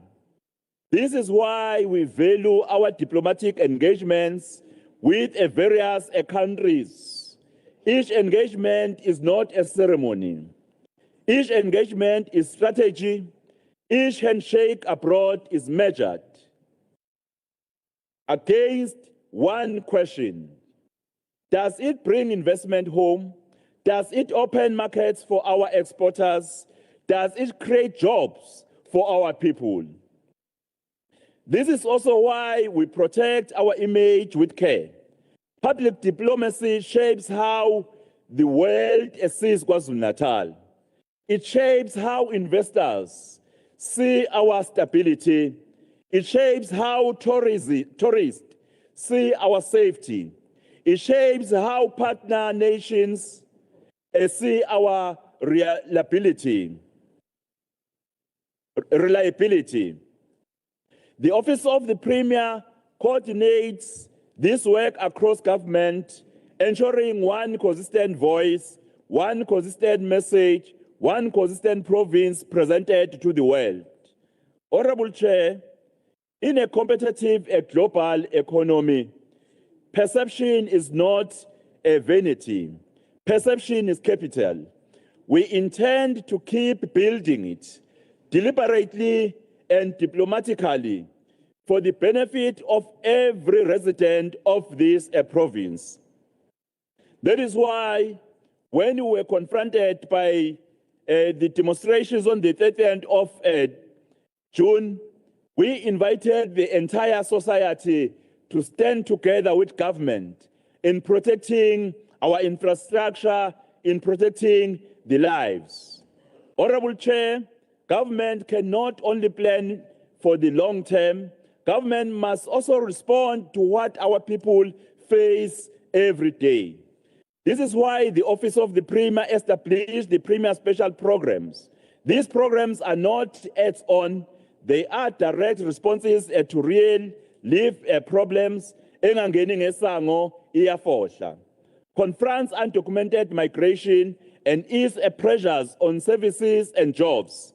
Ichilo confronts gender-based violence and femicide, a crisis that steals mothers, daughters, and sisters from our communities. Ngeke life ngathi confronts the daily impact of climate change on ordinary households. Secondary cities initiative strengthens local government through targeted investment so that a growth is not confined to Durban and Pietermaritzburg alone, but reaches every corner of this province. Honourable Chair, each of these programs carries the Office of the Premier's fingerprint. Each proves that coordination is not an abstract idea. It is a tool we use to solve real problems. These programs will be intensified in this financial year. They are not separate from our overall solution. They are part of it. Where departments work in silos, these programs force collaboration. Where problems fall between the cracks, these programs catch them. This is inspiring new hope in its most practical form. Seeing a problem, naming it, and organizing the whole of society and the whole of government to solve it. Honourable Chair, now allow me to turn to the budget itself. Figures tell their own story. They tell us what we value. They tell us where our priorities truly lie. The total budget for the Office of the Premier for the 2026-2027 financial year is 856.2 million. This is 856.2 million rand. This budget is structured across 3 programs. These are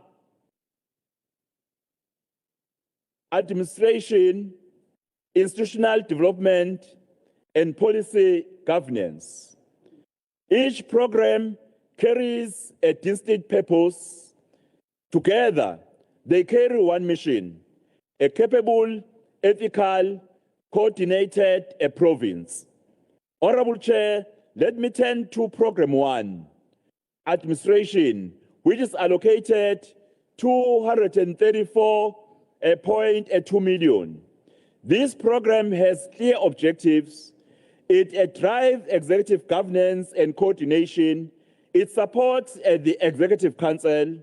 It strengthens intergovernmental relations and the district development model. It carries Operation Sukma Sake. It carries our international relations work. Each of these is a lever.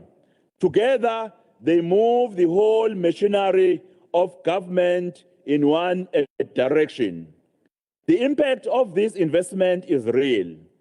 Through the Premier's Coordinating Forum, whole of government coordination has been strengthened.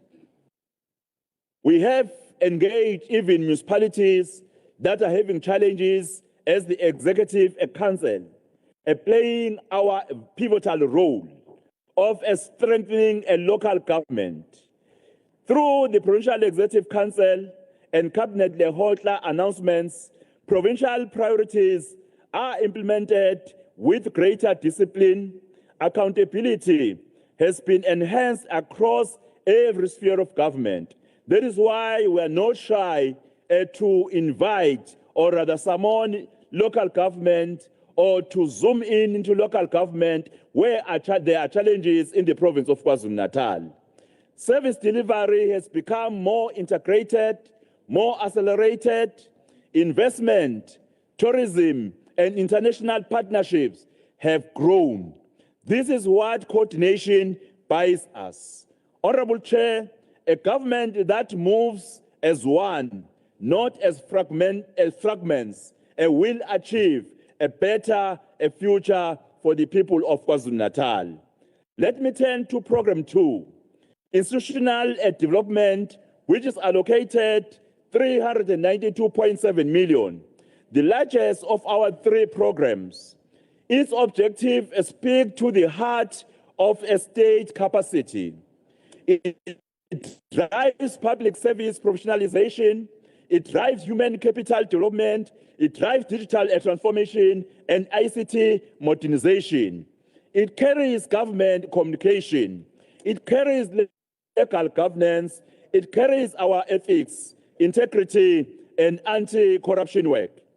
This is where we build the state from the inside. And that is what we are indeed doing as the government of provincial unity, shaping the future of this province.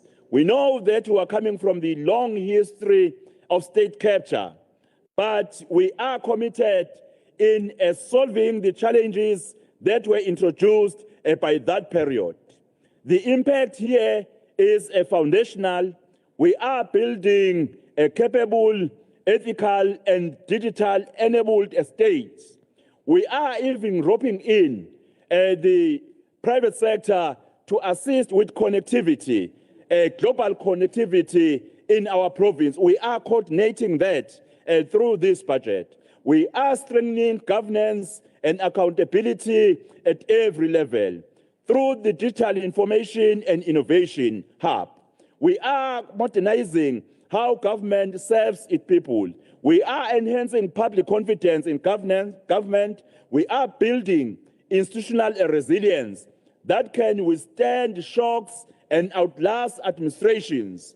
Madam Speaker, Honourable Chair, Honourable Members, a government that cannot trust its own systems cannot ask its people to trust it either. This program closes that gap.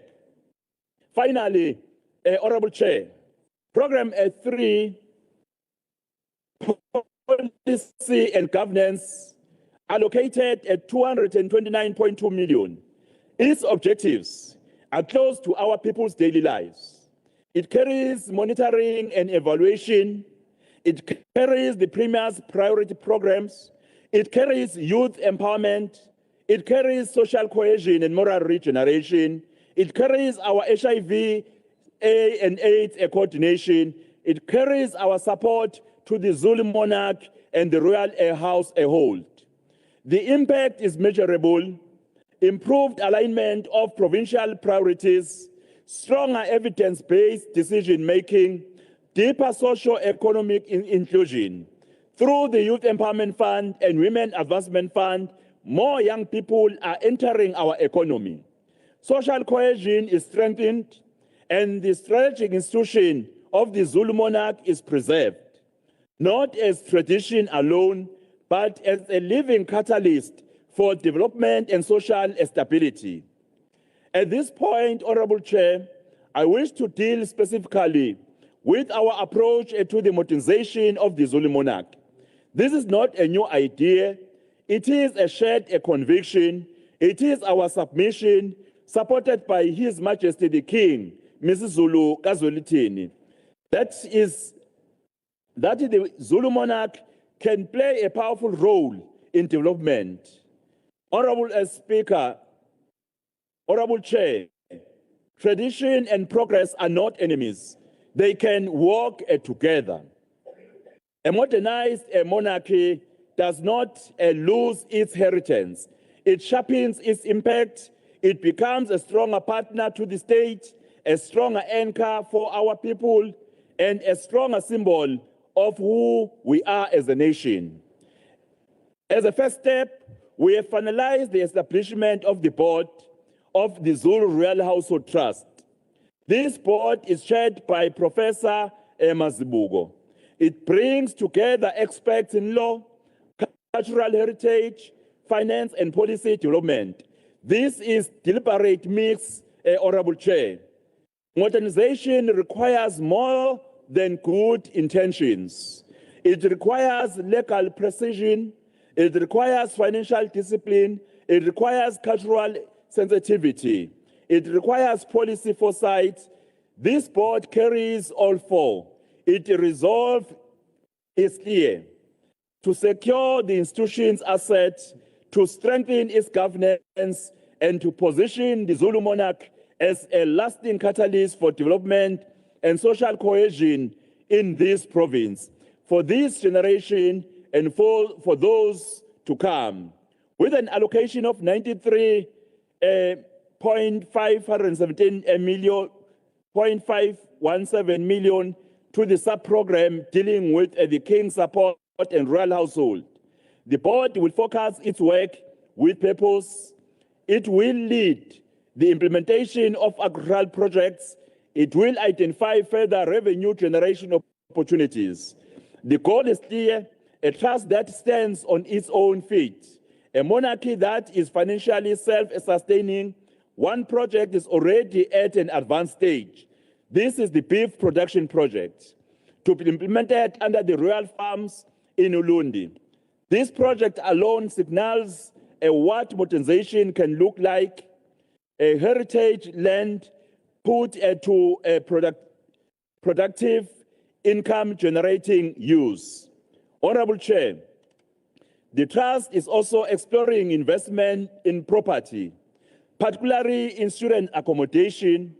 This sector has been identified as a crisis in our province. Here, the monarchy can be part of the solution, not only a symbol of our past, but an active participant in solving problems our young people face today. I must be candid. Honourable Chair, this allocation is not enough to fully realize this vision. It is a start. Further discussions will follow in this House and beyond it to secure the resources this modernization deserves. Programs once began must not be starved of the means to continue. As I conclude, Honourable Chair and Honourable members, I wish to state categorically that we are forging ahead in having active program to deal with gender-based violence issues confronting our women and children. During the Men's Month, which is July, where we all honor the icon, Dr. Nelson Mandela, I wish to call upon all men to protect women and children. I wish to also express my gratitude and thank the Portfolio Committee Chairperson, Honourable Fraser, and members for their guidance. I also wish to thank the Director General, Ms. Kanyile, and her office, and also thank the advisors and officials who make this institution the true heart of government. Work every single day. Honourable Chair, I hereby commend this budget vote of the Office of the Premier to this provincial legislature. I look forward to the debate ahead. I thank you, honourable members.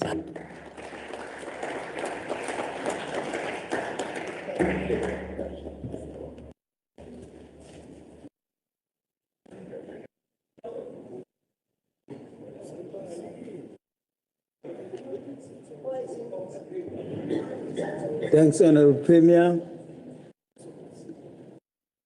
for the report. We now ask the Honourable MC Fraser to table the report of the Premier Portfolio Committee. Over to you, Mhlonishwa. Thank you, Honourable Chair, Honourable Premier and your Executive Council, members of this august House. I welcome the opportunity to table the 2026-2027 budget report of the Portfolio Committee on Premier, Community Safety and Liaison, which focuses on Vote 1, Office of the Premier. This briefly outlines the deliberations on the 2026-2027 APP and budget. The areas covered in the report by the Honourable Premier are the ones in which the committee has a keen interest. The Portfolio Committee met with the Office of the Premier and the Zulu Royal Household Trust on the 11th of November 2025 to discuss their respective first draft APPs and budget for the year 2026-2027. These documents were then presented to the stakeholders on the 16th of January 2026 at Umhlabuyalingana local municipality. During the stakeholders engagement session, the purpose was the elicit contribution from various stakeholders as you are mandated by Section 118 of the Constitution of the Republic. The committee noted and observed that the Office of the Premier has recognized its magnificent role in making the state capable, ethical, and developmental so that it will be able to deliver all priorities.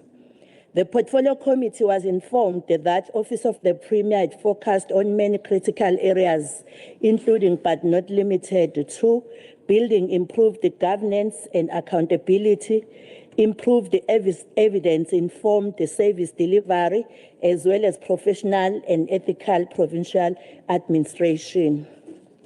The committee noted that the APPs for the 2026-2027 financial year has been prepared with recognition of the sector oversight model guiding the legislature, which also stipulates the time frames of reporting. The committee has noted with keen interest that Office of the Premier increased the targets on 2 existing performance indicators, the ICT systems and the evaluation report. The total targets therefore increased from 23 to 25.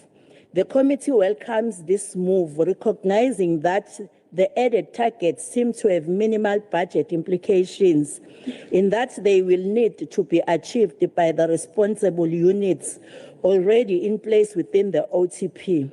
It is therefore axiomatic that the committee will keep a close eye and play rigorous oversight to ensure that the inclusion of the new targets does not pose a risk of underfunding in other priorities or overcommitting limited resources. Furthermore, the committee expects the OTP to ensure that the APP remains implementable within available budget. The committee has also noted that the OTP's 2026-27 provincial allocation has increased slightly from last financial year's main appropriation budget allocation of 817 million to 856 million in this financial year, with an increase which equates to a mere 4.69%. The Portfolio Committee noted that the 38 million increment in the budget is attributed to the update of the PES Provincial Equity Share Formula and inflationary adjustment by the National Treasurer. This is accompanied by the department having received an equitable share allocation of 1.4 million in respect of the provision of early retirement without penalization of pension benefits. The Portfolio Committee has further observed that the OTP within its budget has reprioritized funds between programs to address spending pressures.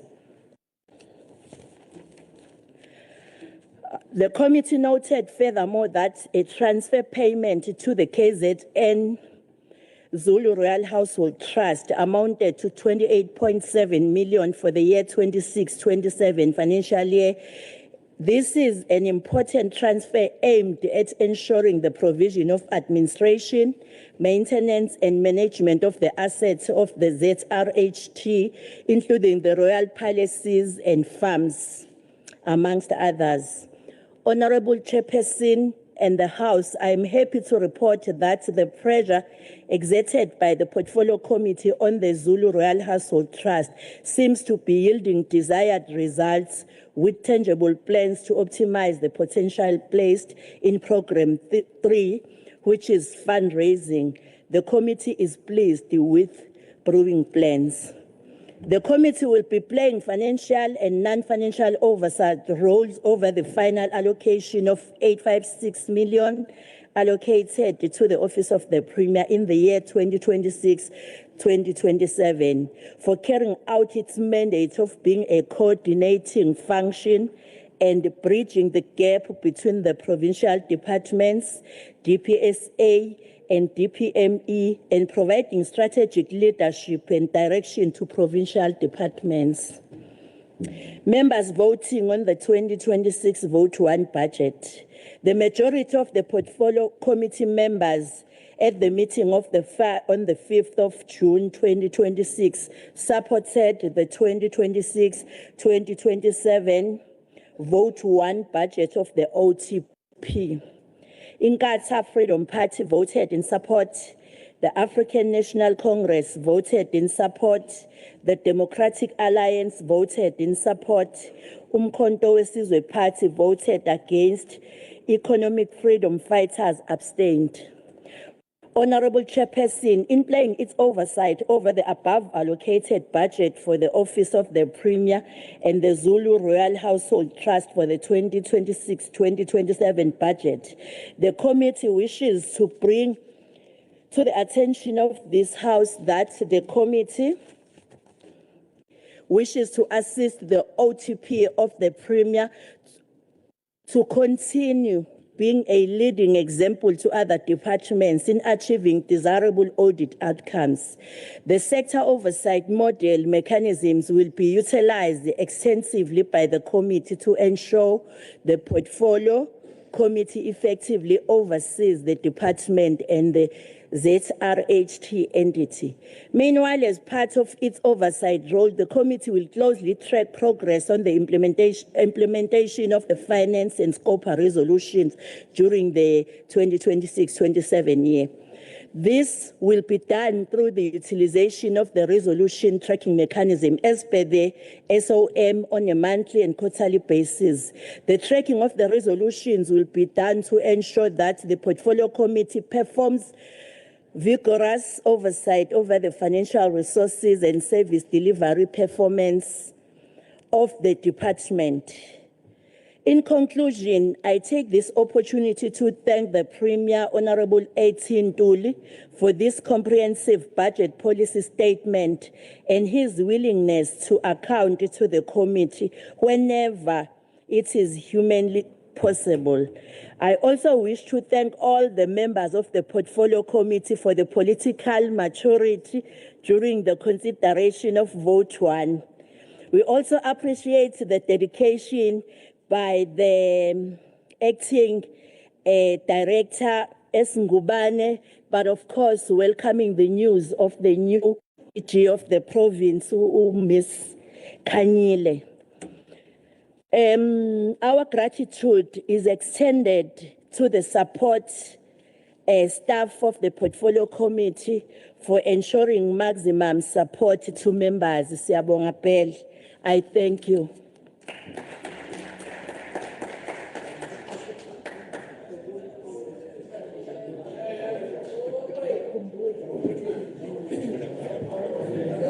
We thank other members. We thank Honourable Fraser. We now start with the debate.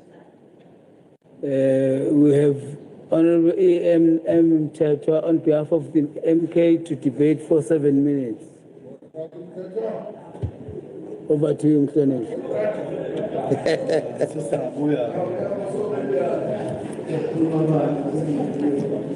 We are out of order.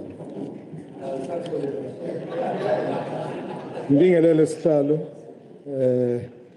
usekela wehlalo kule legislature yethu.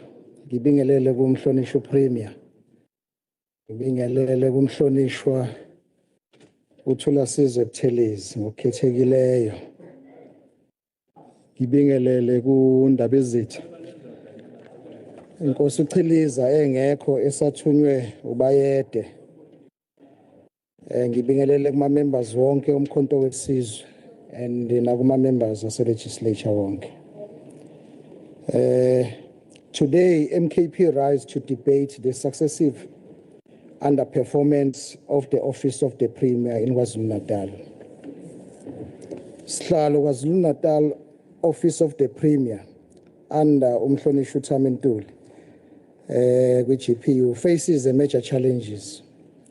Speaker, there is an outcry over an empty promise of 100 million in youth business funding, persistent service delivery backlogs in key government departments like health, education, transport in KwaZulu-Natal.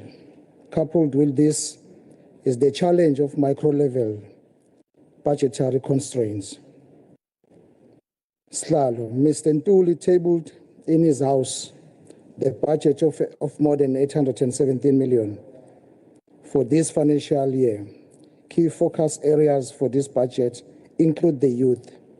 As we speak, there are delays in disbursement beneficiary verification and the budget constraints for these targets to be achieved. The disbursement Speaker, Chair, were halted by extended compliance and due diligence protocols. Slalo, some municipalities are lagging behind in the comprehensive registration and vetting of information township enterprises, which forced the department to hold fund release to avoid misallocation. Slalo, under the direction of the poor leadership, key allocations, 100 millions of youth fund underwent procedural evaluation after widespread integrity concerns and allegations of political interference and irregular beneficiary selection.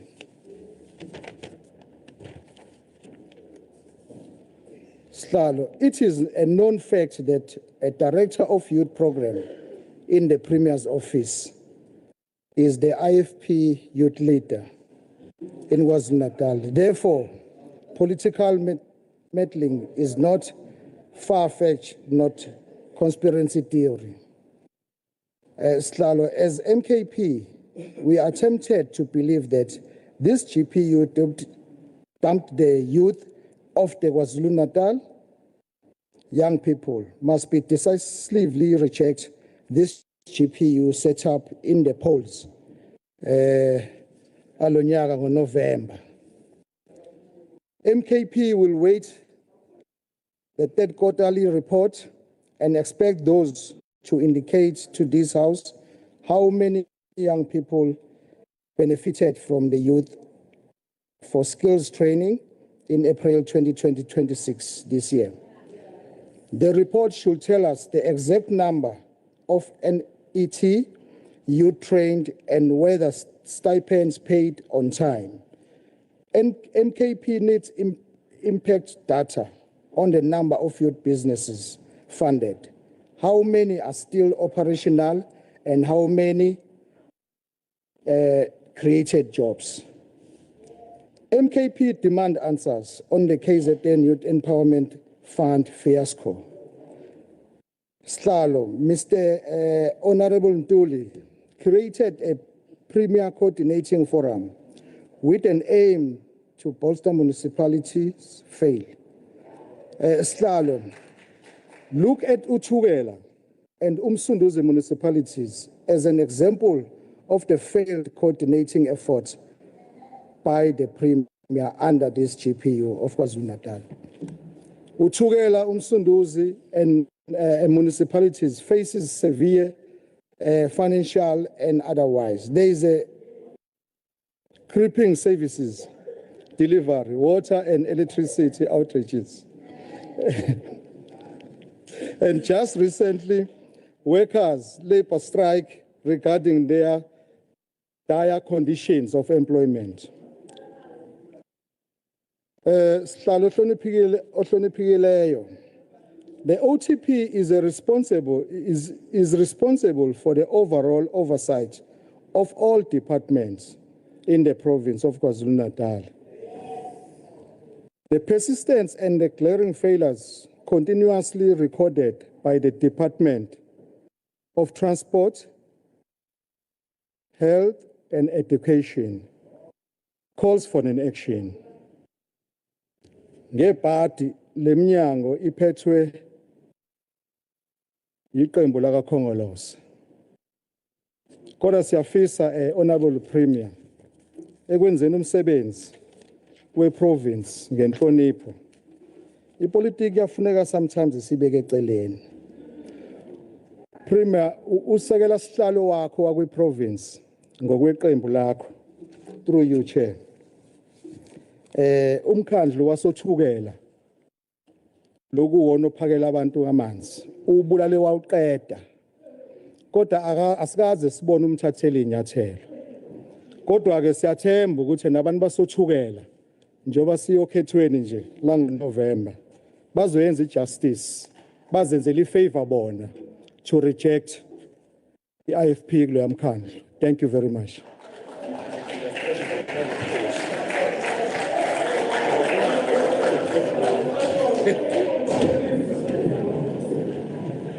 Thanks, Honourable Chair. We now call upon Honourable MP Kwala on behalf of the IFP to debate for 6 minutes. Over to you. Honourable Chairperson, Honourable Premier of the province, Honourable MSCs, Honourable members, the Director General, all protocol observed. I would like to warmly welcome the newly appointed Director General, Ms. Ntuli Kanyile, to the office of the Premier. We wish her success in this important role and look forward to her contribution, expertise, and leadership in strengthening the work of the office of the Premier in serving the people of KwaZulu-Natal. We also thank our chairperson, Honourable Bali Fraser, for being consistent in making sure that the Premier's portfolio committee runs its business professionally in doing oversight to the office of the Premier. We appreciate the leadership, as I have repeated earlier, of Honourable Premier Ntuli and his continued commitment to strengthening governance, promoting accountability, combating corruption, and advancing quality service delivery across the province. His dedication to transparency, ethical leadership, and the rule of law provide a strong foundation for building a prosperous, inclusive, and responsive KwaZulu-Natal. We welcome the allocation of 856.202 million rand to the Office of the Premier for the 2026-27 financial year. This allocation reflects the important role played by the office in coordinating government programs, supporting effective governance, and ensuring that the priorities of the province are implemented for the benefit of all communities. We recognize the need for the office to be adequately supported in fulfilling its critical mandate and advancing the vision of a capable and accountable provincial government. We are pleased with the manner in which the office of the Premier continues to function under the leadership of the Premier that I have mentioned earlier, Premier Ntuli. The office has demonstrated a commitment to good governance, accountability, and coordinated service delivery. These efforts contribute towards strengthening public confidence and building a culture of clean administration and ethical leadership. We welcome the continued focus on community-based interventions through the war rooms and Operation Sugumasake programs. These initiatives remain important platform for identifying challenges at the grassroots level, coordinating government responses, and ensuring that services reach communities most in need.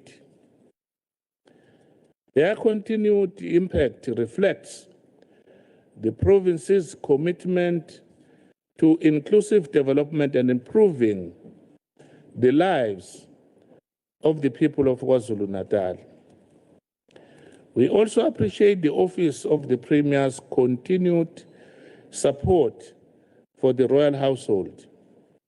We welcome the allocation of 93.517 million rand to His Majesty the King and the royal household, as well as the allocation of 28.783 million rand to the Zulu Royal Household Trust during the 26, 27 financial year. I think with the time constraint, Chair, I will come back again because I debate issues. I don't debate personalities and criticize other people. Thank you very much.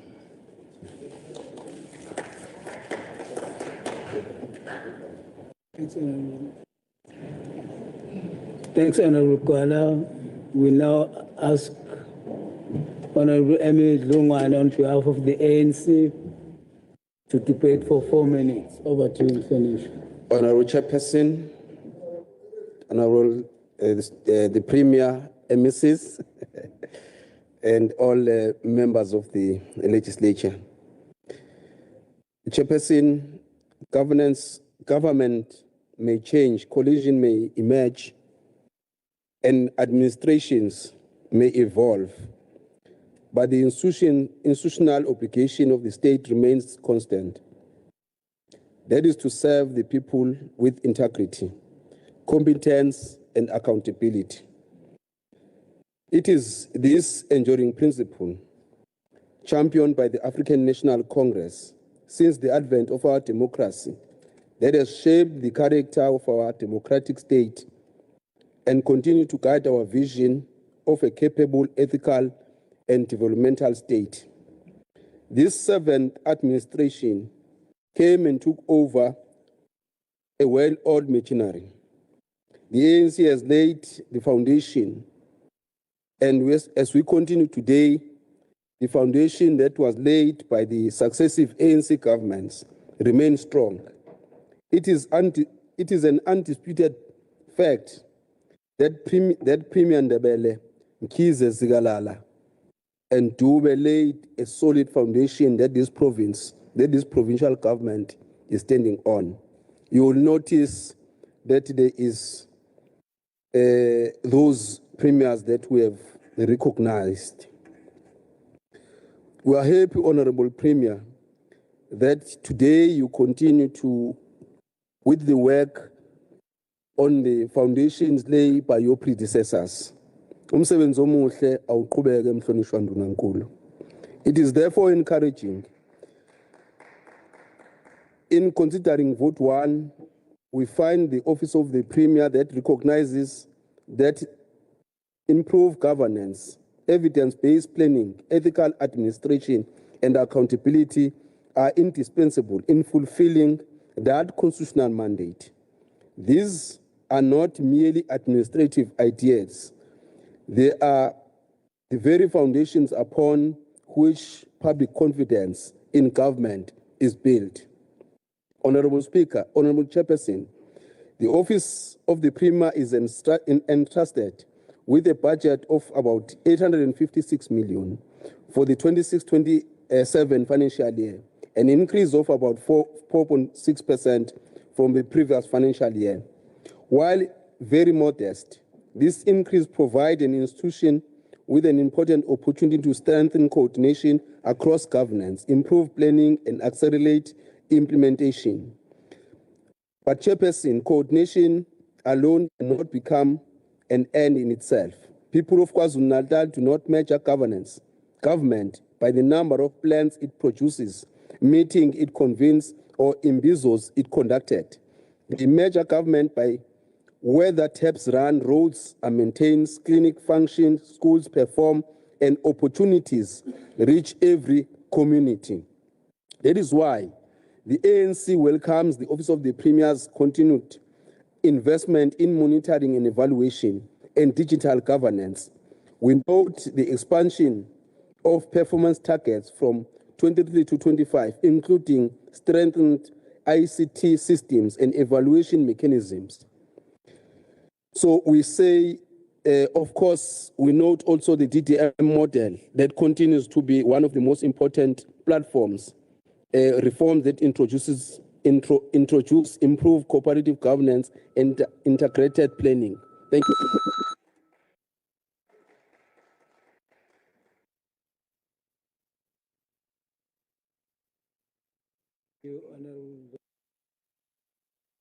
Now ask Honourable Chief Protestant, on behalf of the TA, to debate for 8 minutes. Thank you very much, Chair. Tlanishwa. Sihlalo. Honourable Chair, honourable members, it is my honour today to rise to address the budget presented under Vote 1, the Office of the Premier. The vote is the heartbeat of provincial governance. It is here that leadership is exercised, coordination is achieved, and accountability is demanded. Honourable members, let us begin by welcoming the initiatives contained in this budget that promise real-world impact. The allocation towards youth development initiatives is commendable. In a province where unemployment among young people remains stubbornly high, these programs offer hope and opportunity. Equally commendable was the investigation launched by the Office of the Premier and the subsequent revelation of widespread corruption in the program. What remains outstanding, however, is a report on the promised consequence management following this investigation. Accountability is vital, and we trust that the Premier will favour the House with a response in this regard. The strengthening of interdepartmental coordination is also a step forward. Too often, government departments operate in silos, duplicating efforts and wasting resources. The Premier's office must be the conductor in this orchestra, ensuring harmony in service delivery. The emphasis on performance monitoring is welcome. Citizens deserve to know not only how much is spent, but what is achieved. Transparency builds trust, and trust is the currency of governance. Allocations towards disaster preparedness are vital. KZN has faced floods, storms, and other climate-related shocks. A proactive Premier's office can save lives and protect livelihoods. Yet, honourable members, while we must welcome these initiatives, we must also be candid about the opportunities either missed or deferred. In an era of rapid technological change, the budget under Vote 1 does not go far enough in driving digital governance. Citizens should be able to access services online, track applications, and engage with government seamlessly. The absence of a bold digital strategy is a missed opportunity. While monitoring and evaluation are also mentioned, there is insufficient emphasis on rooting out corruption. The Premier's office must lead by example, setting the highest standards of integrity. Without a strong anti-corruption framework, trust in government will remain fragile. The budget does not adequately reflect mechanisms for deeper community participation. Citizens must not only be recipients of services, they must also be partners in governance. Participatory budgeting, community forum, and citizen audits could have been prioritised. The Premier's office also has the mandate to drive provincial economic strategy. Yet, allocations toward economic innovation, investment promotion, and industrial policy coordination are limited. This is a gap that must be addressed if KwaZulu-Natal is to unlock its full potential. Honourable members, budgets are not also about what is included, but they're also about what is omitted, and omissions can be as telling as allocations. However, although I've pointed out these issues, I'd also like to point out strategies that the Office of the Premier could pursue. First of all, establish a provincial digital hub under the Premier's office to drive e-governance, data analytics, and citizen engagement for platforms. This would modernise service delivery and reduce inefficiency. Secondly, create a dedicated integrity unit within the Premier's office to monitor corruption risks, enforce ethical standards, and ensure clean governance across departments. We commend the Deputy Speaker under the Premier's guidance for initiating the recruitment of the individual to head up this commission. We must, however, be vigilant, as this Commissioner must have extensive background in law, auditing, public administration and ethics, as well as a high-level security clearance and rigorous financial disclosure checks. It is also vital that the successful applicant has a demonstrated independence and impartiality, as the role investigates ethics breaches by members of the Executive Council and also senior government officials. Thirdly, a Provincial Economic Council.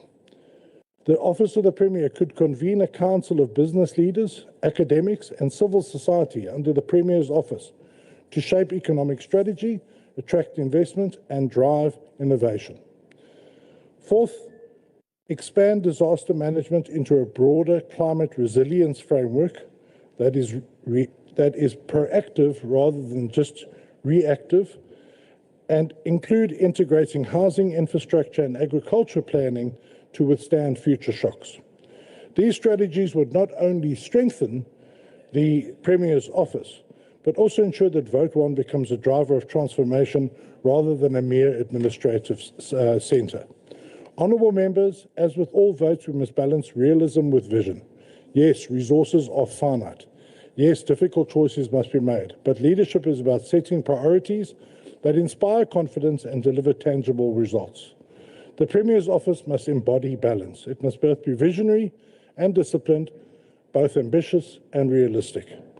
The Office of the Premier is not just another department, it is the custodian of provincial leadership.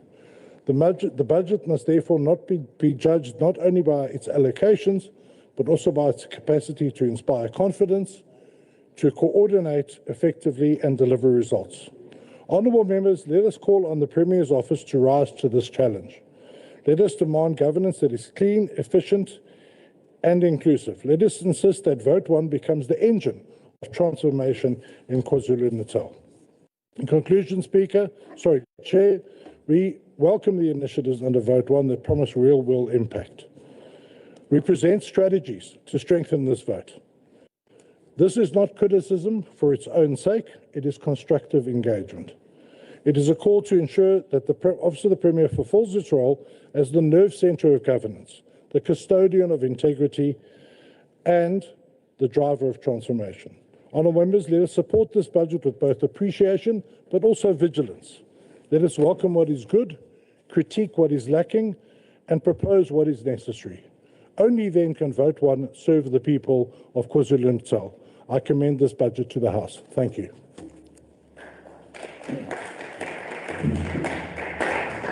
Thanks, Professor.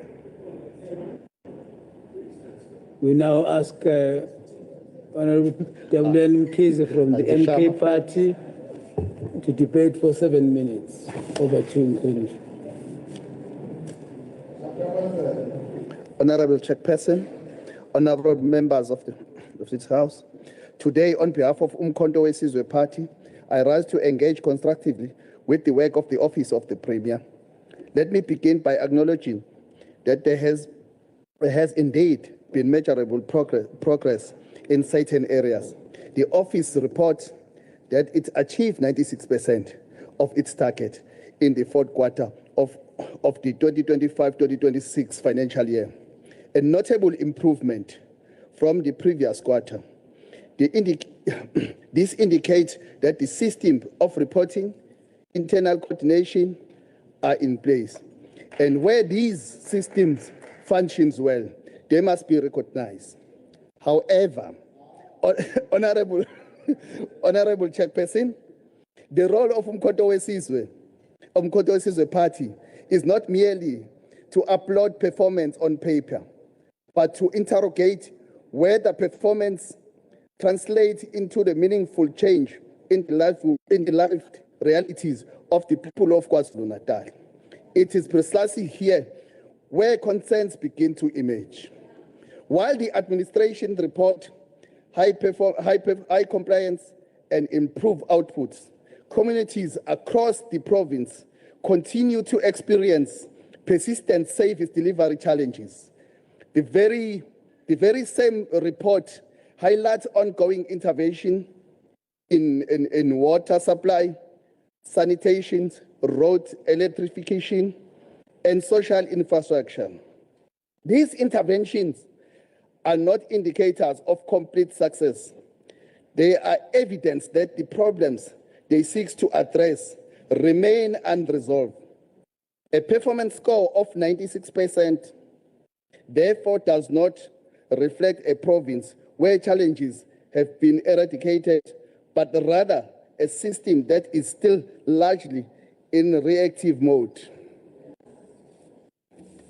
Furthermore, Honourable Chairperson, there are clear signs of administration weaknesses that cannot be ignored. Within the financial management processes, issues such as unsigned procurement report, incorrect documentation, and missing support evidence have been flagged. These are not a minor technicalities. They point the weaknesses in internal control and governance. If left unresolved, such weaknesses undermine accountability, erode public trust. Turning to the budget office of the Premier, it is allocated approximately 856 million for the 2026-27 financial year. However, this allocation is accompanied by budget cuts in the outer years, as well as significant reprioritization towards administration cost, ICT system, and operational expenses. While these investments may be necessary, the concerns from this side of this House, it's whether sufficient resources are being directed towards programs that directly impact the communities, particularly in the areas such as job creation, infrastructure delivery, and poverty alleviation. The issue of young development further illustrates this contradiction. Although funding allocations and interventions exist, including a 20 million youth empowerment fund, the report itself acknowledges that youth development remains an area of concern, with a performance below expected target. This raises an important question. Are we spending effectively, or are we simply spending without achieving the intended outcome?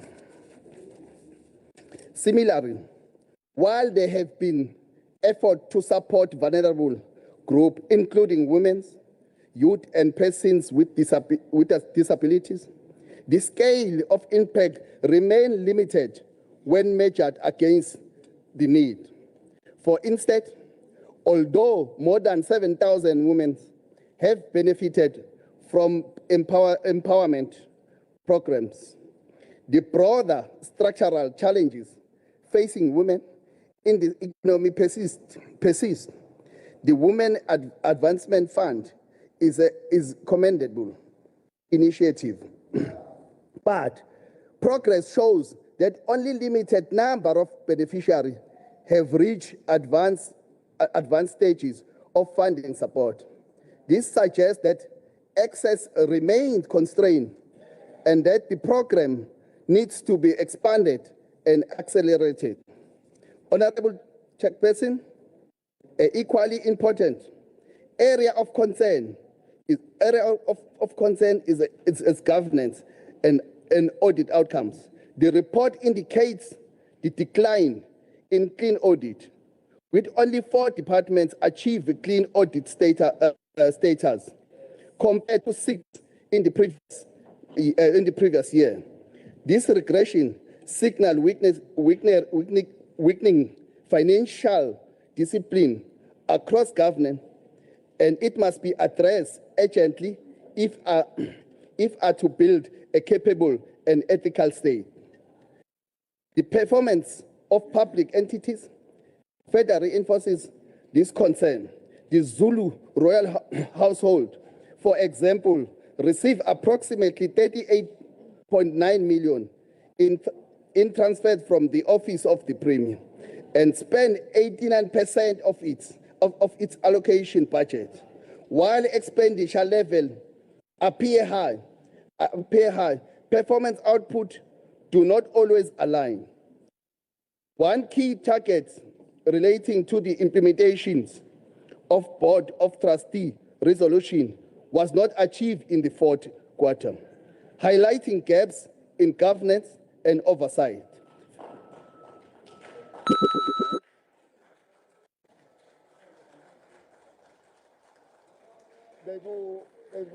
It was not personal, eh?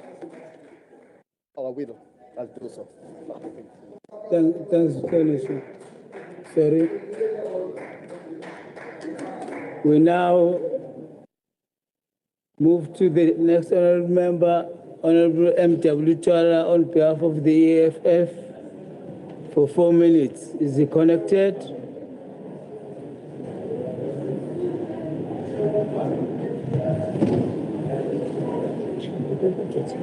Not bad.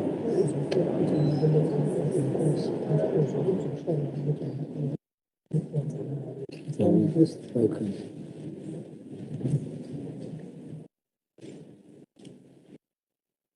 We're notified that Honourable Twala is writing exams.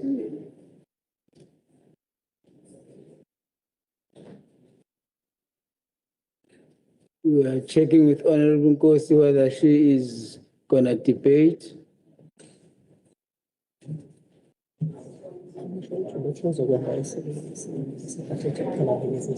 Okay. So we move on to the next speaker from the NFP, Honourable CM Shinga, for 4 minutes. Felicia, over to you.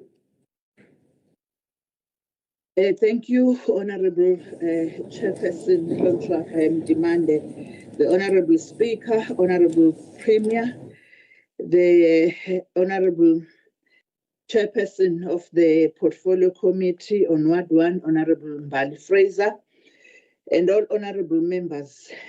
Unlike other departments, the Office of the Premier does not build clinics, teach learners, or maintain roads. Its responsibility is far greater. It is the coordinating center of provincial government. It exists to ensure that every department functions efficiently, the public resources are properly managed, and that government speaks with one voice in delivering services to the people of KwaZulu-Natal. As the Portfolio Committee correctly observed, the Office of the Premier carries the responsibility of building a capable, ethical, and developmental state through improved governance, accountability, evidence, informed decision-making, and professional public administration. Those are not simply policy aspirations, they are constitutional obligations upon which every department ultimately depends. The National Freedom Party therefore welcomes the continued emphasis on strengthening governance systems, improving accountability, and ensuring that provincial administration becomes increasingly professional and ethical. We further note the increase in performance targets from 23 to 25 indicators, particularly in strengthening ICT systems and evaluation mechanisms. These improvements demonstrate a willingness to modernize government and improve performance measurement. However, Honourable Chairperson, increasing targets is one thing and achieving them is another. The Portfolio Committee itself correctly cautioned that these additional targets must remain fully implementable within the available budget and should never compromise other priorities through underfunding or over commitment of limited resources. That observation deserves our continued attention. For the National Freedom Party, success cannot simply be measured by clean audit outcomes alone. Success must also be measured by whether government departments actually work together. Too often, departments continue operating in silos while communities experience a fragmented service delivery. The Office of the Premier must continue strengthening coordination between departments so that government functions as one administration, serving one province with one common purpose. Chairperson, we also welcome the continued oversight over the implementation of finance committee and SCOPA resolutions through the sector oversight model. The committee has correctly committed itself to rigorous monthly and quarterly monitoring because oversight only has value when resolutions are implemented and recommendations produce a measurable improvement. As the National Freedom Party, we encourage the Office of the Premier to continue driving consequence management where commitments are not honored, while recognizing and rewarding excellence where departments perform well. We also welcome the continued support provided to the Zulu Royal Household Trust. This institution remains an important part of the cultural heritage and traditional leadership landscape of KwaZulu-Natal, and we are encouraged by the committee's observation that its oversight has begun yielding positive improvements in governance and future fundraising initiatives. Our province continues facing enormous challenges: unemployment, poverty, crime, inequality, and infrastructure backlogs. No single department can solve this alone. Thank you, Honourable Shinga.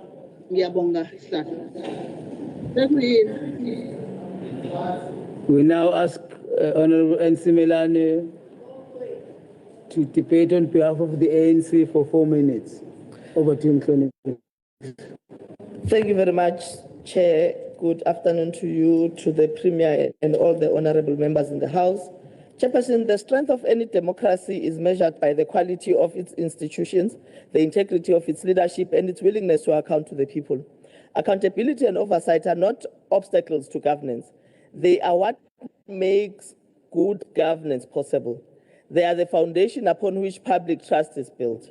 It is therefore encouraging that the Portfolio Committee continues to strengthen oversight through the sector oversight model, regular quarterly monitoring, and the implementation of resolutions adopted by both the Finance Committee and SCOPA. These mechanisms reinforce transparency, improve governance, and help ensure that every rand entrusted to the government delivers tangible value to the people of KwaZulu-Natal. It is within this context that Budget Vote 1 assumes particular importance because the Office of the Premier carries the responsibility of ensuring that the machinery of government functions effectively and remains accountable to our people in Pemba as you continue to do so.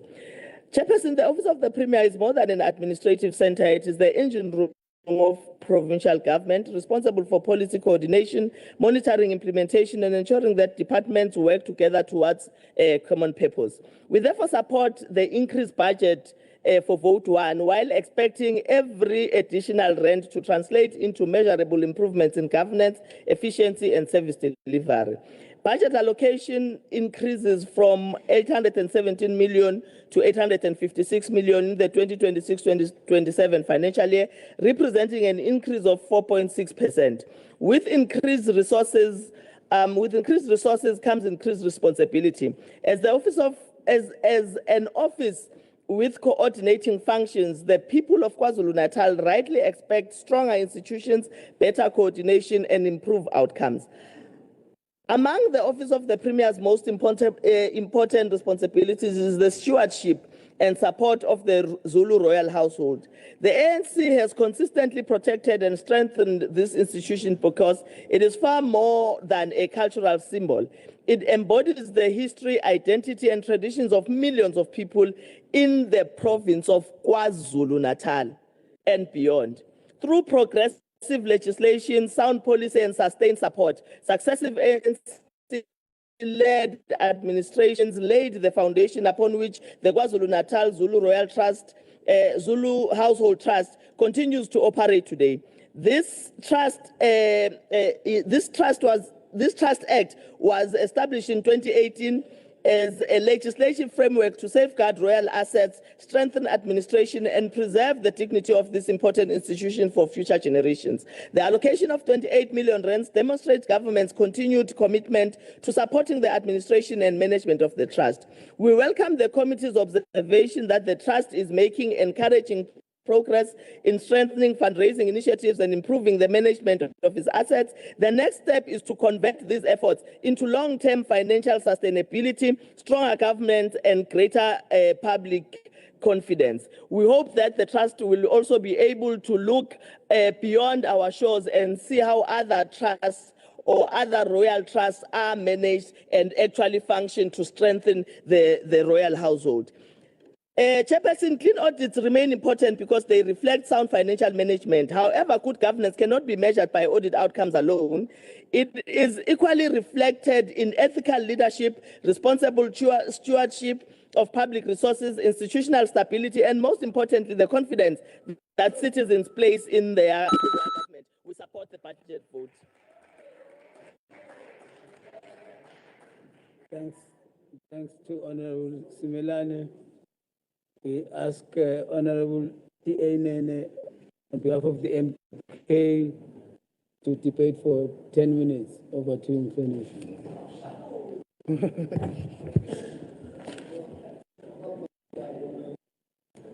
Honourable Speaker of the session, Honourable Premier, Honourable members of this House, greetings also to inkosi yasemadungeni undunankulu waKwaZulu-Natal umusha sha makaqedi ngisho 24 hours. Greetings. Umkhonto wesizwe party rises today to oppose the 2026-27 budget vote 1 office of the Premier. We do not so because we oppose governance, coordination or administration. We oppose this budget because it represents a government that has become increasingly disconnected from the daily realities facing the people of KwaZulu-Natal. While this budget speaks of coordination, strategic leadership, and improved governance, the people of our province are asking a far more fundamental question. Where are the results? KwaZulu-Natal remains trapped in a cycle of unemployment, poverty, crime, collapsing municipalities controlled by the GPU, infrastructure decay, and poor service delivery. According to the latest official statistics, millions of South Africans remain unemployed, with youth unemployment remaining among the highest in the world. In many communities across our province, households continue to experience water shortages, deteriorating roads, unreliable public services, and growing levels of economic exclusion. Against this backdrop, the Office of the Premier has been allocated 856.2 million for the 2026-27 financial year, an increase of 38.3 million or 4.69% from the previous financial year. Yet the question before this House is not whether the budget has increased. The question is whether the people of KwaZulu-Natal are receiving value for money from this expenditure. The Office of the Premier is not a direct service delivery department. Its primary responsibility is to coordinate, monitor, and provide strategic leadership across government. Therefore, its success must be measured by effectiveness of government as a whole. Unfortunately, the evidence before us demonstrates that despite all these years of strategic plans, annual performance plans, oversight reports, and policy frameworks, service delivery outcomes remain deeply unsatisfactory. The report before us proudly notes that performance indicators have increased from 23 to 25 targets. Honourable Speaker of the session, increasing targets on paper does not automatically improve the lives of our citizens.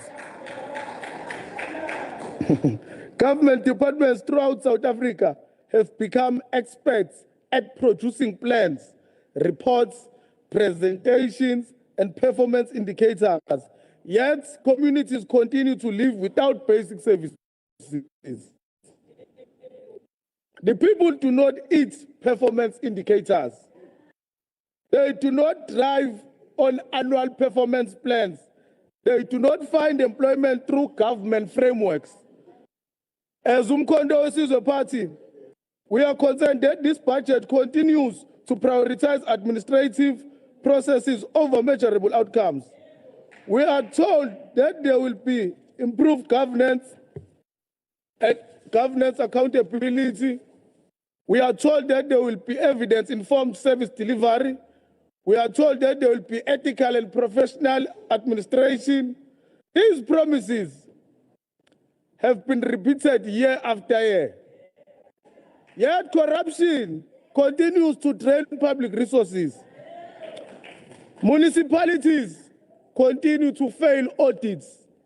Communities continue to protest because government has failed to deliver. The Office of the Premier is supposed to provide strategic leadership across the province. If that leadership is effective, why are so many municipalities in distress? Why do communities still experience prolonged water outages like in areas in Nanda, Efolweni, Adams, Umkababa, Umlazi, FG and H, places like Ngonyameni? Why are infrastructure and service delivery projects delayed or abandoned? Why do citizens continue to lose confidence in government institutions? Umkhonto weSizwe Party believes that government can't continue celebrating administrative compliance while ignoring socio-economic realities. We can't measure success simply by achieving audit outcomes while communities are trapped in poverty.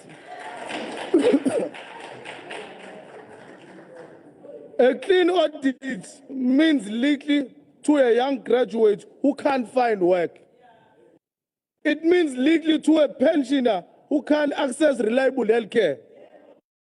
It means little to a family that waits years for housing and basic services. We have seen that in our last multi-party visit in Utrecht, in the Goede Hoop housing project, which has taken more than 2 decades, more than 20 years, without even a single housing structure in Watu in Utrecht.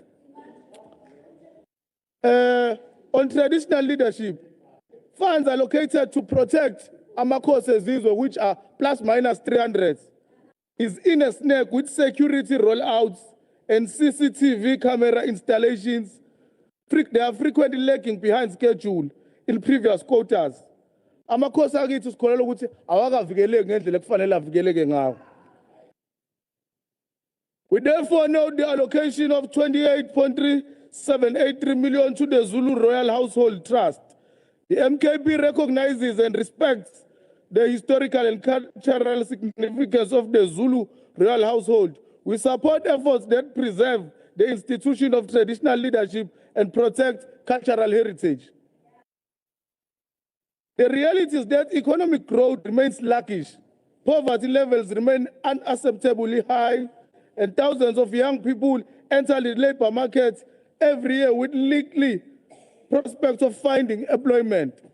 Under these conditions, government can continue operating as though administrative efficiency alone will solve the province's challenges.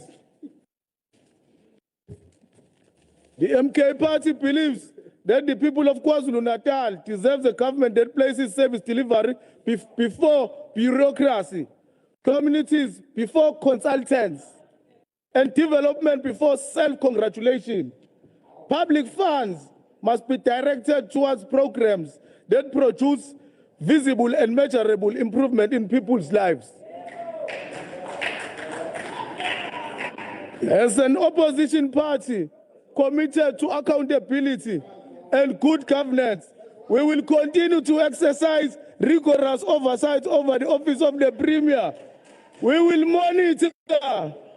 monitor expenditure, evaluate performance, and demand accountability whenever public resources fail to produce the outcomes promised to the people of KwaZulu-Natal.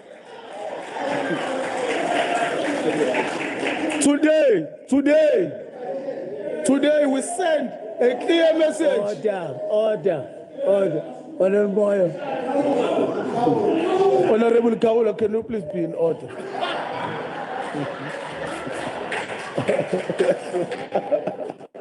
It's a guy Honourable Kaula, don't interrupt him. Yeah. Today we send a clear message. The people of KwaZulu-Natal are tired of promises. They are tired of reports that celebrate processes while communities suffer. They are tired of a government department that speak the language of performance management while failing to deliver meaningful change. For these reasons, and keeping with our commitment to the people of KwaZulu-Natal who voted for Umkhonto weSizwe Party in numbers, the same votes that were rigged by the GPU, we are not supporting this vote one office of the Premier 2026-27 financial year. We therefore reject this budget and call for a government that prioritizes. The honourable members, don't drown the speaker. Honourable Kasa. We therefore reject this budget and call for a government that prioritizes economic justice, accountability, service delivery, and the genuine upliftment of our people. Amanda!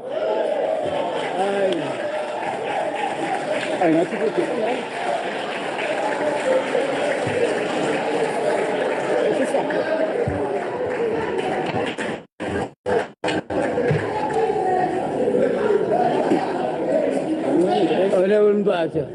Right. Okay. Order, honourable members. Order. Honourable Moyo. You want to say something?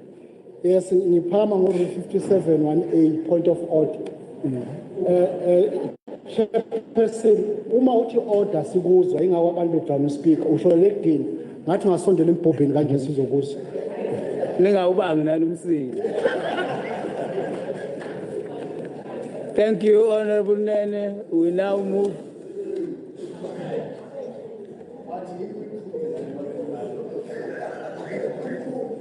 Honourable Kubani. I'll deal with him. We now ask Honourable MC Mapisa on behalf of the IFP to debate for 6 minutes. Over to you, Mkhoneni. Thank you, Honourable Deputy Chair of Chairs, the Honourable Speaker, the Honourable Chief Whip, the Honourable Premier, and the Honourable NEC, Honourable Members. The IFP supports Budget Vote 1 because the Office of the Premier plays a very important role in government. It is responsible for making sure that departments work together, that promises are followed through, and that government delivers service to the people. This budget gives the Office of the Premier the resources it needs to do that work. The IFP also wishes to commend our Premier, Honourable Ntuli. Since taking the office, he has shown that he wants government that works. He has placed strong focus on accountability, service delivery, and clean governance. That is exactly what the people of KwaZulu-Natal expect from us. Honourable Deputy Chair of Chairs, the Honourable Premier has delivered according to the expectations of young people. The Honourable Premier has given young people opportunities on the Youth Empowerment Fund. He has given Xolani Zwane 1.1 million from Amajuba district for breeding cows and vaccines. Honourable Deputy Chair of Chairs, again, the Honourable Premier, he has delivered according to the expectation of young people of this province. He has given Xolile Innocent Shambele an aluminium fuel tanker worth 1.9 million from Amajuba district. Again, the Honourable Premier, he has also went to Herikwali district to give Lindokuhle Maphumulo a tipper truck worth 1.9 million. Again, the Honourable